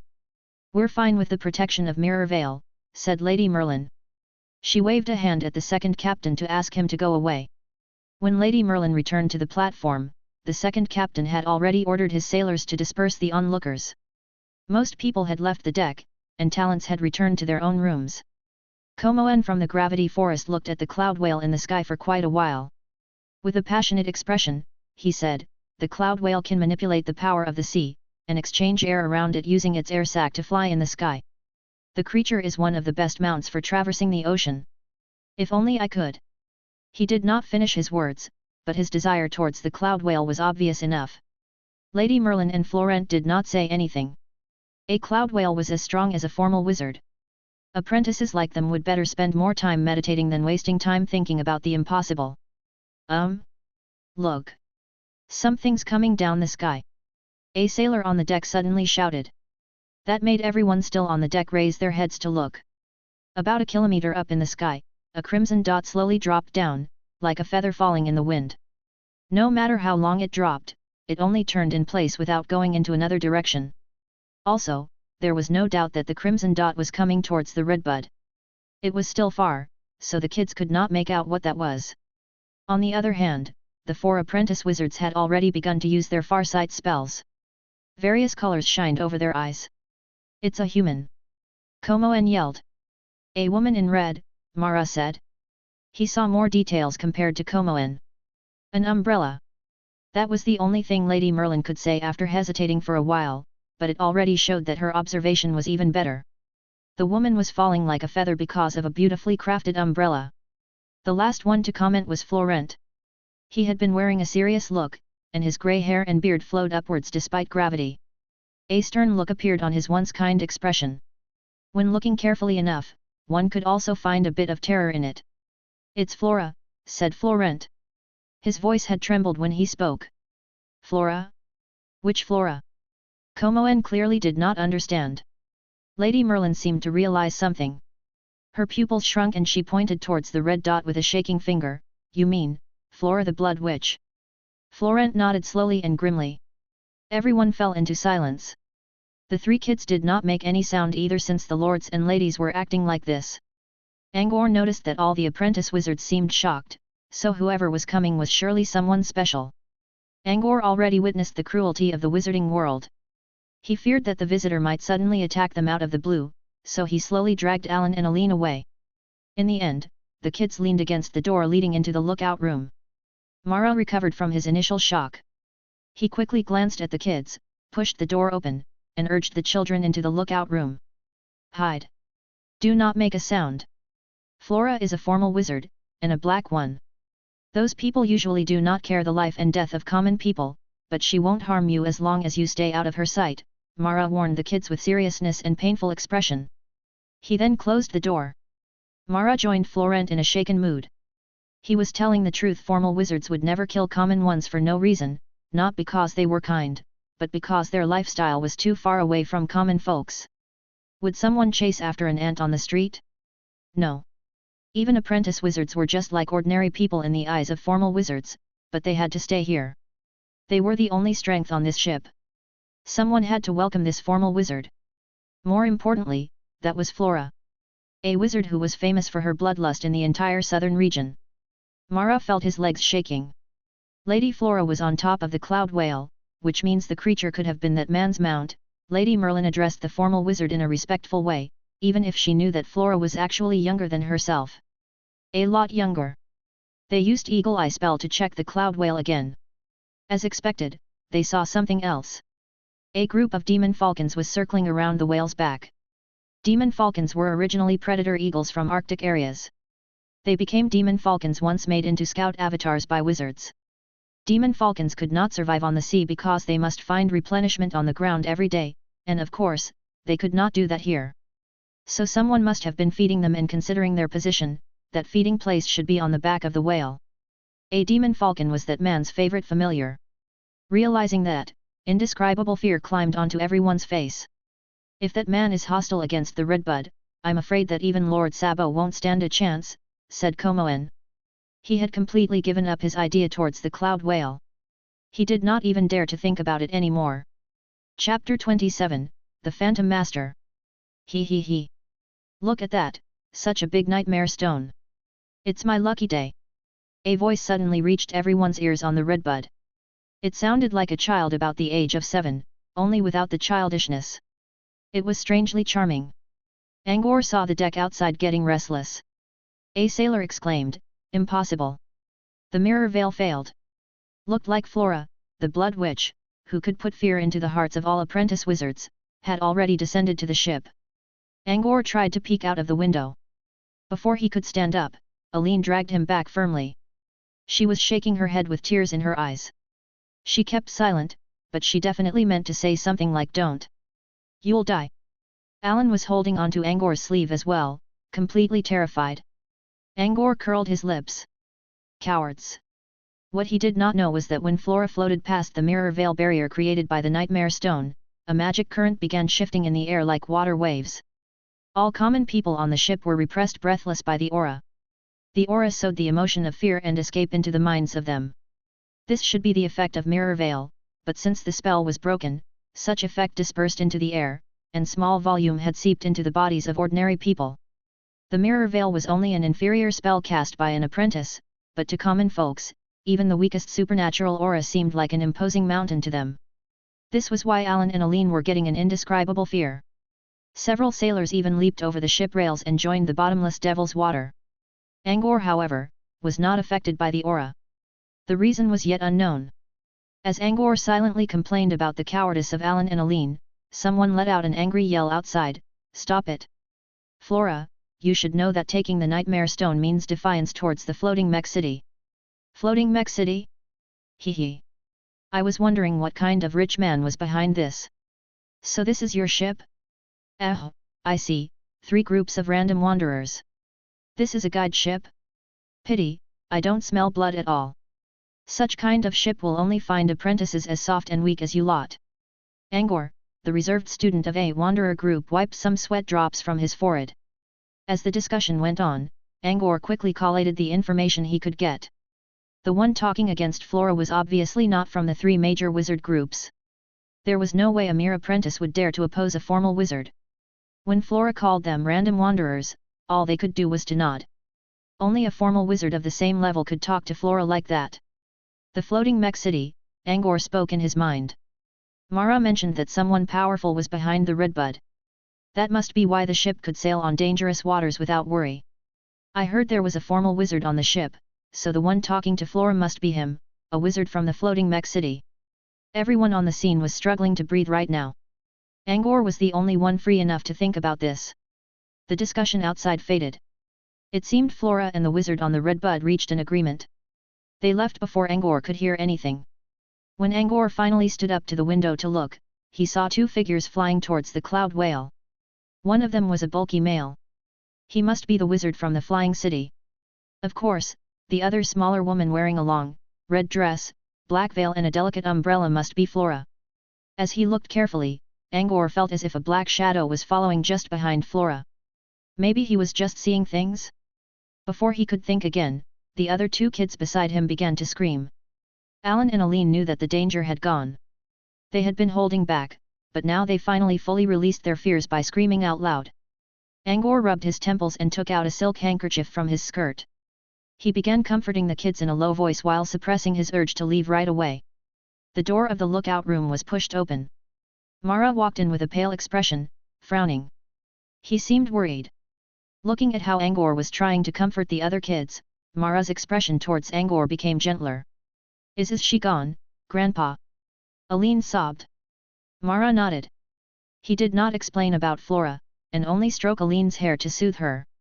When Alan and Aline stopped crying, Mara led the children away. Aline asked carefully, "Grandfather, why did the wizard come here?" Mara shook his head. "We'd better not think about what those great wizards are up to." Upon entering the cabin, Mara took Alan and Aline away to inspect their training on triangle channeling. Angor quietly returned to his own room after saying goodbye. While on his way, Angor kept scratching on his back. He felt itchy all of a sudden. The itchy area was exactly where the poker queen cut Angor using her nails when Angor escaped from the strange world during his talent test. On that day, Angor checked himself in front of a mirror and saw nothing where he was hurt. There was no wound. But why did he feel itchy now? He reached for his back and still did not get anything. His skin back there was smooth as usual. After scratching a bit more, the feeling stopped. Angor thought it must be some kind of bug bite. With that in mind, he decided to take a bath in the bathhouse tonight. Meanwhile, on top of the cloud whale, a miniature manor like a ranch was constructed on the vast back of the whale. There were tents of different sizes inside the manor. A giant, beautiful one with a round roof stood in the center. Inside the tent, the bulky man from the Red Bud, a formal wizard from floating mech city, Mad Bear Sabo, was speaking to a slim, middle-aged man. The moniker Mad Bear was not really worthy since Sabo had been talking to the man with the utmost care and manner, whereas the slim man was not even facing him. The middle-aged man was wearing a black tailcoat, white, lace shirt and a top hat. He had green, curly hair and a tender, cultured face. He appeared to be an educated noble. No one would believe that this elegant man once made himself known and feared upon the entire southern region all by himself. A level 2 wizard, Phantom Master Sunders. Sunders obviously was not even paying attention to Sabo. He was watching an ongoing experiment on one side through his gold-rimmed monocle. Smoke was rising from his hand, which showed various illusions. Sabo only took a small peek, and his eyes instantly ached, so he never dared to raise his head again. Sabo continued. Barbie's restaurant doesn't have a fixed location. We have been traveling on the Devil's Water for a couple of weeks, and we didn't see Lord Gria's presence on our ocean locator. Sunders crumbed the illusion in his palm like popping a bubble. Then he turned around to look at Sabo. It's natural you can't find Barbie's restaurant now. Gria loves hide and seek. Well, she's a gourmet wizard, but she enjoys that iffy stuff loved by prophets. We need some hard luck to find her. Sunders shook his head. He smiled and said, "Welp, Mr. Sabo, if you have time, I'll leave it to you." Sabo froze, then he looked up at Sunders, only to see a half smile. "What? You have a question?" Flora asked. She was sitting on a high bench nearby, without wearing shoes. Her bared feet were swaying in rhythms, in a carefree manner. When she spoke, however, the brief cold look in her eyes terrified Sabo deep to his heart. "No. Of course, I'll do it. Gladly. I'll ask the captain of the Red Bud to patrol the surrounding waters and look for Barbie's restaurant until we find it." Sabo could only agree in the end since the situation was beyond him now. He might be from the floating mech city, but that would not help him right away, so he could only move along and see. Sending the talents back to the south was not an urgent task anyway. Why Sunders was looking for Barbie's restaurant was none of his business. At least the Red Bud would be safe before they could actually find the restaurant. When Sabo left, Flora muttered in a low voice, "He's smart enough. Or else." Sunders only shook his head without speaking. He returned his attention back to his experiment. Suddenly, he frowned and looked towards outside. "Hey! What is it, teacher?" Flora asked. Sunders did not answer, but a doubt already emerged in his mind. Strange. Why did I feel something from the nightmare realm? Sunders looked down and thought, could it be that an unknown passage to the nightmare realm is hidden in Devil's Water? If this is true. Joy briefly went past Sunders' expression. He closed his eyes to carefully get a feeling about the aura, which was almost from the same origin as him. After a while, he reopened his eyes. More doubt had replaced his joyful expression. The aura from the nightmare realm vanished quickly. He could not sense anything now. Chapter 28, Sunders. Maybe the nightmare stone on that ship gave out an origin reaction and connected to the nightmare realm by accident because of the space particles have a similar frequency. Sunders pondered. Such a rare coincidence happened before. If two planes overlapped with each other and it was not carved out using great magic, it could only be a coincidence. Sunders' joy gradually vanished. Finding a fixed entrance to the nightmare realm meant he no longer needed to find Griya. Sunders had been alive for hundreds of years. He quickly recovered his temperament and disregarded the nightmare realm aura he sensed. Seeing how Sunders did not answer, Flora did not push for an answer. She had been his student for longer than anyone else, so she knew that nobody could get an answer when Sunders preferred not to tell. A black owl flew into the tent, circled around, and landed on Flora's shoulder. A visible air ripple came out of the owl's beak. Flora analyzed the message contained in the ripple, then grinned. "Teacher, ISA said that the death match in Chamber 4 has ended. The winner is Balba." ISA was the name of the black owl, Flora's favorite alchemy familiar. "Oh." Sunders glanced towards the southwest carelessly. His eyes contained a strange magic ripple. To him, something that was far away could be seen easily from here. Chamber 4 was a giant, square, sealed-off house. A bald young man with dark brown, almost black skin, wearing nothing on the upper half, was now standing on top of a heap made from human corpses. A red gleam shone in his eyes. Ancient totems with a fluorescent blue color slowly spread on his muscular body. Just like the other wizard organizations, the one Sunders was in Brute Cavern also scouted for talented apprentices across the world when the sea unfroze. However, they used an approach which was way less peaceful compared to the Redbud. They arranged all talents into various chambers to join death matches. The final survivors were considered the best among the best, and only these people would become new apprentices of the Brute Cavern. The bald man in Chamber 4 was the sole survivor in his chamber. Sunders showed a gentle smile and a thoughtful look. "Ha! I didn't expect the winner to be a cross between a human and an otherworldly brute. He. He's not a real human from this world after all. Without enough strength, the world consciousness will get rid of him sooner or later, unless we banish him to another plane," said Flora. She was also observing the corpse mountain and the survivor panting on it, using a similar vision spell. "Teacher, what should we do about him? The way of wizard calls for truth and the ultimate reason in the universe. We bend the rules using our own knowledge. Such great art is not to be considered alongside those petty abilities in other places. The otherworldly creatures have been drooling over wizardry just because it can be used by them as well," said Sunders. He paused a little before continuing. "We may already know the background of this hybrid, but we can't exclude the possibility that a powerful being from another plane tampered with his bloodline. It's almost impossible for him to be a spy, but we can't ignore that. Once we return, keep an eye on him for a while. If you see any abnormality, kill him immediately. If he proves to be harmless," Sunders grinned. He then said, "Give him training on the bloodline art.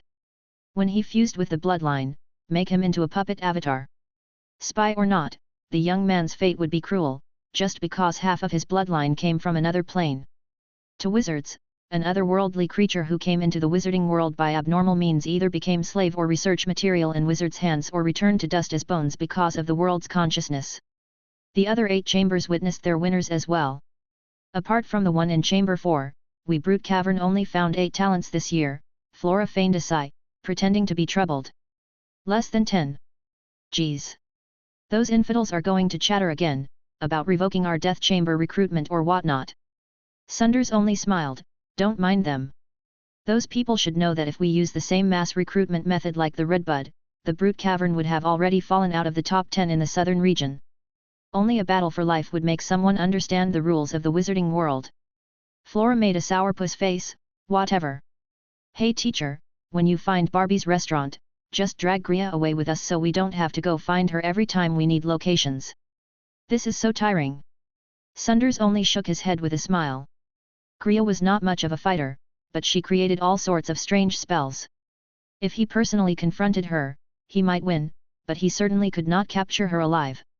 Sigh. "If I had not sealed the Hemi passage on me because of my desire for a better level back in the years, I would have," Sunders exclaimed inside his mind. It was another hazy night. Hurricane and storm created a waterfall outside without any signs of stopping. The surface of the sea shifted in the wind. Giant waves swayed the Redbud back and forth like a cradle out of control. Angor did not get any sleep for the entire night because all he could do was trying to steady himself until the sea calmed down under the sunlight the next day. Angor dragged himself to his bed using his toiled limbs and finally fell into a deep sleep while still carrying a feeling of weightlessness. The sleep lasted until the moon hung high in the sky. As Angor climbed out of bed, he felt poked by the pendant in front of his chest. He took it out from his shirt and looked at the oval, transparent crystal fixed in the middle of the netted metal pendant. The alien eye, Angor watched in silence. It reminded him of his home, his brother, and John, now tens of thousands of kilometers away. He was about 5 months away from home, and he still had not reached the wizard continent. Could he really make it back home after 5 years? With a sigh, Angor put away his troubled thoughts and put the pendant back into his shirt, close to his chest.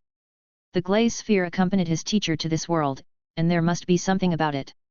He needed to keep it safe. Angor continued his redundant life, meals, puzzles, and sleep. Routine. Another week passed.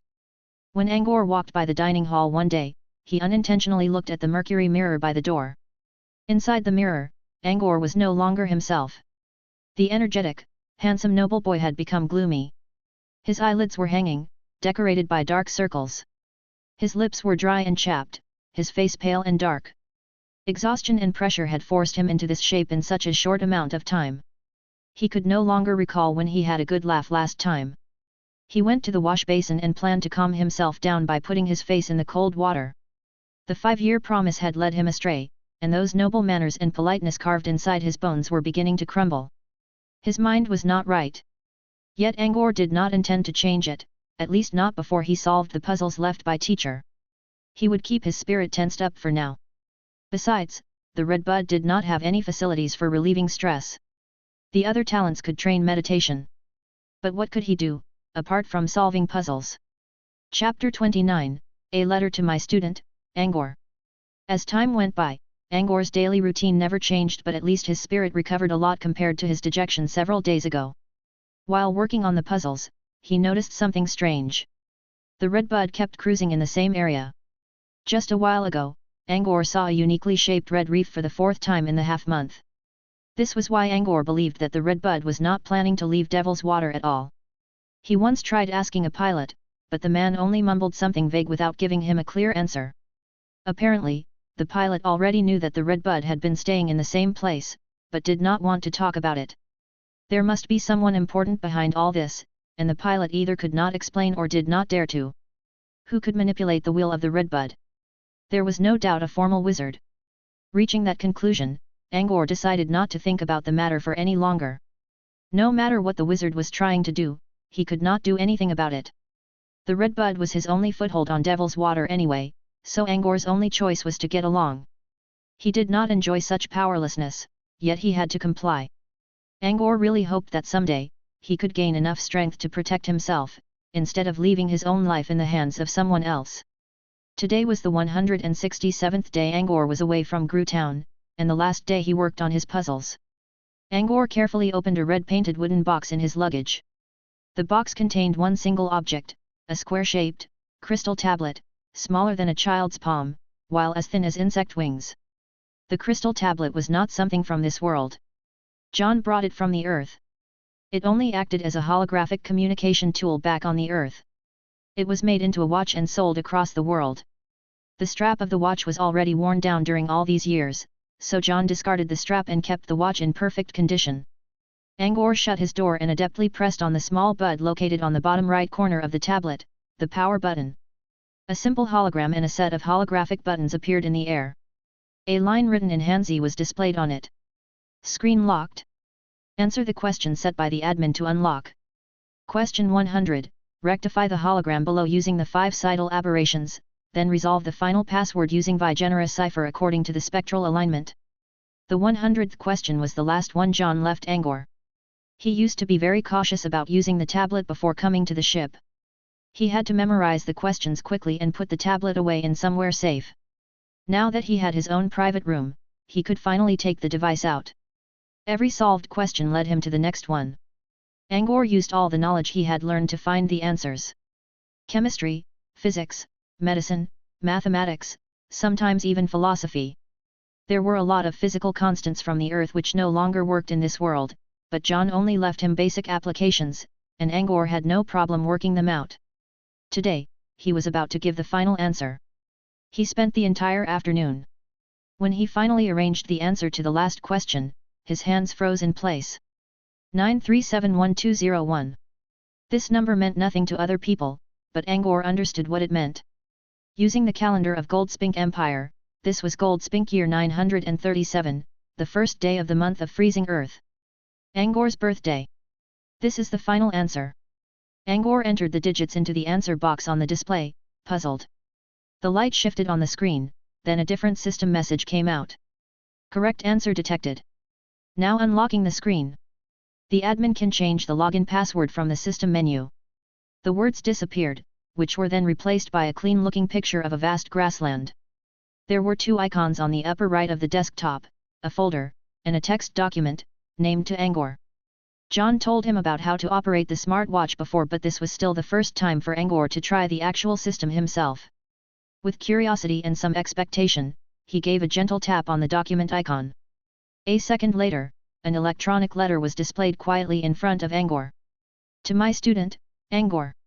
I wonder how long those 100 questions troubled you? And how far away are you from home? For many times, I get the feeling that you have been too hard on yourself. Really, you don't have to spend so much effort on these old bones of mine. I told you that my home was an ancient country with a history of longer than 5,000 years. Of course, that's not really ancient compared to the history here. A poet from a neighboring country with the same long history who made his life into philosophy once said, "I leave no trace of wings in the air, but I am glad I have had my flight." 1. My life started on the earth and would end on a foreign star. It was amazing. The worlds are different, but they both have the same blue sky. My only regret is my family. My poor wife and child. I thought it was only a research trip for several days, oh my. Never thought that was our goodbye forever. To think in another way, my wife and my daughter are the traces in the sky on earth, telling people that I once existed there. Angor, my student, you are the trace proving that I have lived under this foreign sky. You not only inherited the culture from China, but you will also enkindle that ember in this world. Not I think about it, my wings have left some awesome traces. They crossed different spaces and universes. The people who crossed into other worlds I read about were all talented ones who won themselves great fortune against the locals. As for me, I came here to spread my knowledge. Ha! Maybe I'll die earlier than those novel heroes, but I did have a higher purpose. Speaking about the wizarding world, I'd really like to see it. I've been believing that this world is just as dull as the earth, and man, how it surprised me with such a mystery. Although, perhaps I no longer have the time to see it for myself. Such a pity. I cannot see it, but you still can. I hope that Angor, my student, would walk on the path of a wizard till the end. Like every scholar who is faithful to his subject, use concepts as a singular point and ignite the new universe with your knowledge. You have done 100 questions, now I can give you a new one. Compose an essay that explains all truths throughout the wizarding world. Will you do it? Apart from this, I write this letter to tell you that you should use all the knowledge you learned from me, use it well. Some of the physical constants are off in this world, but for a scholar, the process of finding a result is just as important as the result itself. I've already told you the way of thinking, now it's up to you to find a path that suits you best. Oh, if I predicted right, you should be on the sea by now. You can't find much entertainment out there, so I put something in this smart chip, as my last gift for you. Hope you like them. John. Finishing the letter, Angor stayed silent for a long time. He closed his eyes and clenched his fists. He felt sad all of a sudden. He could not imagine what John was feeling when he wrote the letter, but he could understand John's deep love towards him behind every word. Angor went through the memories living with his dear teacher and spaced out. He finally woke from his thoughts when the night had already come. He let out a deep sigh, not knowing who or what he sighed for. Remembering the method to operate the watch, Angor carefully saved the letter. He even made a second copy just in case. Then, he closed the letter. Feeling a bit lost, as well as an indescribable expectation, he opened the only folder on the desktop. Chapter 30, Saved Files. John said he left some gift for Angor. Angor did not think much about it, but when he opened the folder and saw the masses of documents in there, he finally understood how valuable they were. John had transferred all files saved in his brain chip into this folder. Astronomy, geography, literature, and novels. There are even some cultures and music sheets. Angor never knew why his teacher could know everything throughout history. John could cultivate plants, build houses, cook, and explain the knowledge of every subject. Now Angor understood. This was totally possible using the technology from Earth. Every newly born child on the Earth would receive a parasitic chip.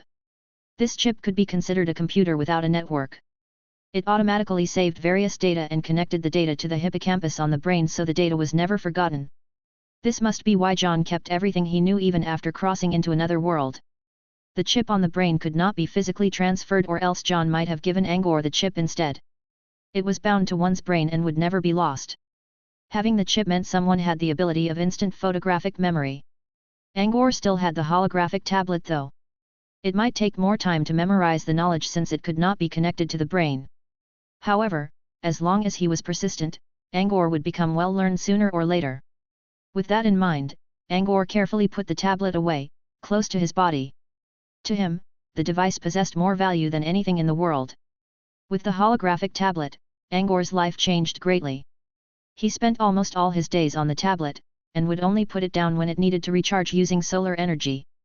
He did not start reading John's data right away. Instead, he scanned his boxes of books bought from Moonwater City one by one and saved them into the tablet.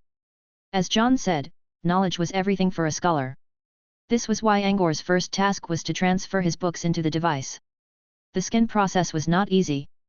The tablet had a camera for catching images, and the system could convert images into words. However, it could only do it for characters used on Earth, not the official language used in Goldspink Empire. Besides, the system only supported languages from Earth, so Angor could only save all the pictures into a folder for now. He would translate them into Chinese copies when he had time. After scanning all the books and assorting them, a week had already passed. Now Angor had nothing else to do. The life on the sea was dull, and Alan and Aline had been training their mana channeling without paying him many visits. Angor felt lonely. To answer his curiosity, Angor began looking at the data saved in the tablet. First, he read some famous works published by scientists on Earth. However, he soon realized that much data in the articles only applied in the universe where the Earth was, so he began reading less and only looking for the ideas behind them. Angor's reading gradually expanded. When he was free, he even looked at the entertainment section, listened to some music from Earth, and read folk novels that had nothing to do with literature. After reading some novels, Angor understood what his teacher meant by saying having a higher purpose than the other novel heroes in his letter. Some of the novels that always kill heaven because heaven wants me dead or slay the god because the god is in my way were really embarrassing to look at, but there were still some of the transmigration novels that interested Angor and helped him pass the time. As he read more literature, Angor became more and more curious about the Earth. He really hoped he could go to the big cities someday and look at all the high-end science and technologies. What he did not know was that a subfolder in the entertainment folder contained videos several thousands of terabytes large, and every drama filmed in the cities could tell him what the Earth looked like. This was another story. One day, Angor rearranged the folders on the tablet and created two main categories, the Earth and my world. Then, he read a chapter of The Snows of Kilimanjaro, before he left his room to eat. Before he could reach the dining hall, a sharp whistle noise sounded across the whole ship. It came from multiple places, with each cycle consisting of 3 long blows and 2 short ones. Angor immediately realized that this was a red alert on the Redbud. He quickly became serious about the situation and began walking back to his room. Mara told them that if the ship went into red alert, they had better stay in their own rooms. On his way back, Angor saw most of the other talents discussing over the matter with their doors opened. Some said a sea monster was attacking, some said about an incoming storm, and some mentioned a reef strike. Someone even said the cloud whale in the sky was about to attack the Redbud. They were all guesses, all bad ones. Everyone appeared to be worried and terrified. Fear was something one would expect on the endless sea, but only the unpredictable future would make the fear worse. Angor was worried as well, even though he knew this would not change anything. He did not have the power to change his own fate right now, so all he could do was to pray for peace. Upon returning to his room, Angor quickly opened the air vent on the wall and looked towards outside using the small window. To his disappointment, he could not see anything. A thick mist had engulfed the ship for God knew how long. He could hardly see beyond 10 meters. The unknown could trigger a man's boundless imagination. Angor was only a teenager. He might be a bit more mature and independent compared to the other kids, but that did not mean he could stay calm now. He told himself that the alert was because of the great mist, and everything would be fine when the mist dissipated. However, he did not even believe himself. It was only the best excuse he could use to comfort himself when he could not do anything else. The hour hand on the clock slowly moved. It was nearly 4 in the afternoon, and the mist outside was still thick as before. The whistle indicating the end of the alert on the redbud never came. Everything seemed unchanged. And soon enough, something happened. Chapter 31, The Gourmet Mirage. Everyone on the ship smelled a delicious taste almost at the same time. Before the feeding center in their hypothalamus could command them to find food, they already felt their visions blurred and fell into a mirage weaved by the delicious smell of food. This was the same for Angor. All kinds of stunningly colorful dishes floated in front of his eyes, making him want to dig in right away. When accompanied by the persistent aroma rubbing against his nose, Angor could not control his hands from reaching for the honeyed roast drumstick beside him. Uncontrolled desire could affect all of man's physiological attributes, including sanity. When the desire to eat had filled Angor's brain, he lost all reason, all logic. His mind was as blurry as a beast. He was not the only one. All common people on the ship had been seized by the desire for food and screamed madly, coveting the mirage food. As Angor struggled against his uncontrollable appetite, an itchy feeling worse than the hunger suddenly appeared around the blood ebbance on his back. He did not know where it came from or where it went. It was so sudden, like bottled beer being shaken hard and burst out of the container before people could open the cap, covering everything nearby with liquid. Itch. So much itch. Like tens of thousands of ants crawling in the depth of his bones. Itch to the bone, literally. However, the feeling was not all about bad things, as even the maddening hunger retreated against the torrential itchiness. Anything could be overthrown given the smallest chance, so was sanity. The emotion for food had seized Angor's sanity, but the sudden slackening gave Angor a chance to retaliate. The itchy feeling forced Angor's appetite away. He could only keep scratching his back. The itchiness went away as fast as it came, and when it ended, Angor realized he was no longer desperate for food. Without the will to eat, the mirage of food in front of him could no longer affect his mind. Angor looked at the colorful dishes that were still floating around him and shivered in fear. That was not a honey roast drumstick he was reaching for. It was his usual candle. If he actually ate the candle like a drumstick, Angor did not dare to imagine what would happen next. He tried his best to avoid the illusions from now on. Such illusions could only have been the work of a talented sea monster or a wizard with supernatural power. Angor could not guess whatever the purpose was behind this, but he was unwilling to get controlled by his hunger either. Seeing how the illusions were still floating around, he simply closed his eyes. Out of sight, out of mind. Maybe the supernatural being who created the mirage did not intend to kill. With Angor not minding the illusions, they never caused any more trouble again, which was a great relief. Now, Angor calmed enough to remember what had just happened. After a while, Angor reached for his back, puzzled. The same place again. What's going on? That was not the first time he felt such itchiness. It came and left quickly every time, without leaving any traces behind. Angor frowned hard. At least he was sure there was nothing on his back, at least on the outside. If there was something, it might have been where he was scratched by the strange woman in the illusion during his talent test. Angor thought it was only an illusion created by a bell's eye. He had checked himself in the mirror after the test and did not find any wounds on his back. However, as he had experienced the weird itchiness several times, he began to doubt that the world was not an illusion after all. Maybe just as he guessed, that was another world parallel to the reality. Maybe where he got hurt kept some traces from the strange world, causing his condition. Angor did not know if this was correct, but his current knowledge would not allow him to reach a better conclusion. Would it come again? Would there be something worse? He did not know. Fearing for the unknown threat, he made up his mind that he would tell Mara about it as long as he could survive the current situation. Time was unrelenting. Nobody knew whether the next seizure would endanger his life, so he could only seek help from Mara as the quickest approach, instead of waiting for his own study. As Angor made his conjectures, the red bud had sailed into the depth of the mist. A group of people reached the source of the delicious mirage. Sunders silently stood on the vast back of the demon falcon. He was wearing his usual top hat while carrying the same noble temperament. Flora was sitting on the edge of the demon falcon's wing, with an eerie smile on her face. She was looking at several people standing on the red bud with malevolent intent. 5 individuals were standing on the deck of the red bug, with Sabo in the middle.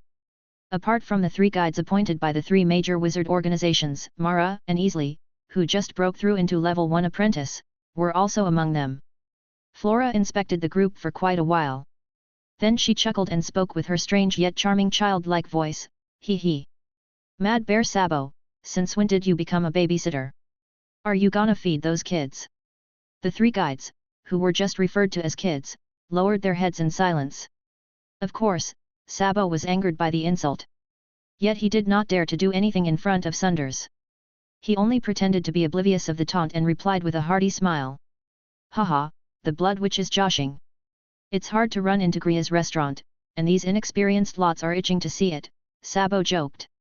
Flora half closed her eyes and let out a sneer in her mind. See the restaurant? More like looking for a free meal. Gria was not just a generous chef. Free meal? Dream on. Gria was similar to those lunatics from the candy house. They might act mad, but they would not make any compromises against their principle. There was only one way to gain entry into Gria's restaurant, by owning the invitation card. Without the card, Gria would shut her door against even the most legendary wizard. To be accepted by the restaurant, Sunders paid a lot of resources to get himself a bronze invitation card. Ha! Now Flora really wanted to see the expressions on the faces of these ignorant fools. Chapter 32, Visitors from the Organizations. Flora did not intend to remind them at all.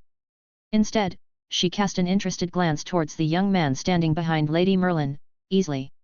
Such a rich spirit cloud, and those energetic spirit ripples. Flora ginned. He got potential. A talent fitted for the path of spiritual power. Flora's eyes rolled around, then she cast a floating spell and moved to Easley with a sweet smile.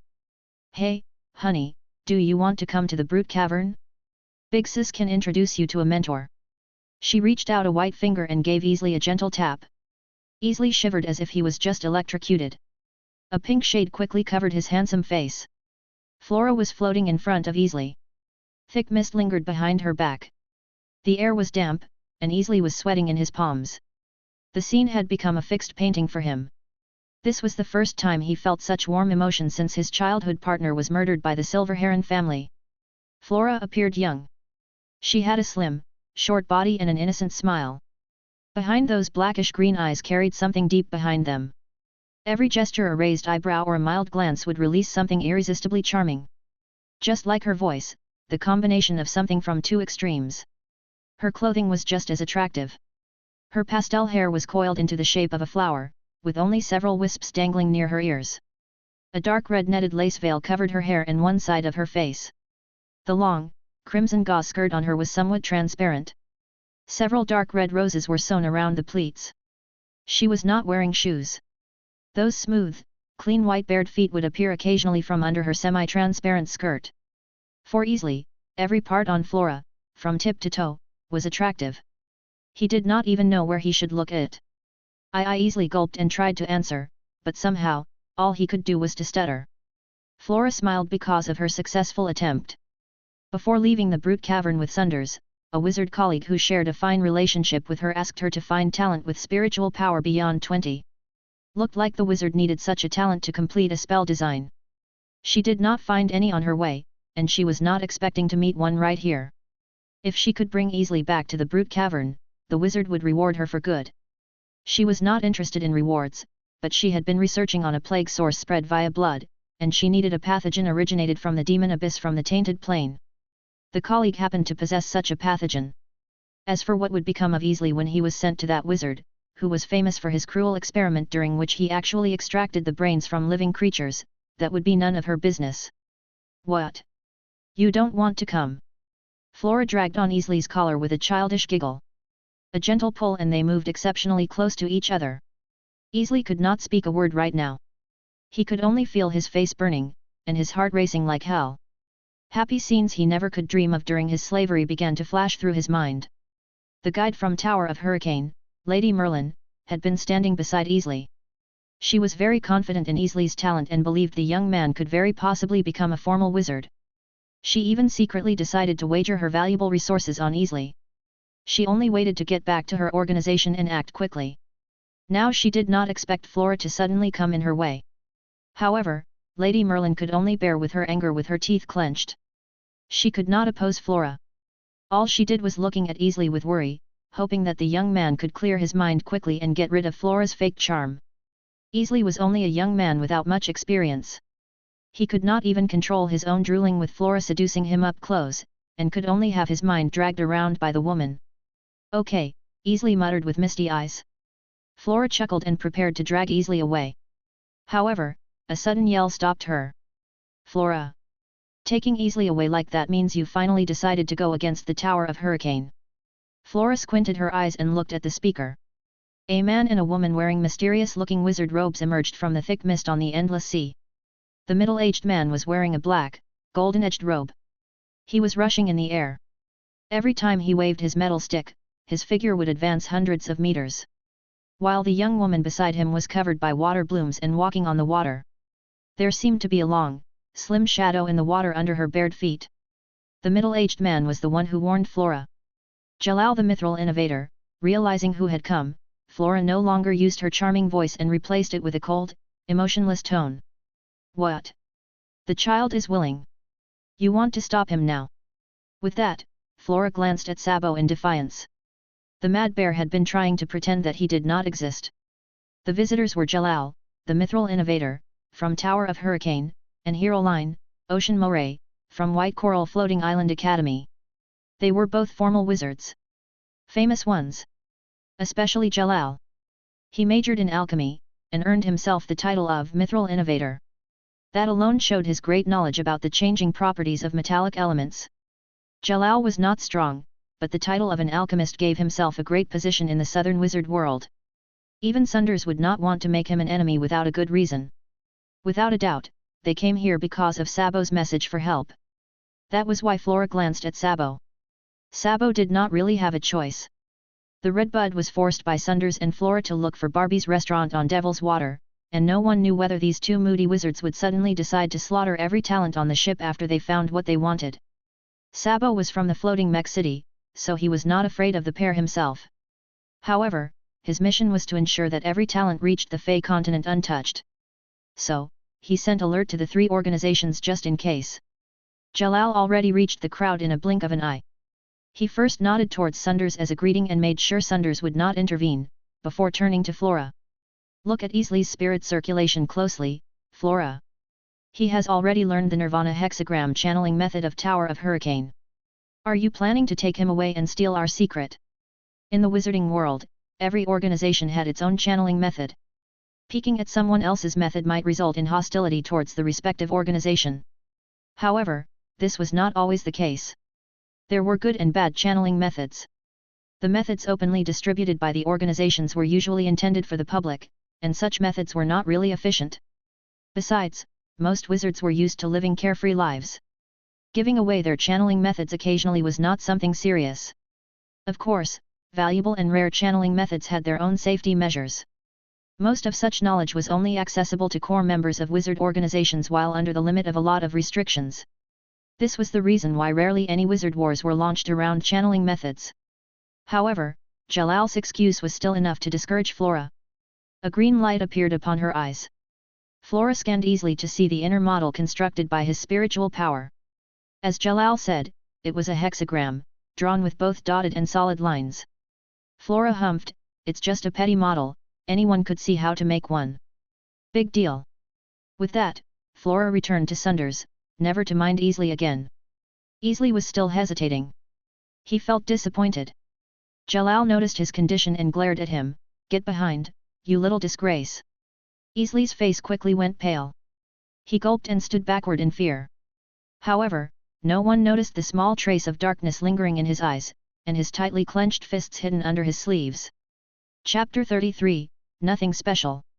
When the argument ended, Jalal and Heroline also joined everyone on the deck of the Redbud. Since the strong help was here, Sabo finally calmed down.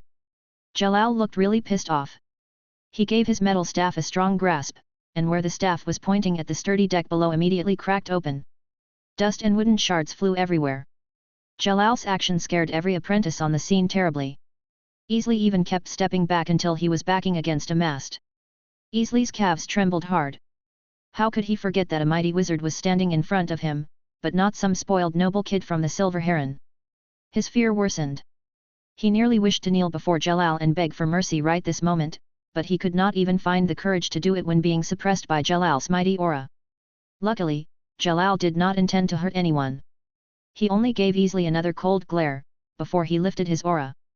Once Sabo realized that Jalal had done his scolding, he moved to Jalal with a polite smile and cast a cantrip called Cleanse, to wipe all the dust and broken deck parts away. Without minding what just happened, Sabo asked out of curiosity, "You're the only ones? Where's Gravity Forest?" Jalal had just put away his rage. He was still wearing a cold face, without giving any answer. Heroline replied to Sabo's question while those water mist continued to circle around her. The Gravity Forest sent Dryad Boko. He was attracted by a magic plant on an island though. I'm afraid he's still trying to transplant it. Despite the name Dryad, everyone still knew that Boko was a human, not the particular sapient humanoid race from another plane called the Treants. As for the reason why Boko got his moniker, he majored in the bloodline art, not the bloodline of animals, but plants.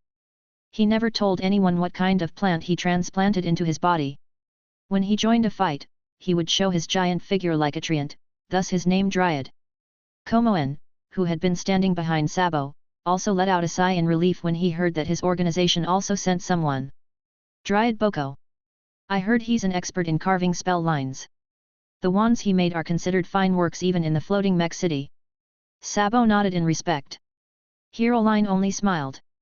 After exchanging greetings, Jalal and Heroline walked to their respective guides. Heroline joined Florent and lifted the water curtain covering her body. She was a young lady with a fine body and a cold expression. Her hair was like a flowing waterfall, and her eyes were blue and shining like stars. Accompanied by her long dress with a similar blue, gradient color, Heroline appeared like someone from the seas. Heroline looked at Mara, who was standing behind Florent, and raised her pale blue eyebrow. I know you.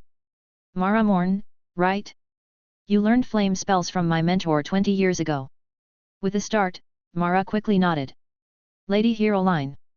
You must have a lot of affairs to attend to, yet you still remember these old, pathetic bones of mine. It's such an honor. Heroline inspected Mara's strength. A level 3 apprentice wizard. She nodded slightly to express her approval. That slight nod gave Mara an irrepressible joy. Did he just leave an impression to a formal wizard? It sounded unimportant, but the truth was that a tiny impression was sometimes enough to completely change an apprentice's future. Mara once heard a story where a lucky boy once happened to impress a formal wizard. When that wizard finished an experiment, he gave his leftover materials to the boy. These materials saved the boy decades of effort. The boy became level 3 apprentice wizard before he turned 30, and continued his unstoppable progression until he finally became a formal wizard. Knowing the story that encouraged countless apprentices, of course, Mara was excited. However, Heroline was not really interested in what Mara was thinking. She turned to Florent and asked, "Found any decent ones this year?" Florent bowed carefully before he gave Heroline a brief explanation about the talents recruited for White Coral Floating Island Academy.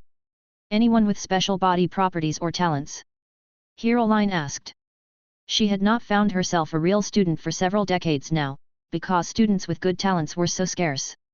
She decided to finally recruit one this year, and if she could really find a student with decent talent, she would make the first move.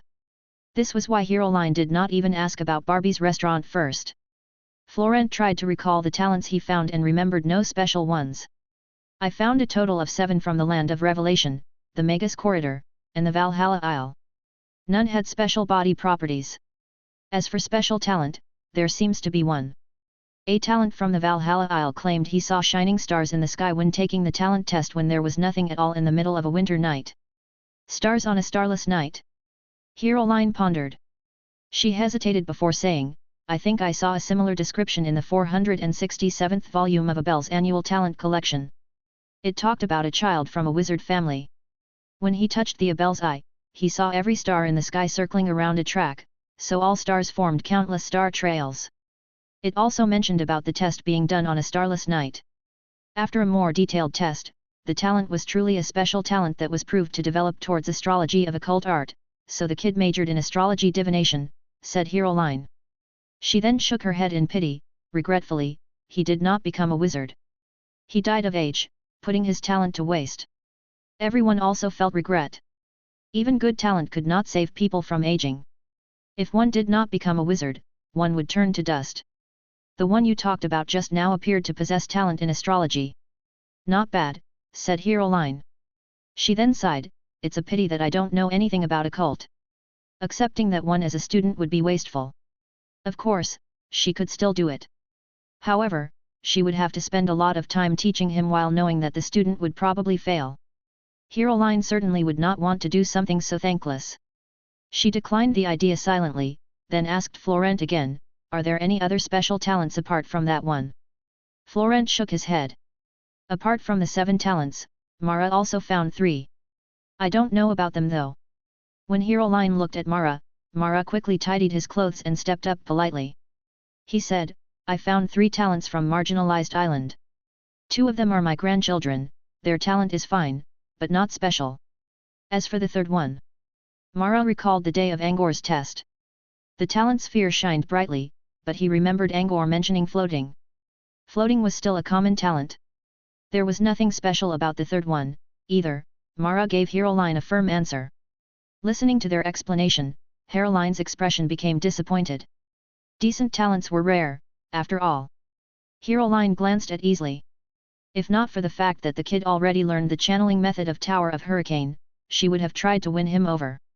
A young man with such outstanding spiritual power would very likely become a formal wizard regardless of the path he took. Pity, he already joined the Tower of Hurricane. Sure, Jalal inflicted great pressure on the boy, even scolded him, but Jalal never actually harmed him. Usually, when someone offended Jalal, someone would either die or get hurt badly. Jalal made an exception this time just because of Easley's outstanding talent, or the consequence would probably be more severe. "When we're done with the situation, show those talents to me," Heroline spoke. The test using a bell's eye was only a basic test, so it could go wrong. They were on the sea now. She had plenty of time afterward, so she would just take the time and go see for herself. Mara and Florent instantly knew what Heroline was planning to do. They even began to envy the young talents for their good fortune. Heroline had a good name in the academy. Unlike the other wizards who always acted noble and arrogant, Heroline was gentler towards apprentices, a pleasant sight in the world of wizards. Now Heroline even planned to test the talents herself despite her identity. Such a great honor. Mara was feeling content about leaving a small impression to Heroline just a second ago. Now, he envied the students concerned by Heroline, including his 2 grandchildren. Chapter 34, Welcome to Barbie's Restaurant. About half an hour later, the thick mist covering the sea gradually dispersed, along with the illusions made from attractive meals. With the illusions gone, all people on the Red Bud who had been dominated by their hunger for food also woke up. A terrible commotion soon followed. Some people enjoyed an oily feast in the illusion and found themselves munching on a desk leg with several teeth gone. When someone realized they had been biting on their companions, blood already filled their mouths. There were even people eating burning candles. When they woke up, their hair, eyebrows, face, tongue, and lips were already burnt for good. It was a disaster for every common man on the Red Bud. To supernaturals, it was only a harmless game. No one died anyway, so none of the guides spared the effort to alert people. In the end, only common people who could not control their own fates suffered. When the mist completely cleared, a children's chorus came from southeast of the ship. Every supernatural looked towards its source. An elegant building appeared on the sea behind the vanishing mist. The building had a colorful whelk shell as its roof and childish, twisting wall structures. Rainbow balloons of various shapes filled the sky. Dogs, hearts, cats. The air was filled with a sweet smell. All of these combined gave Barbie's restaurant a dazzling look. It was like a princess castle in a fairy tale. Everything was created in a little girl's style. There it is. Barbie's restaurant. Sunders looked at the brightly colored, amusement park-like structure, and muttered. Barbie's restaurant was a fantasy castle supported by a large, round base. Ripples were flowing around it, and the joyful waves dancing in the water appeared as if they were welcoming everyone. Everyone apart from Sunders and Flora saw Barbie's restaurant for the first time and they were all shocked speechless by the castle-like restaurant. Then, all males shook their heads. Heroline, as a female, also frowned a bit. They were all complaining about the rumored gourmet wizard for having such a bizarre taste inside their minds. La, la, la la la. Bum, bum, hump a rum. A music band made up of 2 teams of toy soldiers wearing red and white uniforms which were about the same height as everyone's knees suddenly appeared from the colorful front door of the restaurant. The team on the left had iron drums, while the one on the right was striking gongs decorated by red belts. During their music, the toy soldiers formed into two lines. With two loud, united goose steps, they put away their instruments and made a military salute towards the center, as if waiting to be inspected by their commander. Ni ha ha! Ni ha ha ha ha! A burst of strange laughter came from the door, followed by a figure walking with weird, splayed-out feet. When the splaying weirdo stepped out of the door, he quickly performed a ballet, made a 1080-degree spinning move in front of everyone, and finally ended his performance with a gentleman-like chest salute. Ni ha ha ha ha! Welcome, honored guests, to Barbie's restaurant. High-pitched, exaggerated voice with strange breakpoints came from the splay feet weirdo. When he was finished, the toy soldiers on the sides began their drumbeat. Balloons flew into the air, colorful ribbons and confetti fell from the sky. After the ribbons had landed and everyone could finally shift their eyesights away from the bright colors, they could finally look at the weirdo clearly. It was a small, humanoid creature with long limbs and an exceptionally large head. Triangular head, rising eye corners, and spike hair like a hedgehog. He was grinning so widely it almost split his face in two. Several long whiskers like those of beasts also grew from his cheeks. Combining everything together, the creature was both funny and creepy. Ladies and gentlemen, I welcome you again, to Barbie's restaurant. The weirdo leaped into the air, made another 360-degree ballet spin, and took out an alchemy microphone from God knew where. He landed on the ground with a front split, while introducing himself, Ni ha ha. I am the guard captain of Barbie's restaurant, and the one responsible for welcoming guests, Tom Weasel. Everyone was rendered speechless by the bizarre performance. When Tom Weasel realized that no one was responding, he quickly yelled to the toy soldiers nearby, and without a tiny bit of embarrassment, he said, "Applause, you junk! Clap clap clap!" Chaotic, scattered clapping came from the toy soldiers. Tom Weasel made another 720-degree ballet spin in satisfaction and ended his act with a grand jeté. Next, he stepped to the high platform closest to everyone using his usual splayed feet.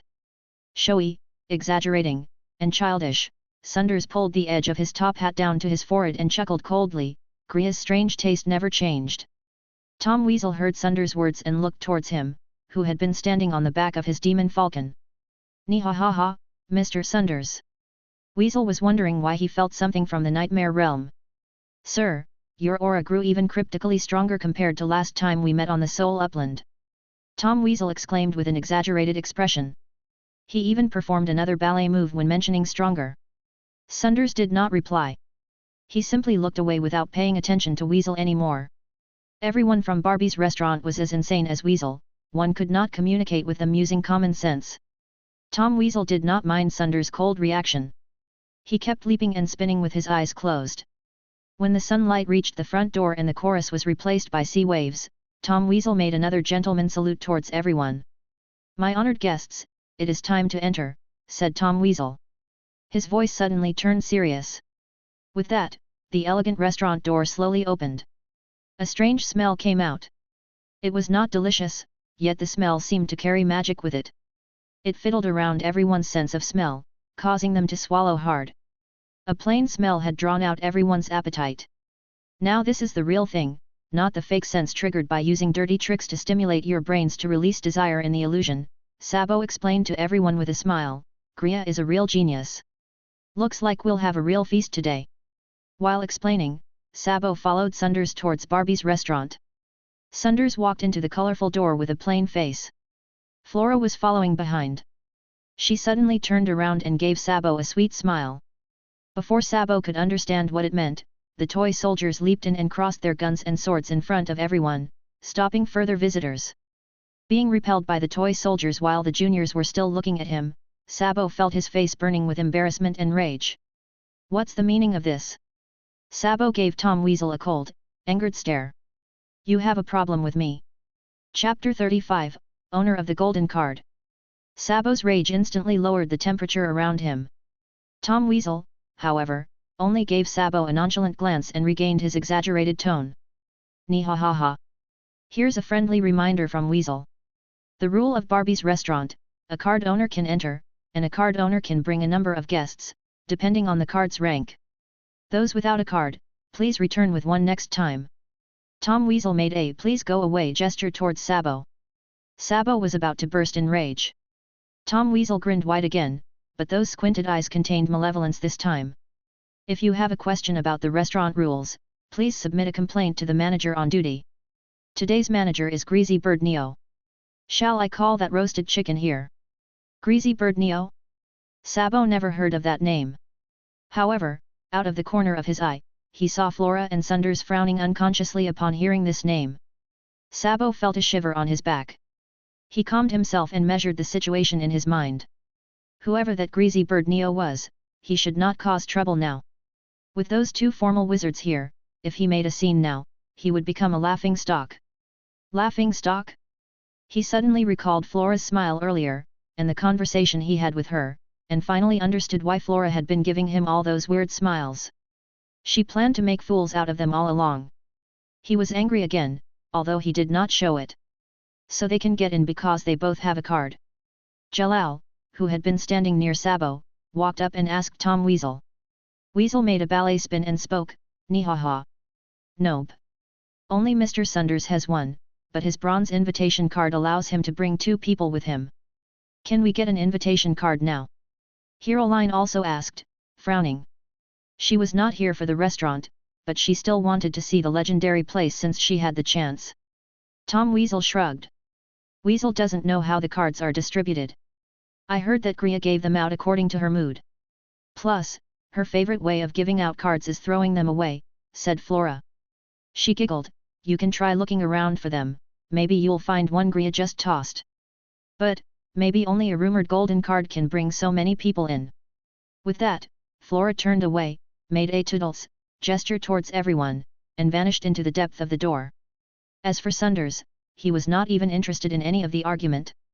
He had already reached inside the restaurant without stopping. In front of Barbie's restaurant. People were looking at each other in embarrassment. It was not a big deal for the apprentices, but the 3 wizards really felt humiliated. However, rules were rules. They could not possibly start a war against Barbie's restaurant just because they could not eat. Thinking about the stakes, Sabo simply shook his head. Gria was a level 1 wizard just like them, but she was from a ruthless organization. There were all kinds of psychos in there, and they all happened to be fond of protecting their own kind. Besides, Sunders and Flora already stepped inside. Sabo did not know why Sunders was looking for the restaurant.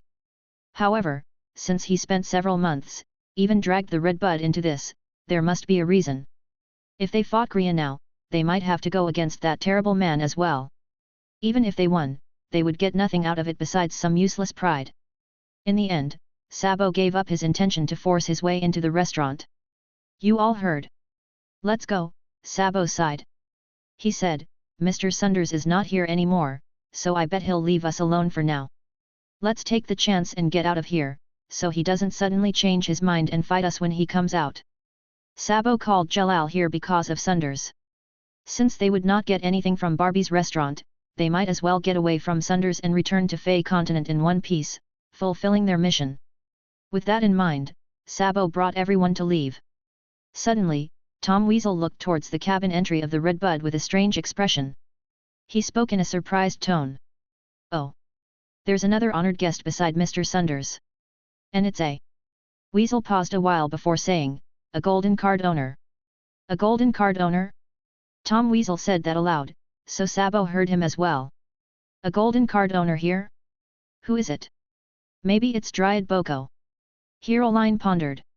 Jalal closed his eyes and waved his metal staff. Then he reopened his eyes and shook his head. Not him. I don't sense his presence within 100 kilometers. Then? Sabo looked at the apprentices from the 3 major wizard organizations. One of them had a golden card? However, all of them were just as lost as he was. Tisk. How could one of the apprentices possess a golden card when the true wizards did not even have one? But... whoever might the owner be? Since even wizards could not have a golden card? Everyone looked at Tom Weasel again, who was talking in a singing voice. Weasel did not intend to hide at all, or rather, he did not find it necessary to hide the truth. Barbie's restaurant always gave their best treatment towards the owner of a golden card. Under everyone's gaze, wearing his signature laughter and peg-top ballet spin, Tom Weasel made a great leap from the restaurant door, left a white trail in the air, and landed on the deck of the Red Bud without causing the tiniest bit of dust. He took out his microphone again from some unknown place. He also took out a gentleman's top hat this time. While walking his splay feet steps, he put on the hat. His tattered clothes also became cleaner with each of his steps. When he finally stopped in front of a surprised young man, Tom Weasel was wearing a completely different look. The mad, shaggy creature had turned into a passionate, gracefully dressed gentleman wearing clean, glossy hair. The same idea reached every supernatural's mind. He still looked the same creature, but he was giving out a totally different aura now. The brand new Tom Weasel stopped himself in front of the young man and performed a complicated, yet melodious invitation etiquette. Ni ha ha ha. Dear Honorable Golden Card Owner, welcome to Barbie's Restaurant. I'm your personal receptionist today, Tom Weasel Eel. You can call me Eel. The simple words were filled with politeness and good manner. It was completely from the mouth a nobleman's servant if one did not mind the signature laughter. The other supernaturals nearby stared their eyes wide. They thought Tom Weasel was his real name. Was he hiding his true name because he was not being polite to them? Sabo's expression turned dark again. However, he realized that Tom Weasel did not even use his real name in front of Sunders. Maybe it was not so important after all. At least they knew Tom's name now. The young man on the receiving end of Tom Weasel's etiquette, on the other hand, was at a complete loss. Chapter 36, The Dark Restaurant. 10 minutes ago, when the mist just cleared and the illusions vanished, everyone on the Redbud returned normal. Some of them were hurt, but many still ran towards the deck to check out what just happened. However, before they could reach the deck, the imposing aura from the mighty wizards outside scared them back. They dared not do anything when there were formal wizards on the scene. Still, they could not hold back their curiosity when something so rare and interesting was going on, so they stayed near the cabin door and peeked. Angor was one of them. However, he did not find a good spot to look through the door before some talents with bad intentions pushed him outside. When Angor tried to go back, someone changed from a creepy weirdo into a wretched gentleman while walking already stood before him and gave him a smile. Dear Honorable Golden Card Owner, welcome to Barbie's Restaurant. Angor was led into Barbie's restaurant by Tom Weasel Eel while having no idea what was going on. A group of people followed behind. The group consisted of every supernatural on the ship. More importantly, they were each wearing a different expression. Sabo and Jalal had plain faces, but the unnatural flickering in their eyes and their occasional coughing were enough to show their embarrassment. Seriously, they just earned their entrance into the restaurant at the expense of an ordinary young man. When they recalled how the young man looked at them with filthy adults, taking advantage of my inexperience written on his face, they felt uneasy all over themselves. Heroline was looking at Angor, who was walking alongside Tom Weasel with a strange look as she considered something. The apprentices of the three major organizations had even more colorful looks. Some were envious, some vicious, some grim, and some stayed silent. Apart from this, the most common look was curiosity. They were curious about the restaurant's decoration, the meals, and mostly the young man, who was completely ordinary apart from his above-average looks. How did he acquire a golden card when even wizards could not find one? Angor, walking ahead of everyone under their continued gazes, was still showing a plain expression. However, he was already trembling inside his mind. He felt every step he took would lead him down into the abyss sooner or later. He still could not accept the fact that the golden card that was given by the strange bird tweet was the name Angor gave the bird was a golden invitation card from this damned restaurant. It was fine. It was just a restaurant, what could happen? He could just eat something and be done with it. What Angor was not expecting was that all those powerful supernaturals actually demanded that him to bring all of them in. Angor, as a common teenager who barely knew about the wizarding world, had not even the tiniest courage to refuse them. That was the reason for the weird situation right now. Everyone except Angor was wearing a strange look. Mighty wizards, who were so powerful that they could easily manipulate the world around them, were asking a mortal for help? If this incident was to be known by the other wizards out there, how would they show their faces in front of the world from now on? Sabo and the other wizards were feeling humiliated, true. Yet, when they recalled the rumor in the wizarding world, that the food from Barbie's restaurant could enlighten people, they immediately put the embarrassment away. That was nothing compared to actual, solid benefits. Heck! They could just kill everyone on site once they were done with the restaurant. That way, no one would get the message out. Tom Weasel kept introducing Barbie's restaurant on his way while Angor stayed silent. He was too worried. Besides, he did not know what to say. The interior decoration of the restaurant was different from the outside, with its own distinctive features. Black, crimson, gold, silver. There were all kinds of elegant and formal colors, as well as twisted, complicated, yet organized dark stripes. Thorns, roses, vines, blood. Even the paintings on the wall carried a thick, dark atmosphere, completely unlike the outside. However, if the time visitor John was here, he would immediately recognize the style combining Baroque and Lolita, a typical, dark Lolita touch. This was not intended for kids, but it could still be considered fairy tale-like in a broad sense. A fairy tale for adults. Angor knew about cultures from the earth, but not to the extent of understanding something so special. He was still a kid. Thus, Angor was just as curious as everyone else about the unique interior decoration of the restaurant. It looked so foreign, Angor exclaimed in his mind. Now that he looked at Barbie's restaurant up close, he began to realize that he was far away from the old earth for real, and there were only more foreign things for him to see. As Angor pondered in his mind, an apprentice quickly walked to him. Angor looked up and quickly switched to his polite manner. It was Mara, the only man in this group that was somehow close to him. Mara did not pay Angor much attention since they came to the ship, but Angor could take on this path all thanks to Mara. Besides, Mara helped John. Even if he asked something in return, Angor still needed to repay his favor. This was why Angor immediately changed his plain expression into a respectful one. Seeing Angor's attitude, Mara stroked his grey-white beard joyfully. Angor, I thank you for letting us into Barbie's restaurant. Mara smiled. The wrinkles on his face spread like the layered petals of a blooming daisy. Angor was shocked by Mara's sudden gratitude and did not know how to respond for a second. He could only keep nodding. Since Mara was here, Angor recalled his condition earlier, about the unknown itchiness on his back. What on earth was that? Did it have something to do with the strange world he visited? The condition was probably threatening his life, and Mara was the only supernatural he could ask, so he made up his mind. Mr. Mara, when I took the talent test. Angor, if I may, where did you obtain your golden card? Mara's question interrupted Angor's voice. That question was for everyone else too, including the three wizards, who also focused onto their conversation waiting for an answer.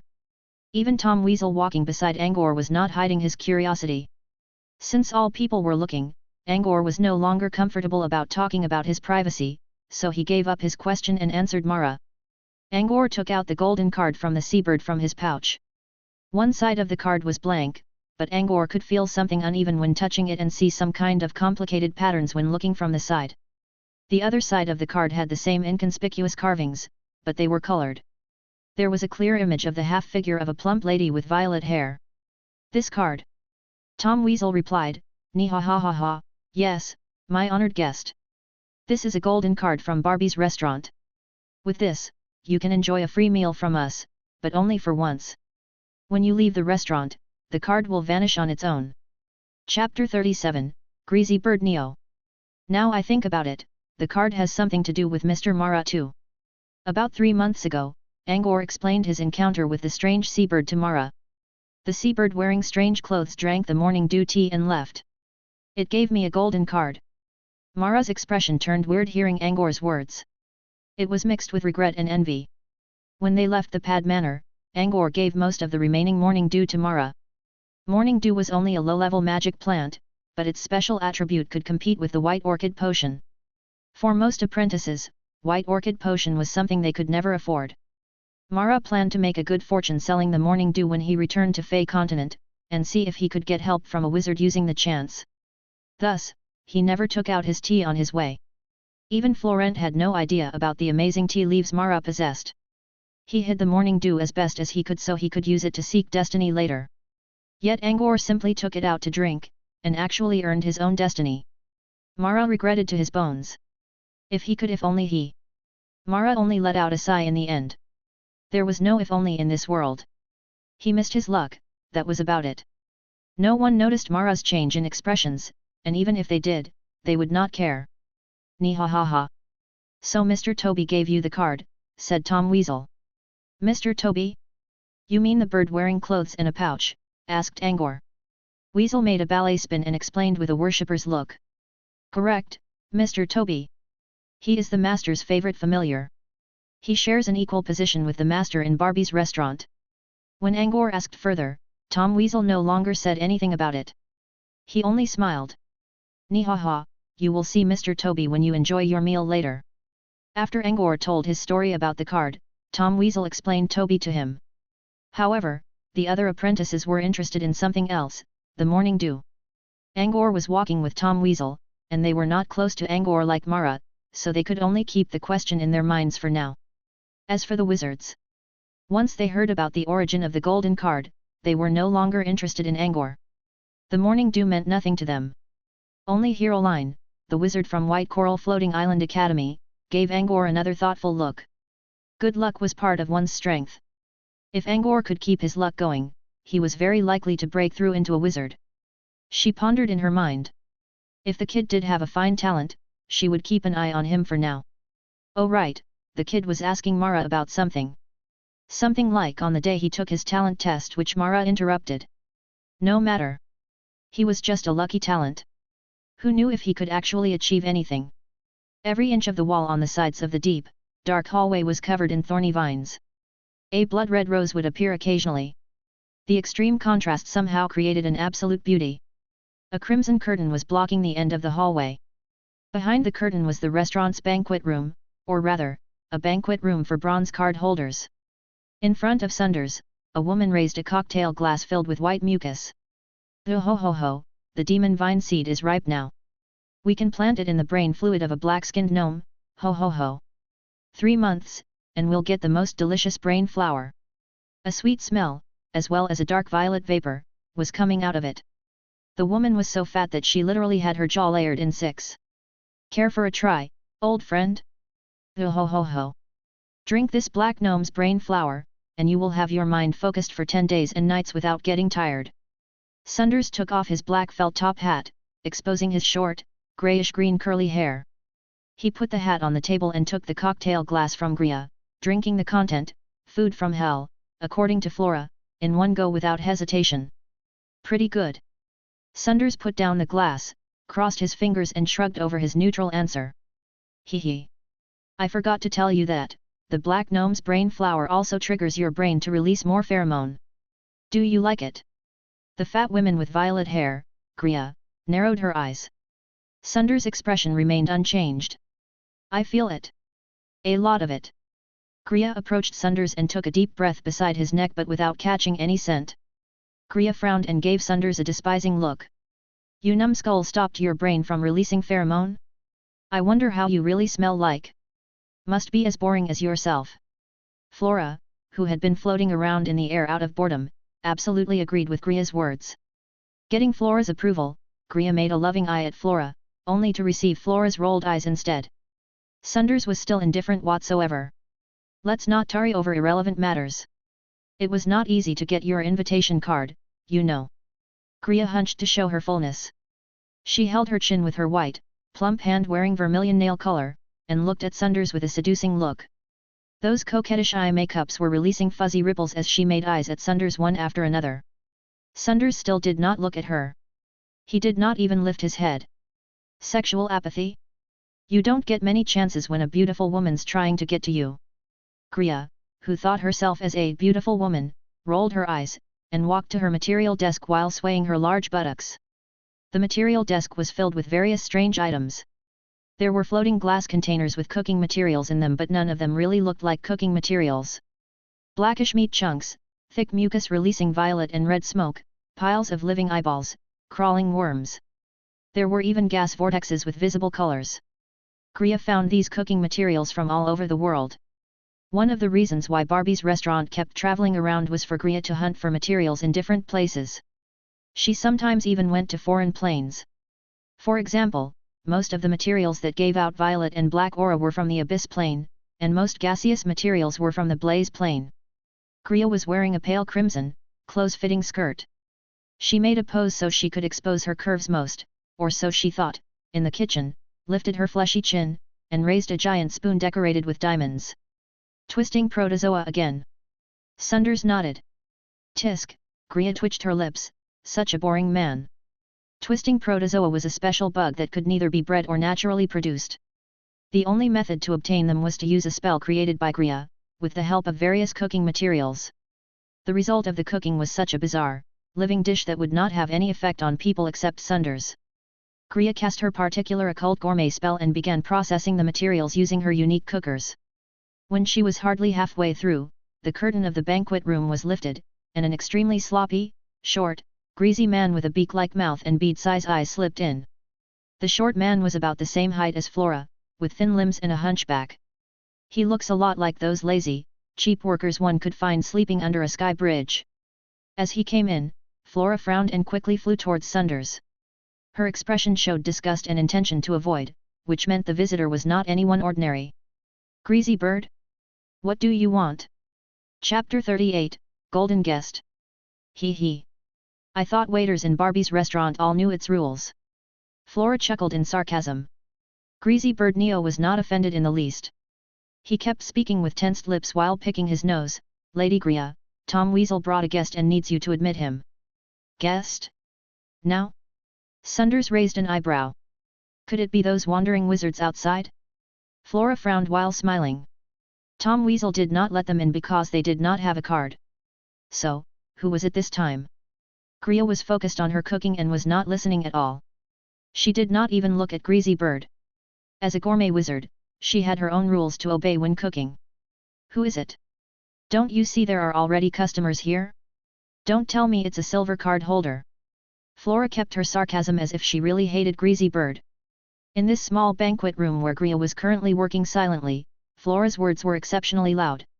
When Flora mentioned silver card holder, Griya's ears twitched, but she did not stop her work.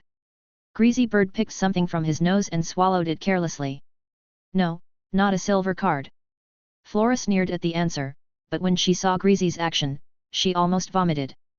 Griya, on the other hand, put away her doubt and continued being an attentive cook.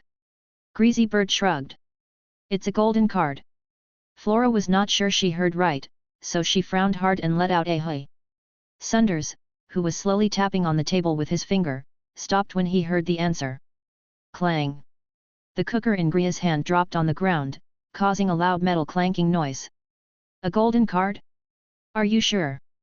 Griya asked aloud without paying attention to her professionalism anymore. Yes, my lady. Griya tossed her diamond-decorated tools away and quickly trotted to Greasy Bird. Then move. Now. Barbie's restaurant only gave out 3 golden cards in each business cycle. A guest with a golden card was even more important than Griya herself. Griya followed Greasy Bird and left quickly. She was in such a hurry because the rule of treating a golden customer was not her own idea, but something that man established, and she was demanded by him to strictly follow it. That man was the source of belief in the entire fairy town, and she would follow his words no matter what. Flora said. She tried to stop Griya, but was stopped by Sunders. It doesn't matter. We already found Griya, we can wait. The rules about cards were the inherited tradition for the candy house. Griya's Barbie's restaurant, Felicia's Butterfly Tavern. They all follow the rules. Sunders paused. He then expressed a cold grin, although I would really like to know who this guest is. Sunders took his black hat and put it on gracefully. He lowered the hat brim a bit and left the banquet room. Following Tom Weasel's guidance, everyone reached their dining place. After walking through the dark, ghostly hallway, they were not expecting their destination to be something like this. The golden banquet room was like a luxurious guest room in a grand theatre. Large, magnificent, and glittering. The carpet was made from the hide from some unknown beast. It was pure white soft fur mixed with traces of golden velvet. The walls were decorated with foreign, silver embroideries with concentration spell formulas written on them. The tables and chairs were carved out of magical plants which gave out an aura that calmed the mind. The dishes were white, flawless porcelain artworks. Even the lamp holder beside the dishware was golden and carved with the image of an abyss beast. From the fairytale style from outside to the dark baroque hallway, till the extreme luxury in front of them now. The group experienced several different styles, which were all strange, yet harmonious. Maybe all the staff here are just as strange? Angor pondered. They met a lot of weird workers on their way.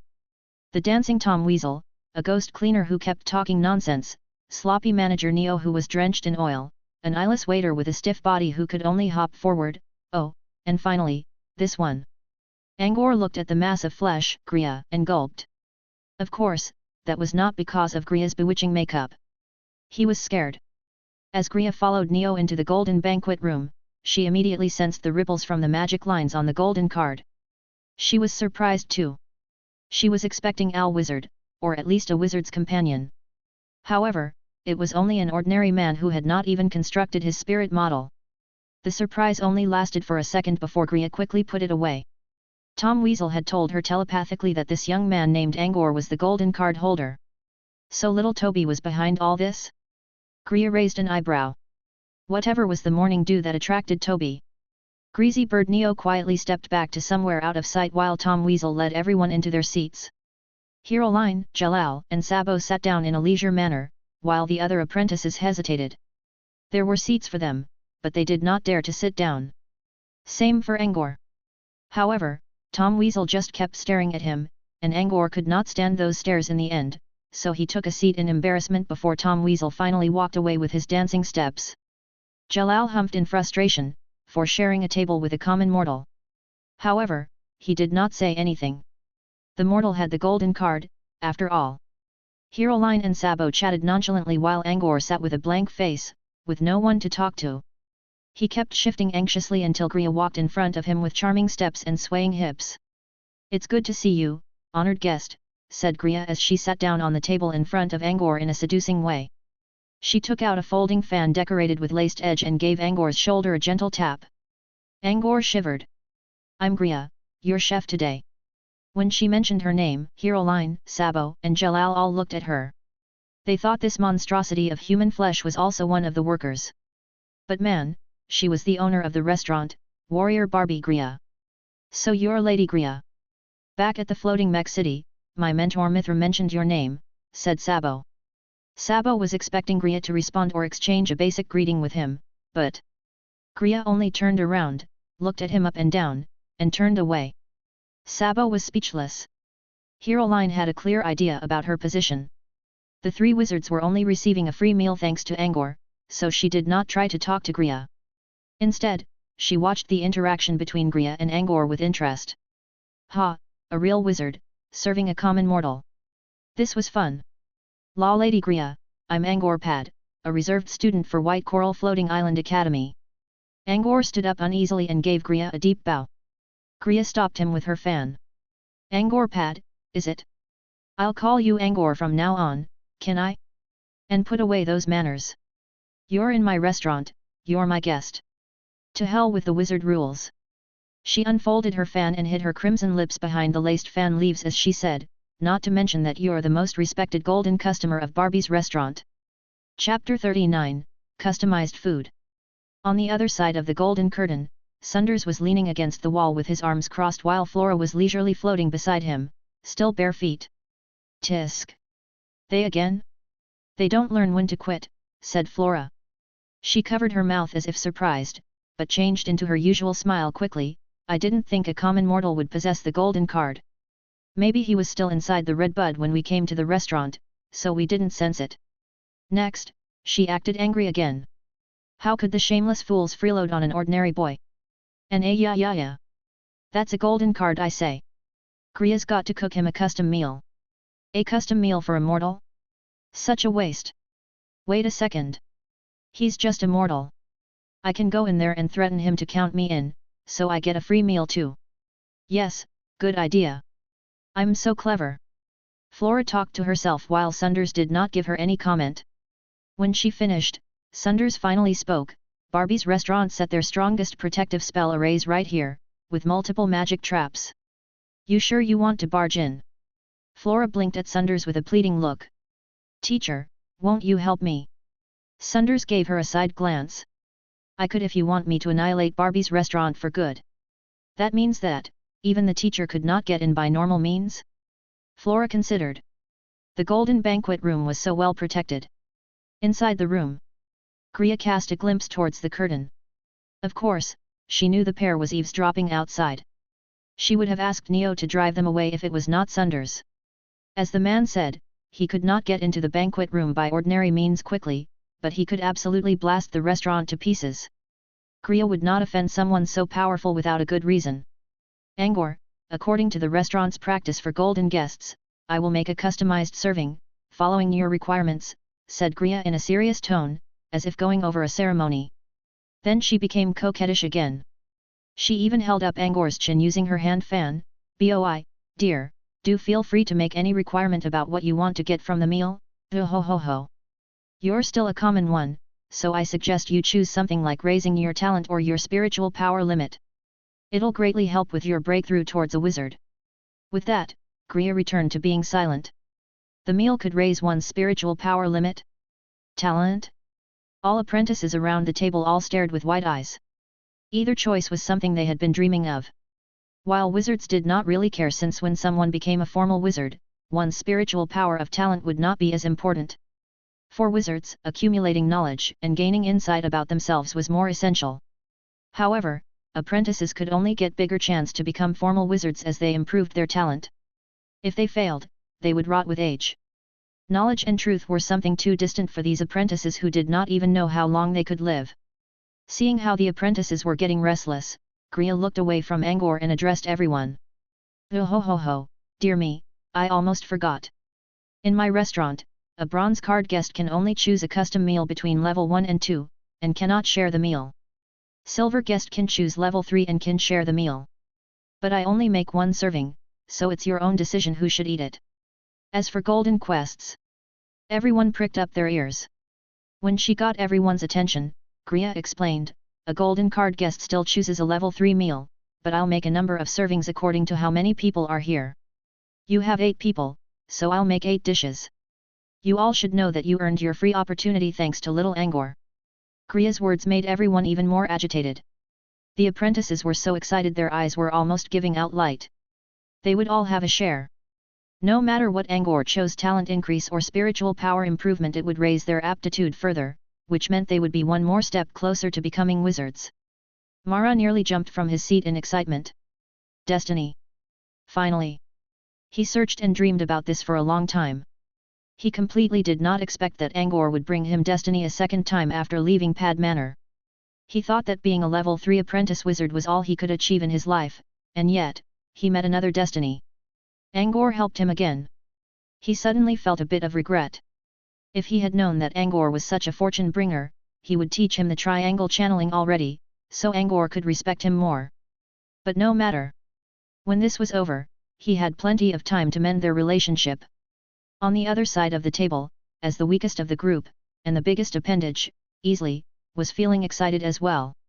He had been living on the top floor of the Redbud while Lady Merlin taught him knowledge as best as she could, so Easley had learned a lot about wizards. Naturally, he understood that raising one's talent or spiritual power limit was extremely critical for becoming a wizard. Easley already had a high spiritual power indicator, 23.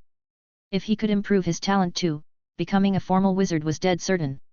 Easley saw Angor hesitating and wished he could simply yell "choose talent now," into his ears. However, he was the last person that should speak right now. All he could do was praying while wearing a worried look. All apprentices felt like hugging each other to celebrate. They were certain that Angor would decide between the two choices, and either was a great help to them. Angor was thinking about it too. Griya, as the chef, had no reason to fool him. However, he was not sure about the extent of his talent and spiritual power. As Angor thought about what to do, Jalal, who had been keeping a straight face, suddenly asked, "Do you have section ephemera here?"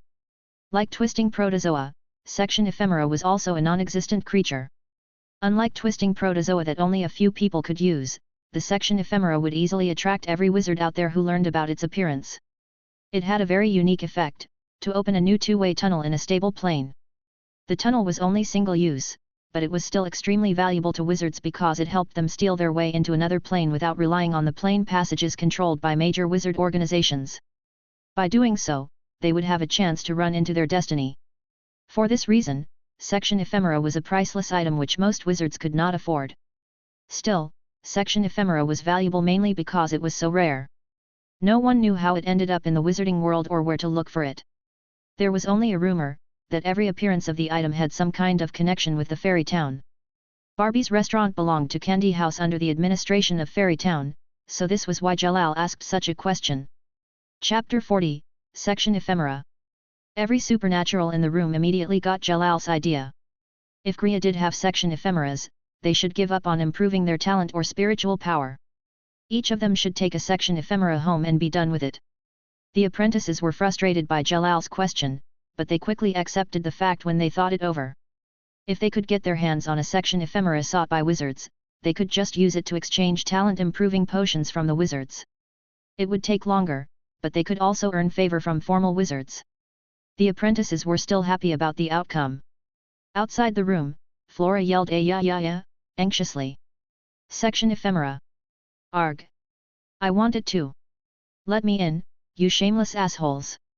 I want to join the party. No one cared about Angor's feelings. Why would they? They could simply give him something in return in the end. Even that was not necessary. After all, what could a mortal do to them? Do you have it? Jalal asked again. Kriya glanced at Jalal with a fake smile, then looked at Angor again, who was still wearing a plain look. But Angor's trembling arms gave him out. Kriya waited for a while before she unfolded her fan again to hide her expression. Oh ho ho ho, section ephemera? Of course. I created it myself. All wizards instantly perked up. Sabo was the one showing the most exaggerated expression. The floating mech city was a major wizard organization as well as a prosperous trading city. Most money that moved in the wizarding world must leave a share when passing through there. Of course, Sabo fully understood how valuable section ephemera was. He went to the sky auction house often, so he knew a bit more secrets than the others. Section ephemera was produced by human hands. Rumor had it that a wizard made them using originally created spells. In other words, it could not be copied. During recent centuries, the sale of section ephemera was always dominated by one group and sold in really small numbers. Sabo was not expecting to run into the creator of section ephemera here. If he could join Gria's line of business, then maybe he could earn himself a position to sell the item. Even if he was only allowed to sell a few, he would make a giant fortune. When he was done thinking, Sabo began looking at Gria with a different idea in his mind. Apart from section ephemera, I also have secret snow tree cakes, stew combo made from cloud sea raccoons, Magus crab meat, magic steam twister. Gria gave them a long list of names. There were meals that could further develop one's brain, cleanse magical obstacles, trigger spell source vortexes. Every meal was extremely attractive to wizards. I want section ephemera. Jalal was firm. Heroline and Sabo frowned upon Jalal's dictatorial decision.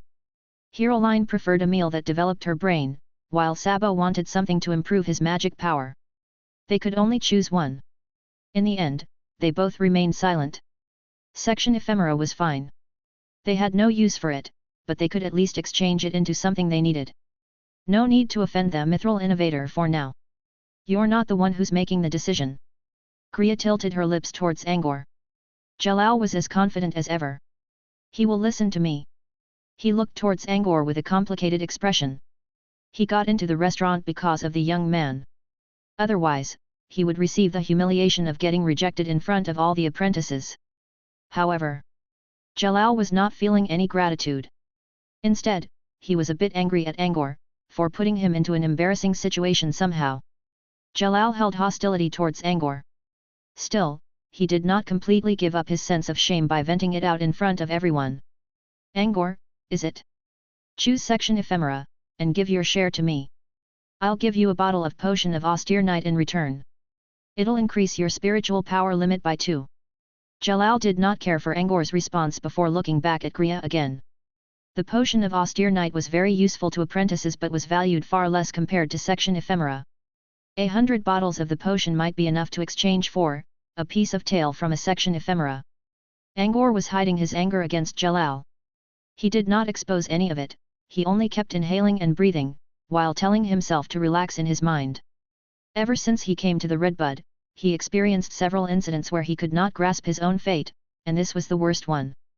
Still, he could not do anything. John told him that a wise man could always understand the situation and little impatience spoils great plans. He really wanted to vent out his vigorous teenager temperament, but he could not, especially when the gap between strength was just too big. Made up your mind, boy? Kriya asked Angor with a smile.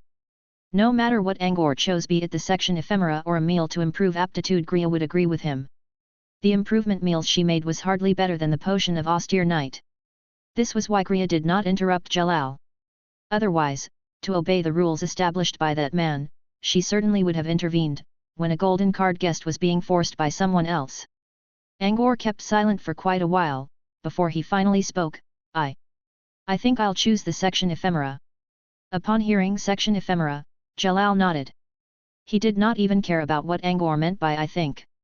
But can I ask something before I make the final decision? Asked Angor. Nihahaha, of course, you can. As a golden card holder, as long as you're inside Barbie's restaurant, all questions you have will receive their best answer. Tom Weasel popped up from God knew where. Angor looked at Mara, who was a little surprised at first, but soon realized what Angor meant. About your teacher? Mara tried to ask.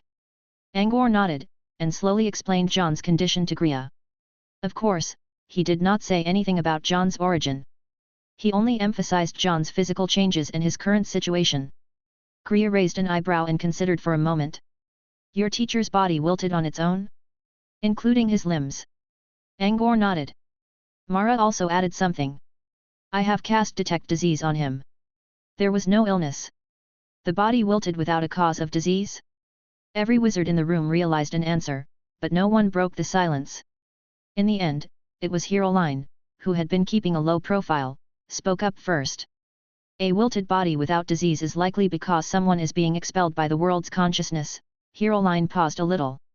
She then explained in a casual manner, maybe your teacher wasn't from this world. Everyone nodded. Even Griya agreed to Heroline's point. Angor did not reply. He already knew John was from another world, but he did not dare to mention it. Mara, however, helped him this time. I used expel deceit on him as well. His teacher is from this world because the spell told me he's completely human. Unless there are humans in another world too. Mara's words made all people quiet again. Humans only existed in the wizarding world. This was a common sense here.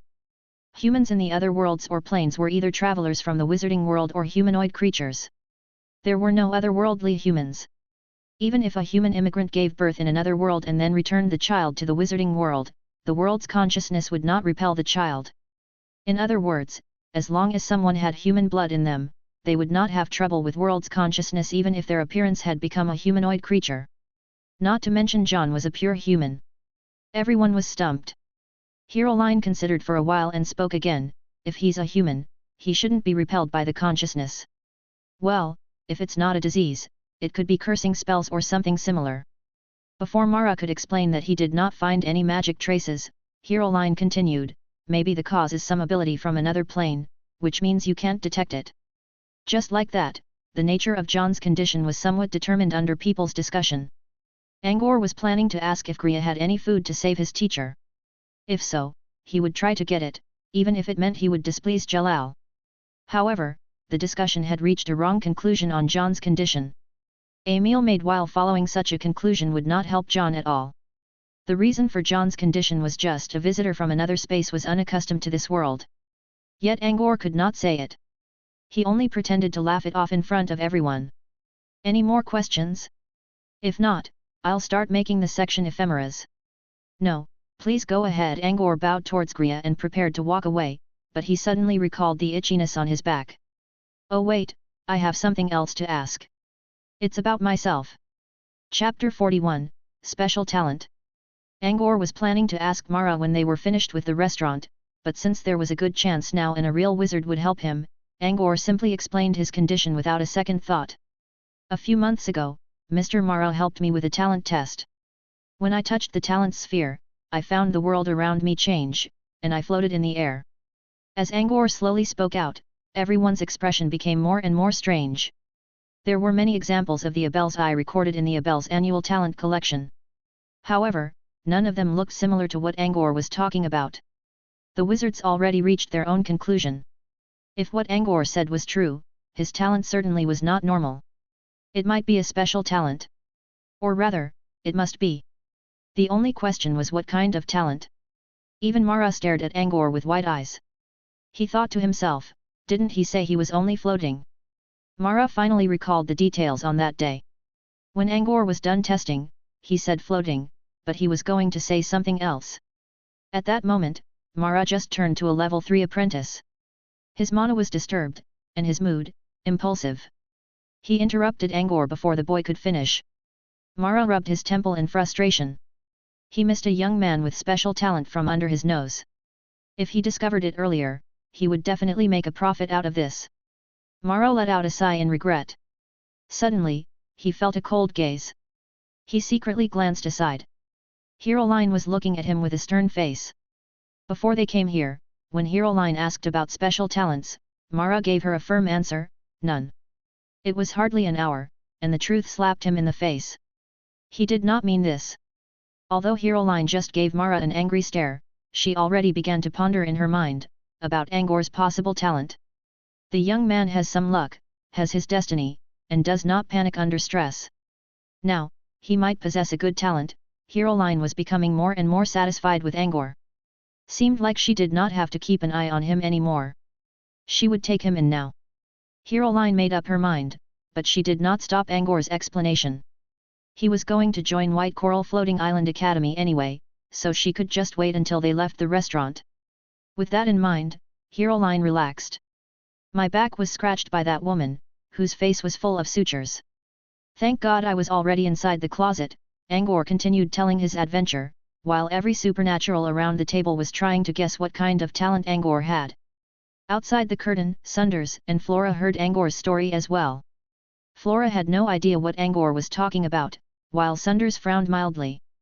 He remembered something similar, but could not tell when or what was it. After that, I often felt itchiness on my back. But every time I checked in the mirror, I can't see any wound.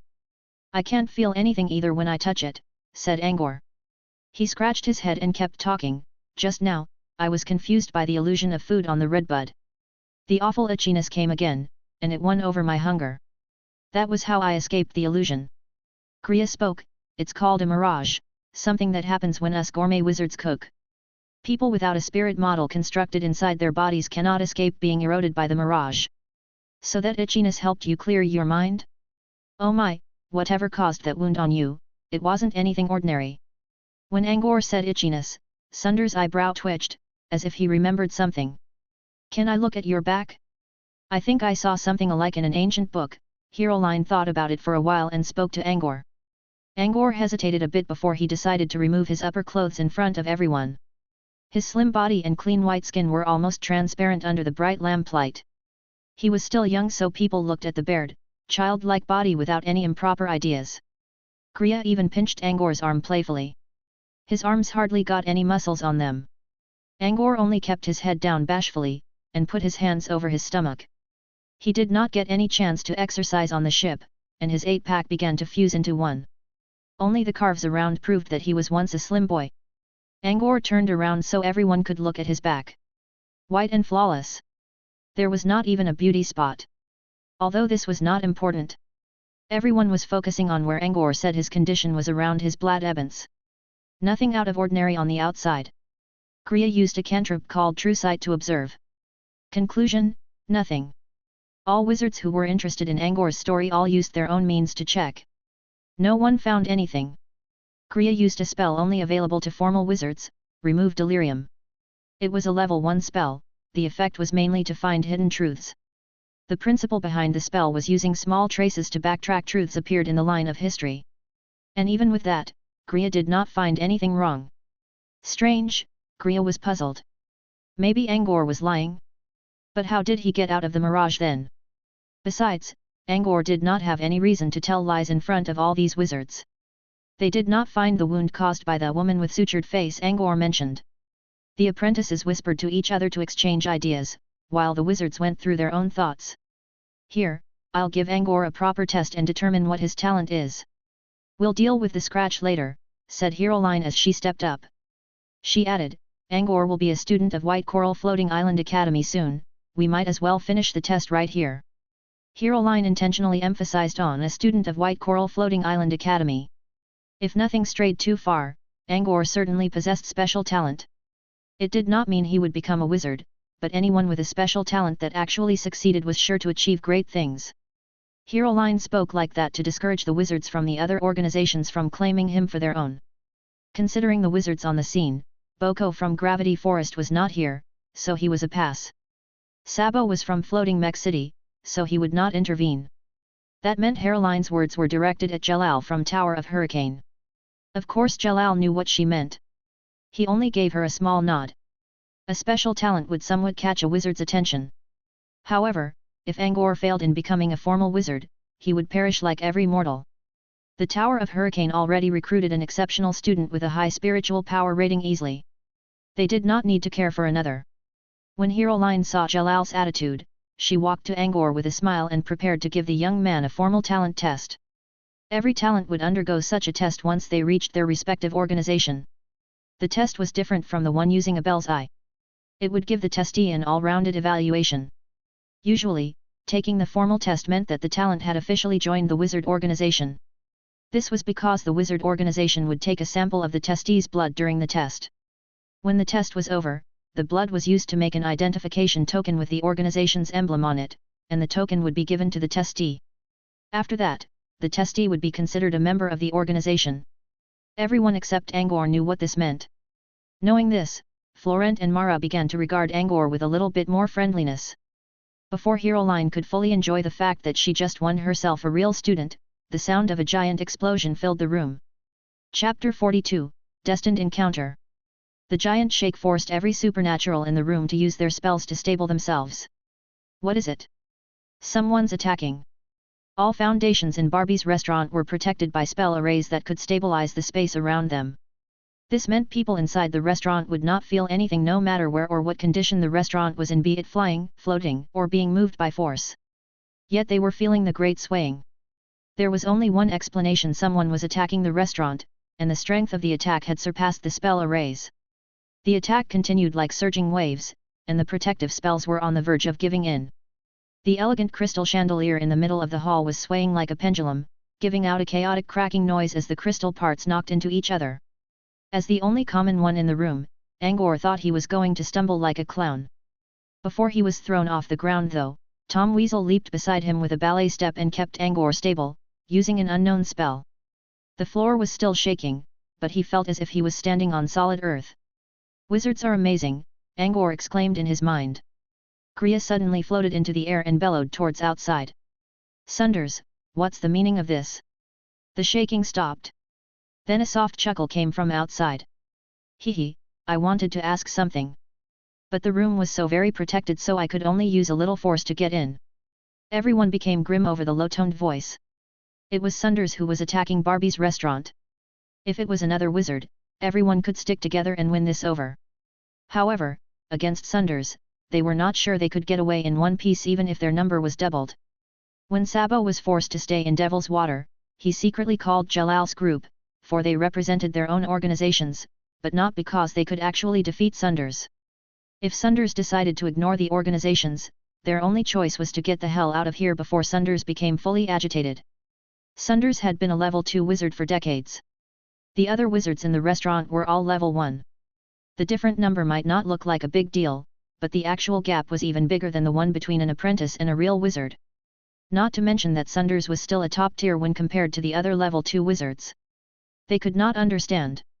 Sunders was always peaceful towards Barbie's restaurant. What was the big deal? He said he came to ask something. What was it? Was it so important that he would not mind becoming Gria's enemy? Apart from these, Gria was thinking about something else. Every dozen years or so, Sunders would come looking for her for twisting protozoa. They were not close friends but were at least acquaintances. Sunders usually acted neutral in the restaurant, because Gria was the only wizard who could produce twisting protozoa. Besides, Sunders knew well about that great man. With him supporting the restaurant, there was no way Sunders would suddenly turn hostile against her. Yet he still did. Considering Sunders' unemotional personality, whatever he wanted to ask must be extremely important to him, something that would affect his own life. Something about his life. He doesn't even care about twisting protozoa anymore. Don't tell me. Gria glanced towards the young man standing beside Tom Weasel. It's because of him. Angor, the young man favored by Toby. Sunders wanted to ask something about Angor even if it meant becoming enemy with the restaurant.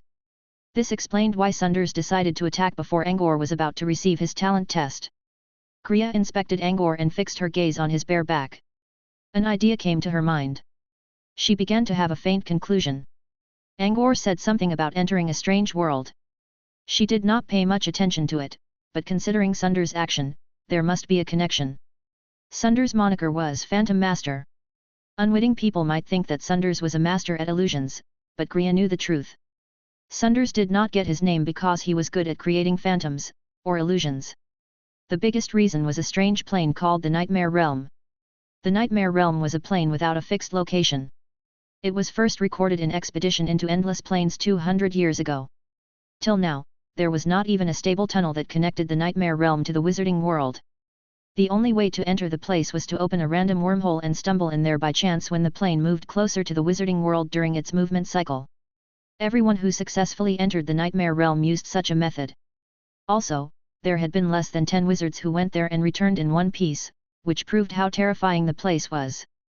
Those who made it back to the Wizarding World could only give vague descriptions about the place. Every time someone talked about the Nightmare Realm, he or she would make it look like some kind of taboo while not hiding the greed in their eyes. Their comments about the Nightmare Realm were exceptionally similar to each other. The reality is projected into imaginary and gives birth to the truth. Griya never went to the Nightmare Realm, but she did know that most of Sunders' abilities were related to the Nightmare Realm. Also, Angor's description reminded her about people's comments about the place. The same as Pad Manor, but with a group of totally different creatures living in it. Was that not a projected reality in the Nightmare Realm? Griya connected Sunders and Angor again. If Angor really went to the Nightmare Realm during his talent test, it would well explain Sunders' radical action. Although Griya more or less figured out the key point, she still did not know how to deal with the situation. A golden card holder was most honorable in Barbie's restaurant, and a well-renowned phantom master feared by the entire southern wizard world. That great man had been away from the south for hundreds of years. His name could only intimate people so much. Griya's silence caused Sunders to attack further. The great swaying had thrown the candles on the chandelier off. A fire would have broken out if not for Weasel and Neo's intervention. However, several parts of the beautiful carpet already caught some small embers. In the end, Griya sighed and ordered Greasy Bird to lift the protection from the room. The scale in her heart finally tipped towards Sunders. Sometimes one must bow down one's head in the face of cold reality. The future was futile if one could not survive today. Clamp, clamp. As the curtain slowly went up, a noble gentleman in black walked inside with firm and steady steps. No one would believe such a refined man was the culprit who launched those violent attacks. Angor was also inspecting the newcomer in secret. Grayish-green curly hair reached from under his black, felt hat. His face showed traces of great age but was still handsome. A gold-rimmed monocle sat on his prominent nose. He was wearing a black tailcoat, white, golden-edged gloves, and a black walking cane. Every posture on him was elegant. His aura was like that of a noble family with thousands of years of history. Delicate, yet distant. One could admire the magnificence from a distance, any closer, and it would be defiled. Every step he took made people's hearts jump. Why did he come? What did he want to ask? All the supernaturals stared at the composed gentleman with doubt and fear. Finally, Sunders stopped in front of Angor. "Good afternoon, young man." They looked at each other. Angor did not know how to react. He just went through all the shaking, and he was still leaning against the table with his legs gave out. He had not put on his clothes. A cold breeze came from the opened curtain and hit his bared body, causing him to shiver. A young man with bared top and a gentleman full of noble aura stared at each other. Heroline was unsure of what was going on. Sunders came for Angor? Well, this explained why Sunders suddenly acted when she was about to test Angor. A sense of crisis rose inside Heroline's mind. It was not about her safety. Rather, it was a crisis when she was about to lose her destiny. No. Regret would be a better word. Mara, who had been standing beside Angor, spread his hands out and quickly stepped away. He did not dare to stay near Sunders. Even a brief glimpse at the gentleman gave him shivers. Seeing how Sunders walked to Angor, Griya confirmed her idea, as expected. No one made another move. Chapter 43, The Red Reaper. "Hey, Griya. Give me one of those section ephemera or something." A clean, yet enchanting voice suddenly came about. People looked towards the source of it. Flora was floating in the air, wearing her dark red veil dress. She slowly floated into the room while muttering, "Hey teacher, I was wrong about you. You aren't as stubborn as a rock. You're so kind. You know I wanted section ephemera so you actually broke in. Violence and love. I like it." Sunders, who was just referred to as a stubborn rock by his student, completely disregarded Flora. He crouched down and looked at the young man in front of him carefully. Angor saw Flora as Sunders crouched down. When he heard Flora's unique tone, he immediately recalled what happened that day on the deck of the Redbud. The floating girl was Blood Witch Flora, who scared every supernatural away that day. It wasn't Flora's bright appearance that attracted Angor's attention. It was the shadow lurking behind her. Angor was now looking at it with widened eyes. As he remembered, back on the Redbud when Flora and Sabo flew towards the Cloud Whale, when Angor looked at them in the distance, he saw something shadowy behind Flora. Now, Flora was only a dozen meters from him, and he could finally get a good look at the shadow. It was a human figure cloaked in a tattered robe quietly affixed on Flora's back.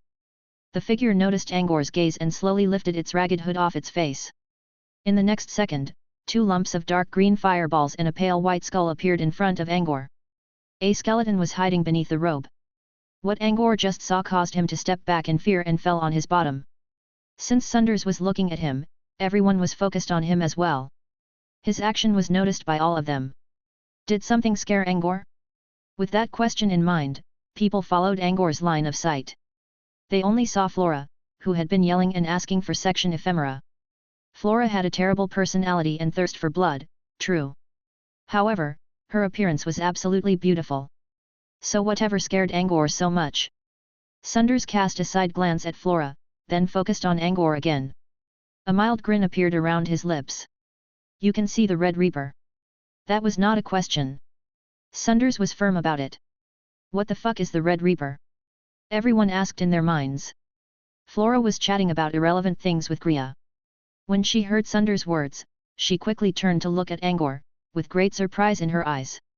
Sunders had been looking at Angor all along, and Angor just realized the man was talking to him. Angor hesitated and stuttered, Red Reaper? You mean the black-robed man behind that lady? Angor had no idea how to describe the skeleton. Sunders smiled, the dead man's skeleton? Correct. That is the Red Reaper. So you really can see it. Good. Good? Sunders was praising someone? And Red Reaper? Where? Behind Flora? Can't see anything. Every wizard used their true sight or similar spells to check, only to receive Flora's angry glare. Talking about embarrassment. Yeah, you can see little red. Flora suddenly appeared in front of Angor with a blink. Angor was surprised much by Flora's movement and asked a dumb question, who is little red? Flora pointed at the shadow behind her. This. Hey, Angor looked at the pale skeleton hidden in the robe and gulped. Ah, so you can see little red. Looking at Angor's terrified expression, Flora got a new idea. He. Little red, say hello to him. A soft, prolonged hi reached Angor's eardrums. Angor shivered. He looked up carefully, and yes, the Red Reaper just said that. Inside those dark eye sockets, the dark green fireballs turned moon white. They also changed into a funny shape like new moons. Next, as Angor watched in horror, the skeleton reached out a trembling, skeletal arm from under its ragged cloak, and slowly handed a blood-red rose towards Angor. Rose. Angor was taken aback a little. For me. The flames in the Reaper's eye sockets blinked. It nodded. Angor tried reaching out for the rose. Flora did not say anything. However, when she saw Angor reaching out, her expression became grim. Sunders did not participate in the conversation. At this moment, he obviously became serious for some reason. Of course, everyone had seen Angor's action. However, they could not see the Red Reaper. Considering the boy reached out a hand and Sunders and Flora changed their attitude, the only possible conclusion was: something is here that only Flora, Sunders and Angor can see. It's called Red Reaper, and Angor is going to take something from it. But why are Flora and Sunders changing their attitude drastically? Heroline was getting a faint feeling, that once Angor took whatever there was, she would lose something important. Heroline tried to stop Angor, but before she could move, a great force repressed her down. She could not even find enough strength to speak. She could hear people around her whispering to each other. She was the only one who could not move. She looked at that man in fear. Sunders was not even looking at her, and he still locked her in place. There was no doubt. Sunders knew what Heroline was going to do. He disabled Heroline without raising anyone's attention. Such a dreadful being. Angor's hand finally connected with Red Reaper's. A cold feeling spread from his finger. Was that how Bones felt? It felt real. Yet something strange came upon Angor's mind, albeit just briefly. With uncertainty, Angor took the exceptionally bright rose from Red Reaper. It was redder than fresh blood. When Angor took the rose, a small commotion rose from the people around him. Angor did not realize that what he just did was a completely different sight for the other people. When he reached his hand into an unknown space, the air went blurry, and his once empty hand was suddenly holding a bright red rose. Fetching something from thin air was not a difficult task for supernaturals. However, Angor was a mortal who had not even started to learn mana channeling. How was that possible? It was real then? A Red Reaper was here, and no one could see it even with their spells? Angor looked at the rose in his hand. It was really bright and gave out a very pleasant smell, but apart from these features, it was just an ordinary rose. As Angor checked the flower, Flora covered her mouth in shock. She looked at Angor in a complete loss, and then glanced at Sunders. She swore that it was just a prank. Little Red did not exist in this world. It could not interact with reality without using special spells. She did not expect that Angor actually took the rose. Also, it became a reality. The rose appeared in this world. Unbelievable. Seeing how Angor still had no idea what was going on, Flora quickly turned towards Sunders and spoke in a sad manner, "Teacher, you came for him, am I right?" "Am I right?" "Yes, I am. I knew it. Was wondering why you are suddenly nice to me. So that's why." Chapter 44, Fate and Choice. As always, Sunders was oblivious of Flora's venting. He was grinning, and his stern expression became a little more gentle. "Good. Project into imaginary to give birth to the truth. Your talent is exceptional." Sunders reached out his hand towards Angor, who was still sitting on the floor. Angor hesitated. A man feared by wizards was in front of him. If he did not react properly, would he get into trouble? After some more wavering, Angor chose to take Sunders' hand. Sunders pulled Angor up and looked at him with his dark brown eyes. "Do you want to be my student?" Those words instantly quieted all conversations between the supernaturals nearby. Then, a commotion followed. Sunders is accepting Angor as a student. This would be the biggest news in the southern region this year. Sunders only took in 2 students in his life, and both of them became wizards. The mortal kid had some serious luck. Humph. Luck? Use your brain. Think. Why is Sunders asking him to be a student? Oh right. What's so special about him? Something to do with the weird story during his talent test. SHH. Sunders forced his way in before Heroline could do the talent test. That already explained it all. Someone's reminder caused everyone else to think carefully. Right. Sunders never did anything harsh. He did not even care when Jalal and Flora were arguing in front of the restaurant entrance. But now, he actually made a rash move. There must be something we aren't aware of. Maybe the young man named Angor has a special talent that even Sunders could not wait to take him away? But a good talent was only an addition to wizards. They would not just accept a student because of his or her talent. Becoming a wizard had too many prerequisites. Normal talents also had their own advantages. Once someone actually became a wizard, talent would only determine the lower limit, while the upper limit heavily relied on the wizard's accumulated knowledge. If considered this way, then Angor's talent was so special that Sunders was willing to make an exception. A wizard's talent determined his or her lower limit. So how grand would it be for Angor? Everyone took their own wild guesses. All apprentices were now looking at Angor enviously. Their own futures were not even determined yet, and this ordinary young man was already favored by the best wizard in the entire southern region. How could people be so different? And how lucky could he get? Golden card, Phantom Master's student, why was he the only one getting all the good stuff? The atmosphere in the room became strange. Not only the apprentices, but even the wizards were also envious now. Level 1 wizards and level 2 wizards were tremendously different. If they could find a level 2 wizard as their teacher, they would surely make greater achievements. Heroline finally understood the uneasiness she had been feeling. Since Sunders acted like this before she could give Angor a talent test, there was no doubt about Angor's outstanding talent. A genius about to join White Coral Floating Island Academy, only to be intercepted midway. No wonder why she felt something wrong. Heroline was struggling with herself. She wanted to speak, but Sunders never lifted the suppression. It even got worse than before. Heroline could not even move a finger now.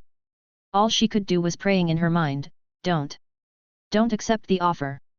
Although she already knew that praying was futile.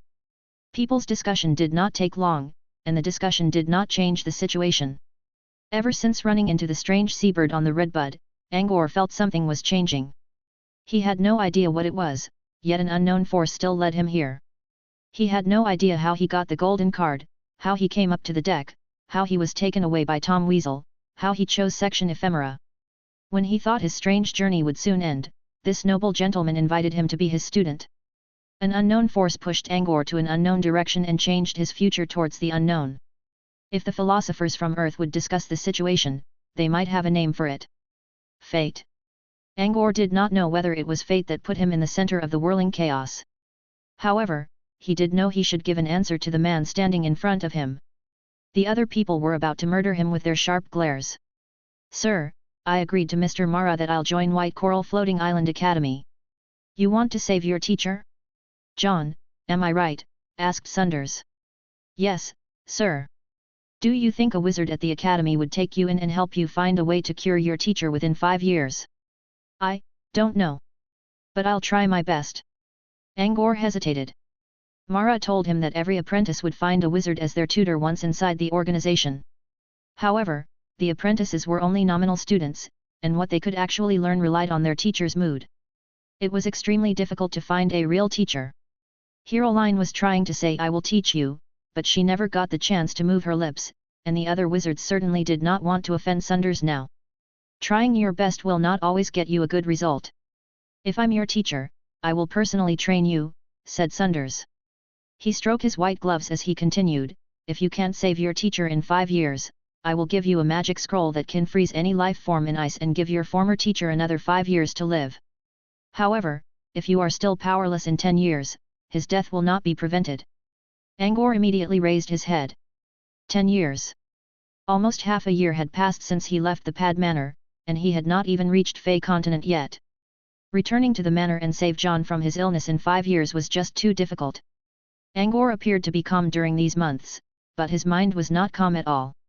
If Sunders spoke the truth, that he could actually have 10 years, Angor would make up his mind. Time was most precious. How about it? Do you have an answer? Sunders was acting relaxed and seemed indifferent about Angor's decision, but as a student who knew him best, Flora recognized the tint of desire and stubbornness hidden in his expression. Flora was certain, that if Angor chose to refuse, Sunders would simply knock him out and kidnap him away. What kind of talent attracted teacher to such an extent? Even Flora was becoming a little envious at Angor's luck. Angor stayed silent, then looked at Mara, who was standing not far. Mara's attention, however, was focused on someone else. Heroline. Heroline was gazing at Mara with pure hatred. At first, Mara did not know why Heroline hated him so much, but considering Heroline's regretted look towards Angor, Mara realized what just happened. It was clear.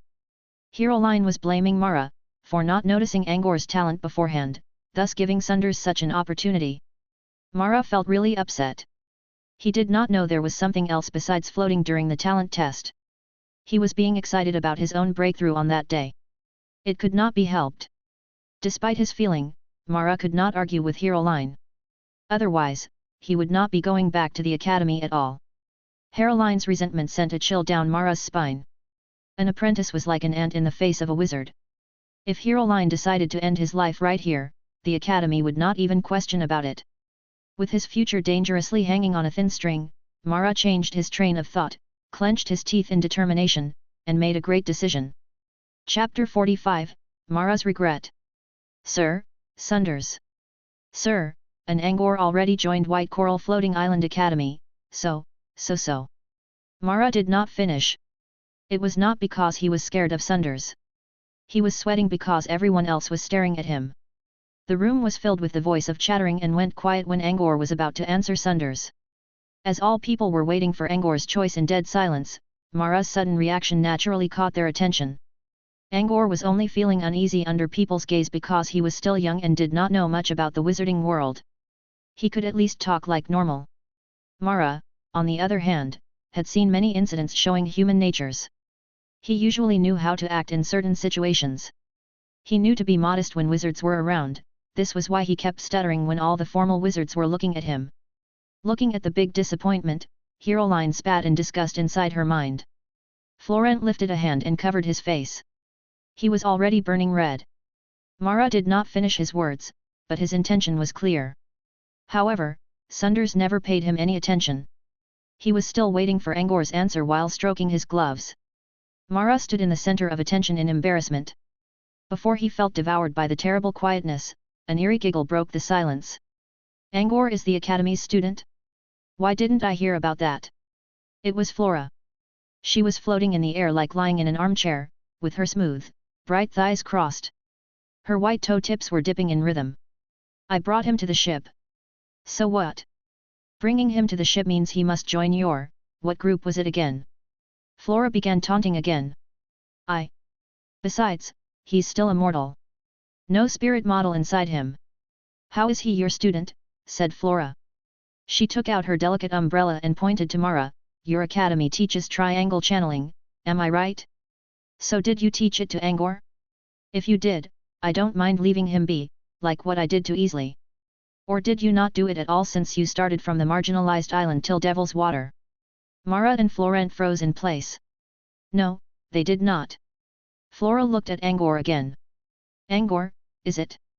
Big Sis will tell you something. Organizations like theirs are usually referred to as academism by us.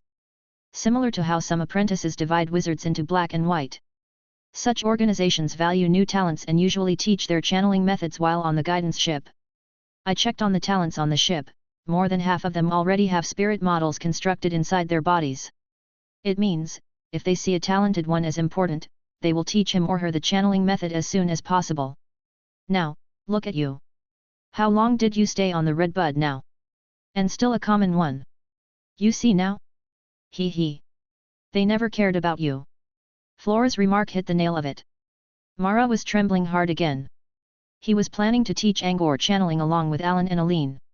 He decided otherwise because he expected some kind of reward back first.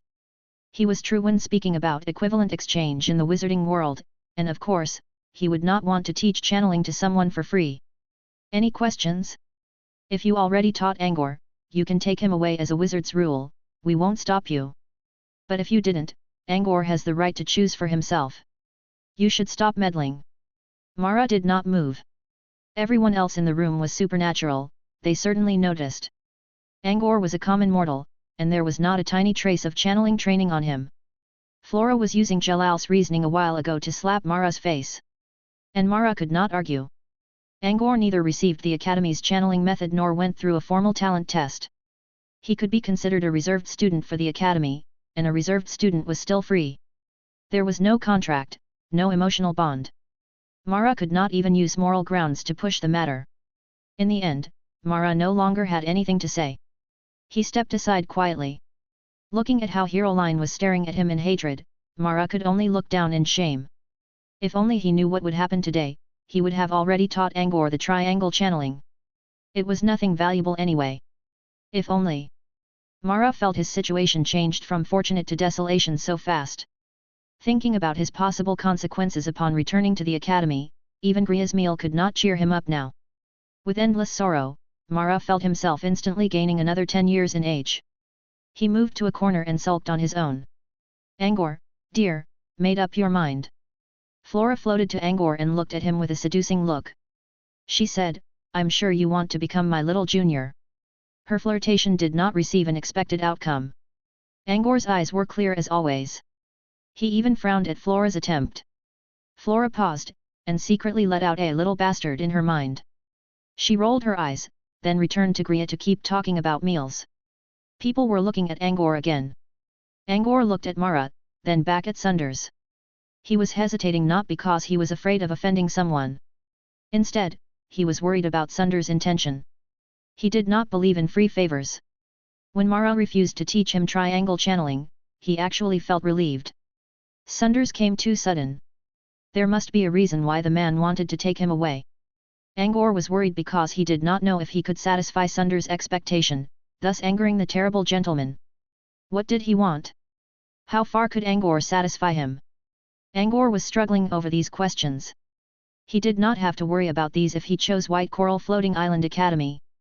But, could he really save his teacher in 5 years with the help of the academy? For himself? For his teacher? Angor clenched his teeth, raised his head in determination and let out a single word. All right. Clear and firm. Sunders smiled.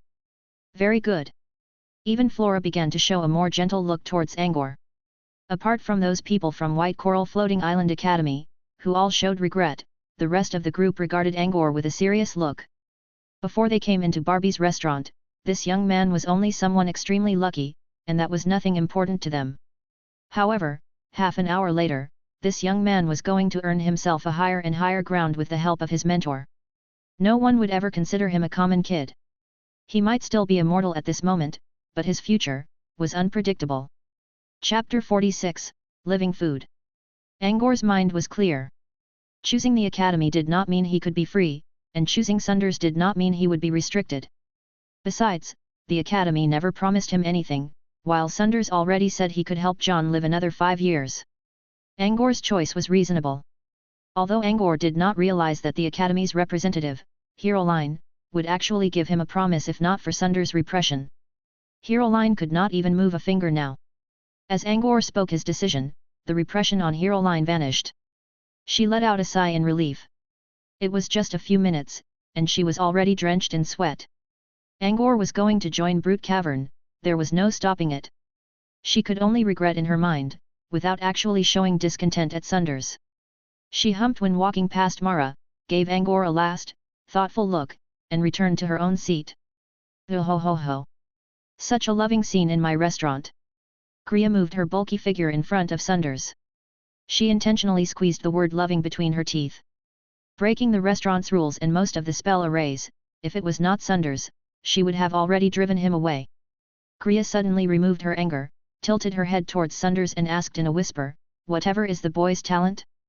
You even broke my spells just for him." Kriya was obviously itchy for some gossip. She appeared to be whispering, but she did not use anything to conceal her words, so everyone heard her. After Sunders broke into the room just to get himself a student, people's curiosity about Angor's talent already reached the peak, and Kriya's question was just about right to answer that. Everyone was pretending to be calm, but they all pricked up their ears, trying to get Sunders' answer as clear as possible. Even Angor was curious about this. What did Sunders want out of him? To their disappointment, Sunders only raised an eyebrow. He had no intention to tell them at all. Kriya rolled her eyes. "You kinda made a big mess in my restaurant. Would it hurt to give me a little answer?" Sunders simply picked up his cane from the table in a casual manner and signaled Flora to leave. Hey. Just one question then. Does his talent have anything to do with that place? That place? Where the heck is that place? Come on, spit it out. People looked at each other in puzzlement. Sunders gave Kriya a deep look, then left the room with Flora without saying anything. Of course, he did not forget to take Angor with him. "Are you going to give up Angor's custom food?" Sunders halted and looked at Angor. The boy was still unsure about the situation. "Send the food to my place." "Oh right, what do you want to order?" Receiving the question, Angor finally woke up from his trance. I don't know what to choose. Teacher? Can you give me an advice?" This was the first time he called someone other than John a teacher. He blushed hard. Sunders was satisfied with his new student's manner. "You choose for yourself." "Anything will do," said Sunders. He took a moment to think and added, "By the way, Kriya's living food is unique in the entire wizard world." Living food. Angor felt something repulsive just thinking about that name. Flora explained, "Living food is something Kriya created with her original spells that don't exist in this world. They all have their own special effects. Such as section ephemera." Angor pondered, then looked at everyone else in the room, who were eager for his answer. Heroline was wearing a blank face. She was still frustrated at losing Angor, and she did not have the appetite. Sabo was considering about something while glimpsing at Angor now and then, seemingly thinking over Angor's talent. Jalal's expression was still cold. Although he no longer dared to order Angor like how he did a while ago. Angor looked at Jalal, then back at Sunders, and made up his mind. He did not seem so bad. Lady Griya, I know. I'll choose section ephemera. Everyone sighed in relief, especially Jalal. His stern expression smoothed down a little. Section ephemera was very valuable to him. He had been looking for them for years, and missing this opportunity meant it would take even longer. When Angor spoke his decision, Jalal's attitude towards Angor changed from mild hostility to somewhat appreciated. He would not be like that if Angor was still a common mortal. However, since Sunders was behind the boy now, even someone like Jalal would not underestimate Angor from now on. After hesitating for some more, Angor asked in an uncertain voice, Lady Griya, can you prepare shares for my teacher and Flora too? Flora was surprised. Then she let out a big smile. Good boy. No wonder the teacher liked you. He. I'll take care of you at Brute Cavern. No one's gonna hurt you. Sunders had no use for section ephemera even if it was valuable, but no one would mind getting free stuff. Griya shrugged. All right. You're the golden guest, you decide. Griya chose to obey Sunders during the conflict. Now Sunders was officially Angor's teacher, of course, she had no problem answering to her guest's need. After the three of them left the banquet room, Angor felt himself short of breath as if the air was getting thin. Flora was floating joyfully while humming an unknown song. Angor followed closely behind Sunders, expecting his unknown future. Jalal is an alchemist. The man has some extreme personality and a narrow mind, but his technique is exceptional. His title is the Mithril Innovator. If you ever want to study alchemy, you will be seeing his name quite a lot.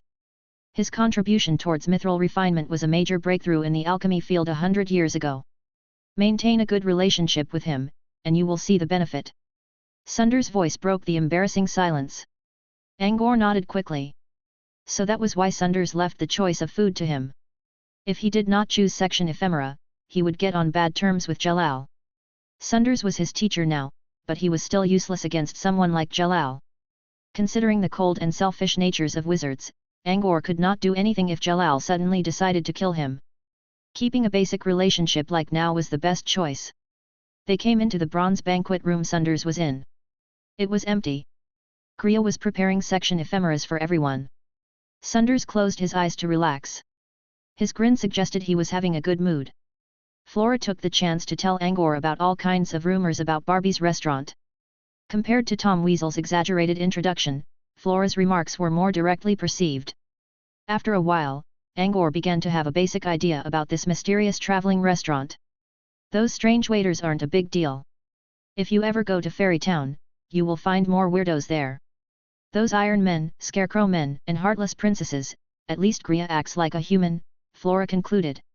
Chapter 47, A Real Wizard. Fairy Town was an extremely particular wizard union in the southern region. Or rather, it was a concept. It consisted of a number of wizard organizations who were willing to admit the concept. There were also some weaker organizations who joined the union for protection, against the powerful ones around them. Griya's organization was called Candy House in the Woods. Candy House joined Fairy Town 400 years ago and was still a unique organization among all organizations under Fairy Town because most gourmet wizards in the southern region originated from it. The difficulty for gourmet wizards to break through was among the worst in the entire occult art. There had been less than 10 gourmet wizards that explicitly showed themselves in the south. Griya was one of the best among them. Griya isn't really strong, but she can use some of the most strange spells. Even bloodline wizards who are famous for their raw power don't want to make her an enemy, said Flora.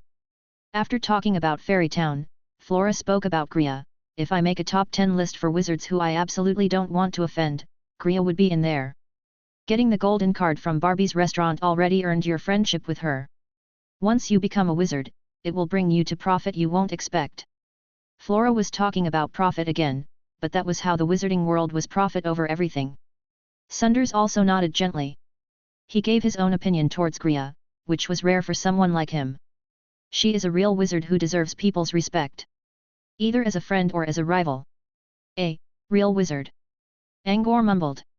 He did not know what that meant. Were the other wizards not real? Sunders only smiled at his question.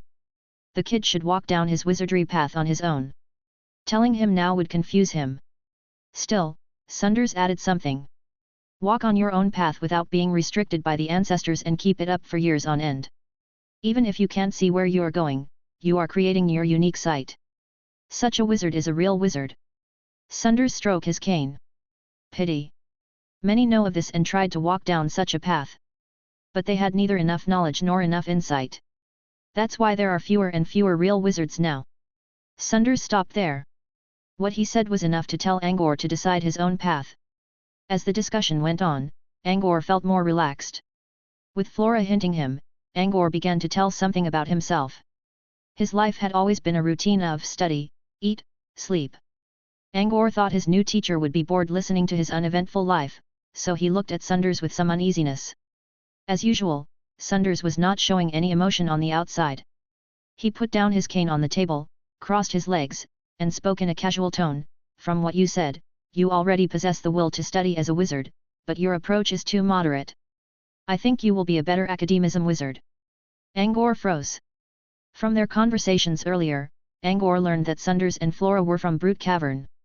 It was one of the top major organizations in the south, mainly consisting of black wizards. There were a small number of white wizards, considered descents in Brute Cavern. According to Sunders, most academism wizards were white wizards. When viewed as an apprentice, Sunders and Flora were both black wizards. Now Sunders just considered Angor as academism. Was Sunders dissatisfied? Angor remembered how Flora showed her disdain towards academism when talking to Mara. He began to complain to himself for worrying too much.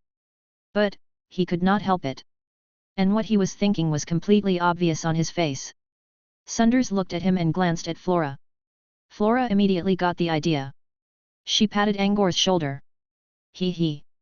Looks like you'll be responsible for repairing our relationship with the descents after we get back. Don't mind the different factions. You make your decision in mere moments. White or black or grey can't determine one's nature. Descent is only a moniker we made behind them. All wizards have a bloody and cruel image in the Fey plane, and most wizards who colonize other planes are actually academism wizards. So academism doesn't mean good wizards. Your actions determine who you are. To hell with the white and black stuff.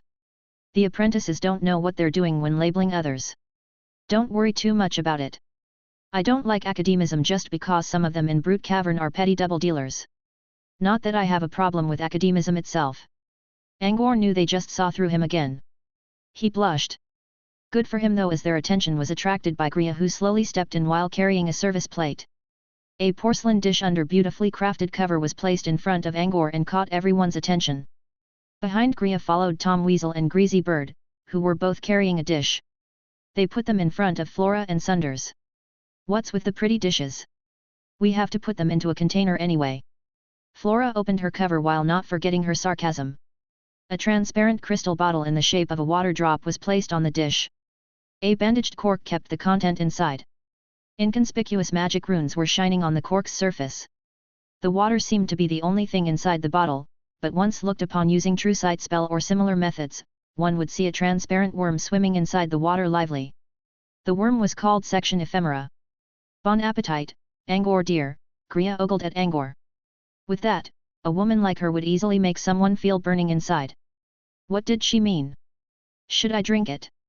Angor could not see the Section Ephemera, so he could only sway the bottle in his hand in puzzlement. There's a Section Ephemera inside. You don't need it now, so you can keep it, said Sunders. He added, you can sell it in the organization and get something you need in return, but I won't recommend that. Section Ephemera has a unique effect that will greatly help you when you become a wizard. Sunders seemed certain that Angor would become a wizard. Griya inspected Angor with a weird look, without getting any answer to her doubts. This made her heart itchy. Griya told Tom Weasel to stand by beside Angor and walk to her cooking table. Your turn, Sunders. Still twisting protozoa. It was a normal question, yet Griya's eyebrows were downcast as if she was thinking about something. Sunders grinned mildly. After the incident, Sunders could easily interpret the meaning behind the seemingly ordinary question. Griya was trying to get a hint about Angor's talent from Sunders' choice. If Sunders said no, Griya would quickly reach some kind of conclusion. Sunders had been asking for the same order for decades. If he changed his mind so quickly, something must be off. Of course, Sunders knew that Griya simply wanted some harmless gossip, not actually trying to reveal Angor's secret. However, as someone who quite enjoyed seeing people's frustration for having questions hanging in their minds, Sunders certainly would not easily give an answer to them. especially when Angor was his student now. Intending to protect Angor's little secret, Sunders only showed a plain look. Naturally. Chapter 48, Toby and Artificial Life. Kriya did not know how to respond. She cast several doubtful looks towards Sunders, who still had an I care not expression. Was she wrong? Angor's talent had nothing to do with the Nightmare Realm? But Angor's story sounded really similar to the Nightmare Realm. If his talent was related to the Nightmare Realm, had he stumbled into the real Nightmare Realm during his talent test? So was his talent about connecting the Nightmare Realm and reality? Nah. Kriya shook her head and laughed it off. Impossible. A tunnel between planes was not something manageable using human bodies. Kriya's guess was that Angor's talent could have a similar effect with twisting protozoa, thus her question. It seemed she was wrong though. She shook her head again. She would not get an answer anyway, might as well give it up. A man famous in the entire southern region was sitting there. She certainly could not force him to speak. With that in mind, Kriya suppressed her curiosity and prepared to cook Sunders' order. As she went through her materials, the sound of flapping wings came into the room. Everyone looked towards the source. A seabird about the size of two hands dashed past the curtain. It had grey feathers, green eyes, an ordinary bird if one only considered these. But what if the bird was wearing clothes? White hat, blue bib, a tiny messenger pouch. A bird wearing these things would surely look strange. Yet somehow, its appearance seemed quite harmonious. Maybe it was because the bird's eyes looked as intelligent as human eyes? Ah! Tweet! Angor called out in instinct. The bird heard Angor, made a circle in the air, and landed on Angor's blonde hair. Ho ho ho ho! Toby, my sweetie! Kriya somehow was already standing beside Angor. She was rubbing Toby the seabird with her large face. As the bird was perched on top of Angor, Kriya just grabbed Angor into a hug as well. Angor's mind blanked out due to the great shock. He only saw something blurring through his eyes, and felt his face squeezed into a strange shape by all the fat chunks. This was his first time getting so close to a female ever since his mother passed away. However, he was not getting any improper ideas, he only wished to get away as fast as possible. After a bit of struggling, Kriya finally let him go. Toby the seabird was still standing on Angor's head, with its feathers messed up a little. Angor was in worse shape. He had his slicked hair combed nice and shiny in the morning. Toby's talons kind of disturbed it a bit. After Kriya's trampling, his hair was now a complete lump of disaster. Hey! What's with the bird? Flora looked at the miserable look on her new junior and chuckled in secret. She dragged Angor behind her. Bird? How rude of you! This is Toby, my loving friend. Kriya gave Flora an angered stare. But it's just a bird. Whatever. Kriya carefully held Toby up and placed it onto her shoulder. Then she wiggled away to continue her cooking. The bird is a living food, Sunders suddenly spoke. Living food? Kriya's artificial life. Flora seemed surprised. Should be. Flora's expression turned. No, I checked it. That's absolutely a bird monster, although a very weak one. It couldn't be a created living food. Use expel deceit to look at its original form. Sunders seemed to be admiring something. Flora hesitated for a while and used expel deceit on the seabird. She saw a cut-off life stream. That was a typical residue indicating that something was an artificial life. Kriya's artificial life spells could already create non-sapient creatures. It was just a few decades and she already created a sapient monster bird. It seems her strength is near the limit, Sunders exclaimed. He added, another 20 years and she'll become the first level 2 gourmet wizard in the south, if she never strays from her path. Section ephemera and twisting protozoa were both non-sapient creatures even though they possessed amazing powers. They were merely materials for wizards. The monsters, however, were different. Some of them might be weak that even mortals could kill them, but a sapient monster could achieve great things if it met its destiny. So this is what a real wizard is?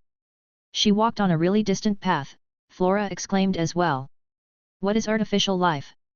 Angor could not hold that back. Sunders pointed to Kriya. You will see when Kriya uses her unique spells.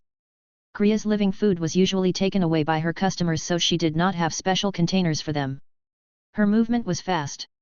Several unknown cooking materials were hurled into a gourmet wizard tool in a blink of an eye. Gas vortexes, monsters with many eyes, mist, worms, ores, indescribable liquid. Everything looked weird, and they all gave out unusual auras. Next, Griya threw everything into the air and began mumbling something in her mouth. Light rays spread from her fingers. As Angor watched, live and dead materials changed their shapes and colors under the massaging of light, like soft dirt being reshaped and gave birth to saplings. In the end, a black, segmented worm appeared in front of Griya. Angor only found it amazing while Sunders and Flora noticed the application of various knowledge and techniques, added with the special ripple of a gourmet wizard. There was also an unknown will working in the dark, to create life out of death and make a living creature using many models. Wonderful. Beautiful. Angor spoke. Knowledge as vast as the sea, used with varied logics. Such an astonishing view. This was what Flora and Sunders would say every time they saw Griya's artificial life spells. Looking at the wiggling worm, Angor asked in a small voice, "Did she create life?" As he remembered from the Eastern and Western myths from Earth, only extremely powerful beings could create lives. Maybe a wizard in this world could also do that? Sunders considered for a while. Yes and no. Only the creator in the mythologies can create a real life. But wizards don't believe in gods, they trust in truth and knowledge. Griya's unique spell is called artificial life and seems to be creating lives. However, it involves too many theories, including monster bionomy, microbial restructuring, mana energy exchange and so on. These deep theories are nothing like creating something out of thin air in the stories. Oh, Angor nodded in enlightenment. It was like cloning, to use various methods to create a new life while bypassing the rule of reproductive isolation. I think I can understand now. Kids, Sunders shook his head. Of course, he did not believe that Angor actually understood anything. He thought the young man was pretending to be calm. What he did not know was that when it came to certain knowledge, Angor was already a qualified scholar. However, Sunders did not say anything, just to protect his new student's little ego. Chapter 49, Farewell, and a New Journey. The moon was already high in the sky when they left Barbie's restaurant. Countless stars were reflected on the sea surface as if the dark sea itself was covered by a shiny carpet, beautiful and stunning. A wave would sometimes scatter the shining ripples and gave place to the gentle moonlight. What happened today was totally unexpected for Angor. He did not know whether it was good or bad, but he did know that he was going to bid farewell to his plain past. In front of the restaurant entrance decorated in a child's style, Sunders slowly spoke to Angor, "Get back to the Red Bud tonight and pack up your belongings. Flora will get you tomorrow morning." With that, Sunders nodded to Angor, waved his cane, and ordered his demon falcon to carry Angor back to the ship's deck. The giant bird had been waiting outside all along. Angor stood on the deck and watched as the duo flew away.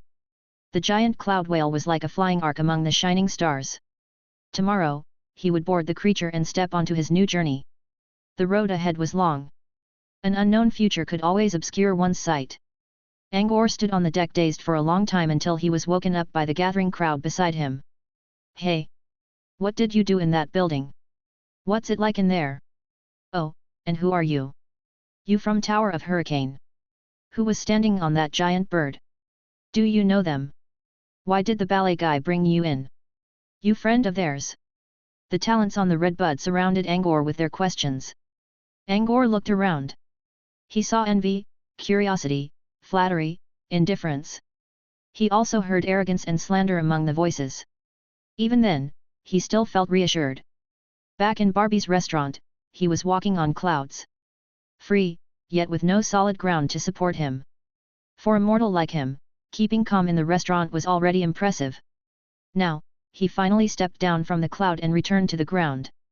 The chattering and childish clamoring of the talents told him that he finally made it back to the human world. He was relieved. Or maybe this was what a mortal should be thinking about in the first place. He did not give them an answer. He apologized to the crowd and made his way back to his own room, under people's doubtful gazes. This would be a sleepless night. For both Angor and the other people on the ship. Angor leaned on the window and went through many things in his mind.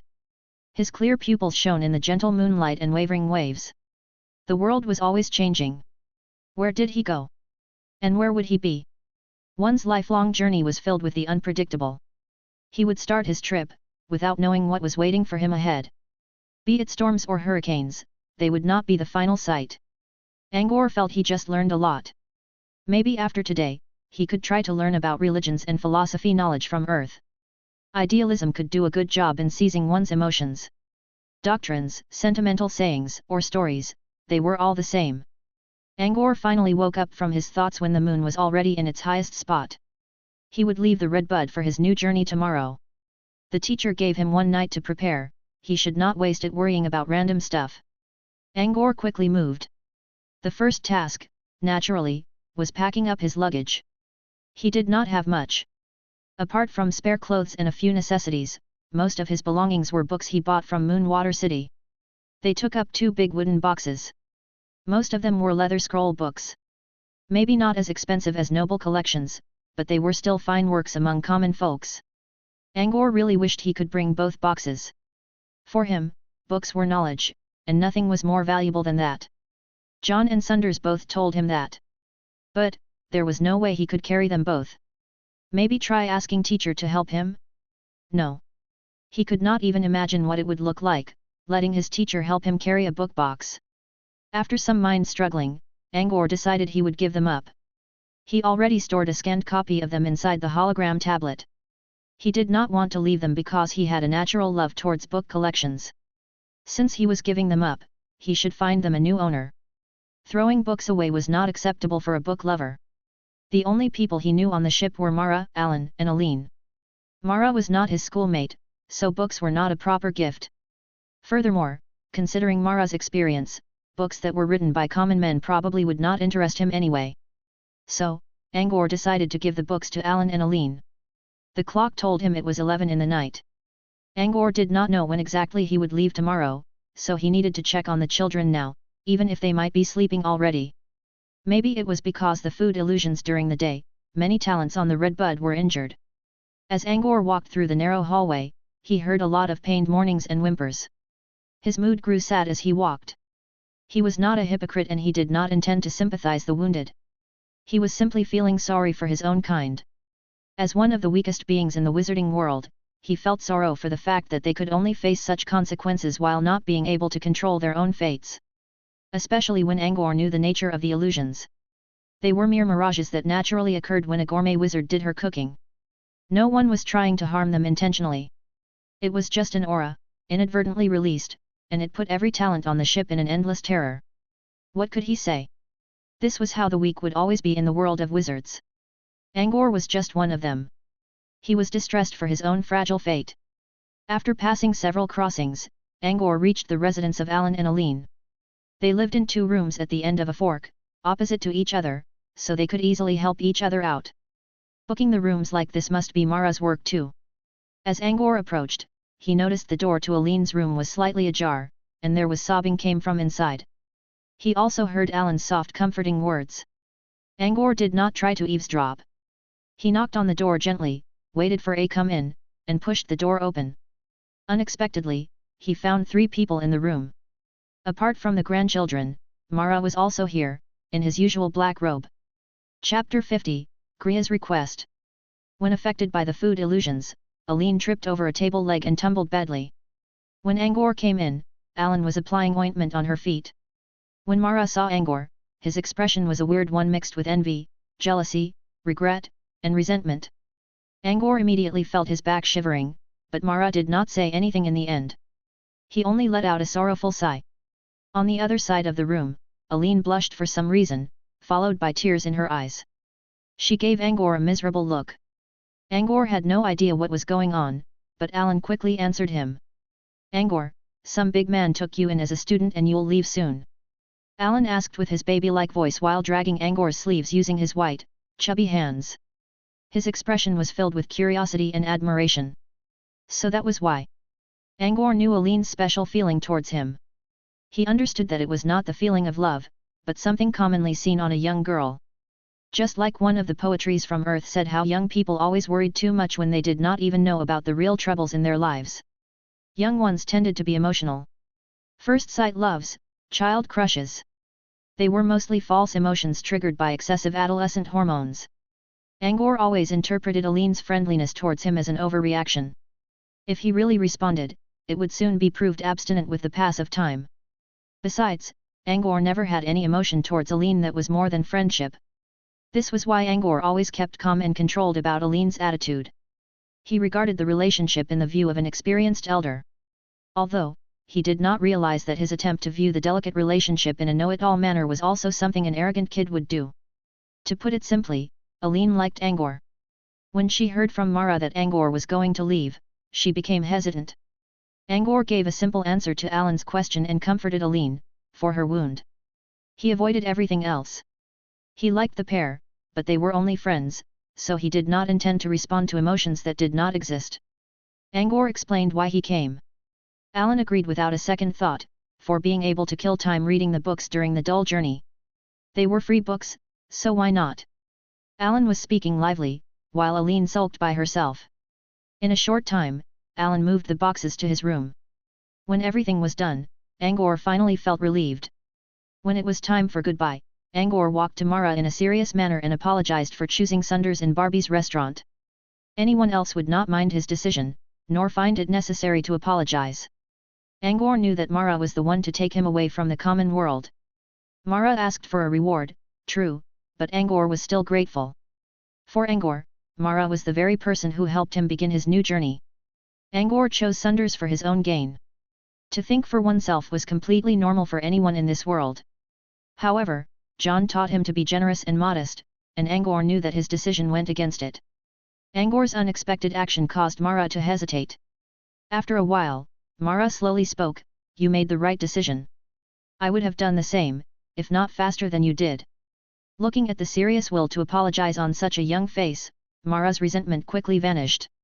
Mara felt curious. Angor's former teacher, John. How did he create a student like this?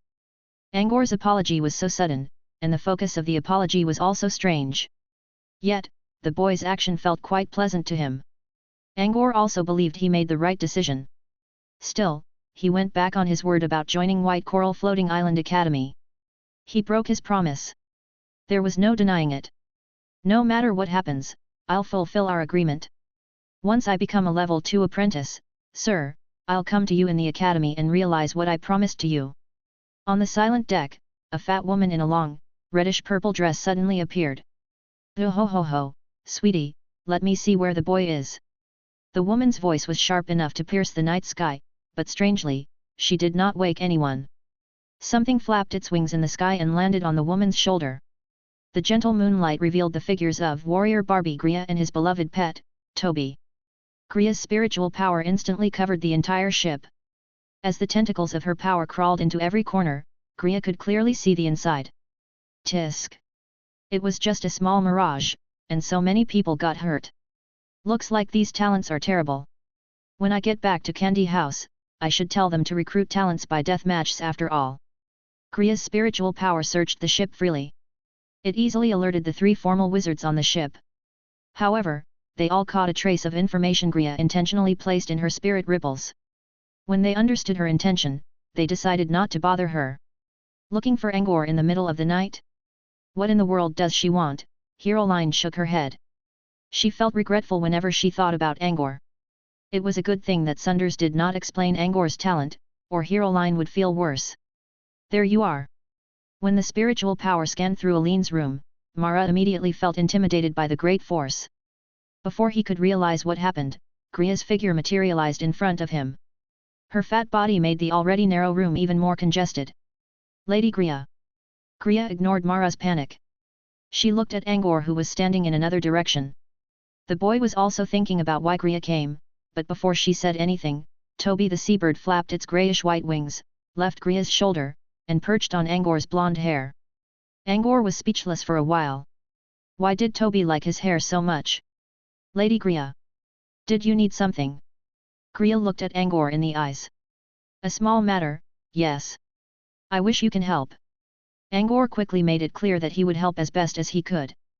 Back in the restaurant, you said you received the golden card from Toby by providing a tea called Morning Dew, right? Yes. It's a tea my former teacher planted, Angor said. Good. I came for the tea. As a gourmet wizard, I'm interested in everything in the world that goes into your stomach. Can I exchange some Morning Dew from you? Of course. Angor agreed and prepared to return to his room for his remaining Morning Dew. However, when he saw Mara with the corner of his eye, he changed his mind. When leaving my home, I gave most morning dew to Mr. Mara. Lady Griya, you can do the exchange with him, if you would. Mara raised his head with a start. He looked at Angor with gratitude. His discontent towards the boy disappeared just a moment ago, but now, all possible negative feelings were no more. At least Angor was friendly to him. Upon returning to the academy, Heroline might desolate or even punish Mara. On the other hand, Angor was Sundar's student now.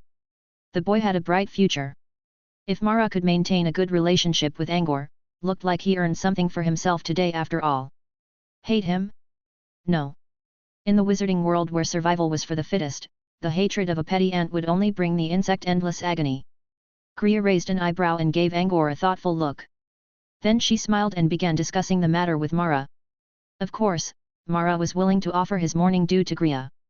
He bustled through his belongings and gave all the tea leaves to Griya. He was planning to make a fortune out of morning dew upon returning to Fey Continent. Now Griya needed the tea, he might as well give her all he had. When talking about payment, Mara gave Griya a firm answer free. This way, a wizard would owe him a favor. However, Griya did not give him the opportunity. When taking the morning dew, she handed Mara a small bag of magic crystals. When she was done, Griya turned to Angor again. Apart from morning dew, I have another favor to ask of you.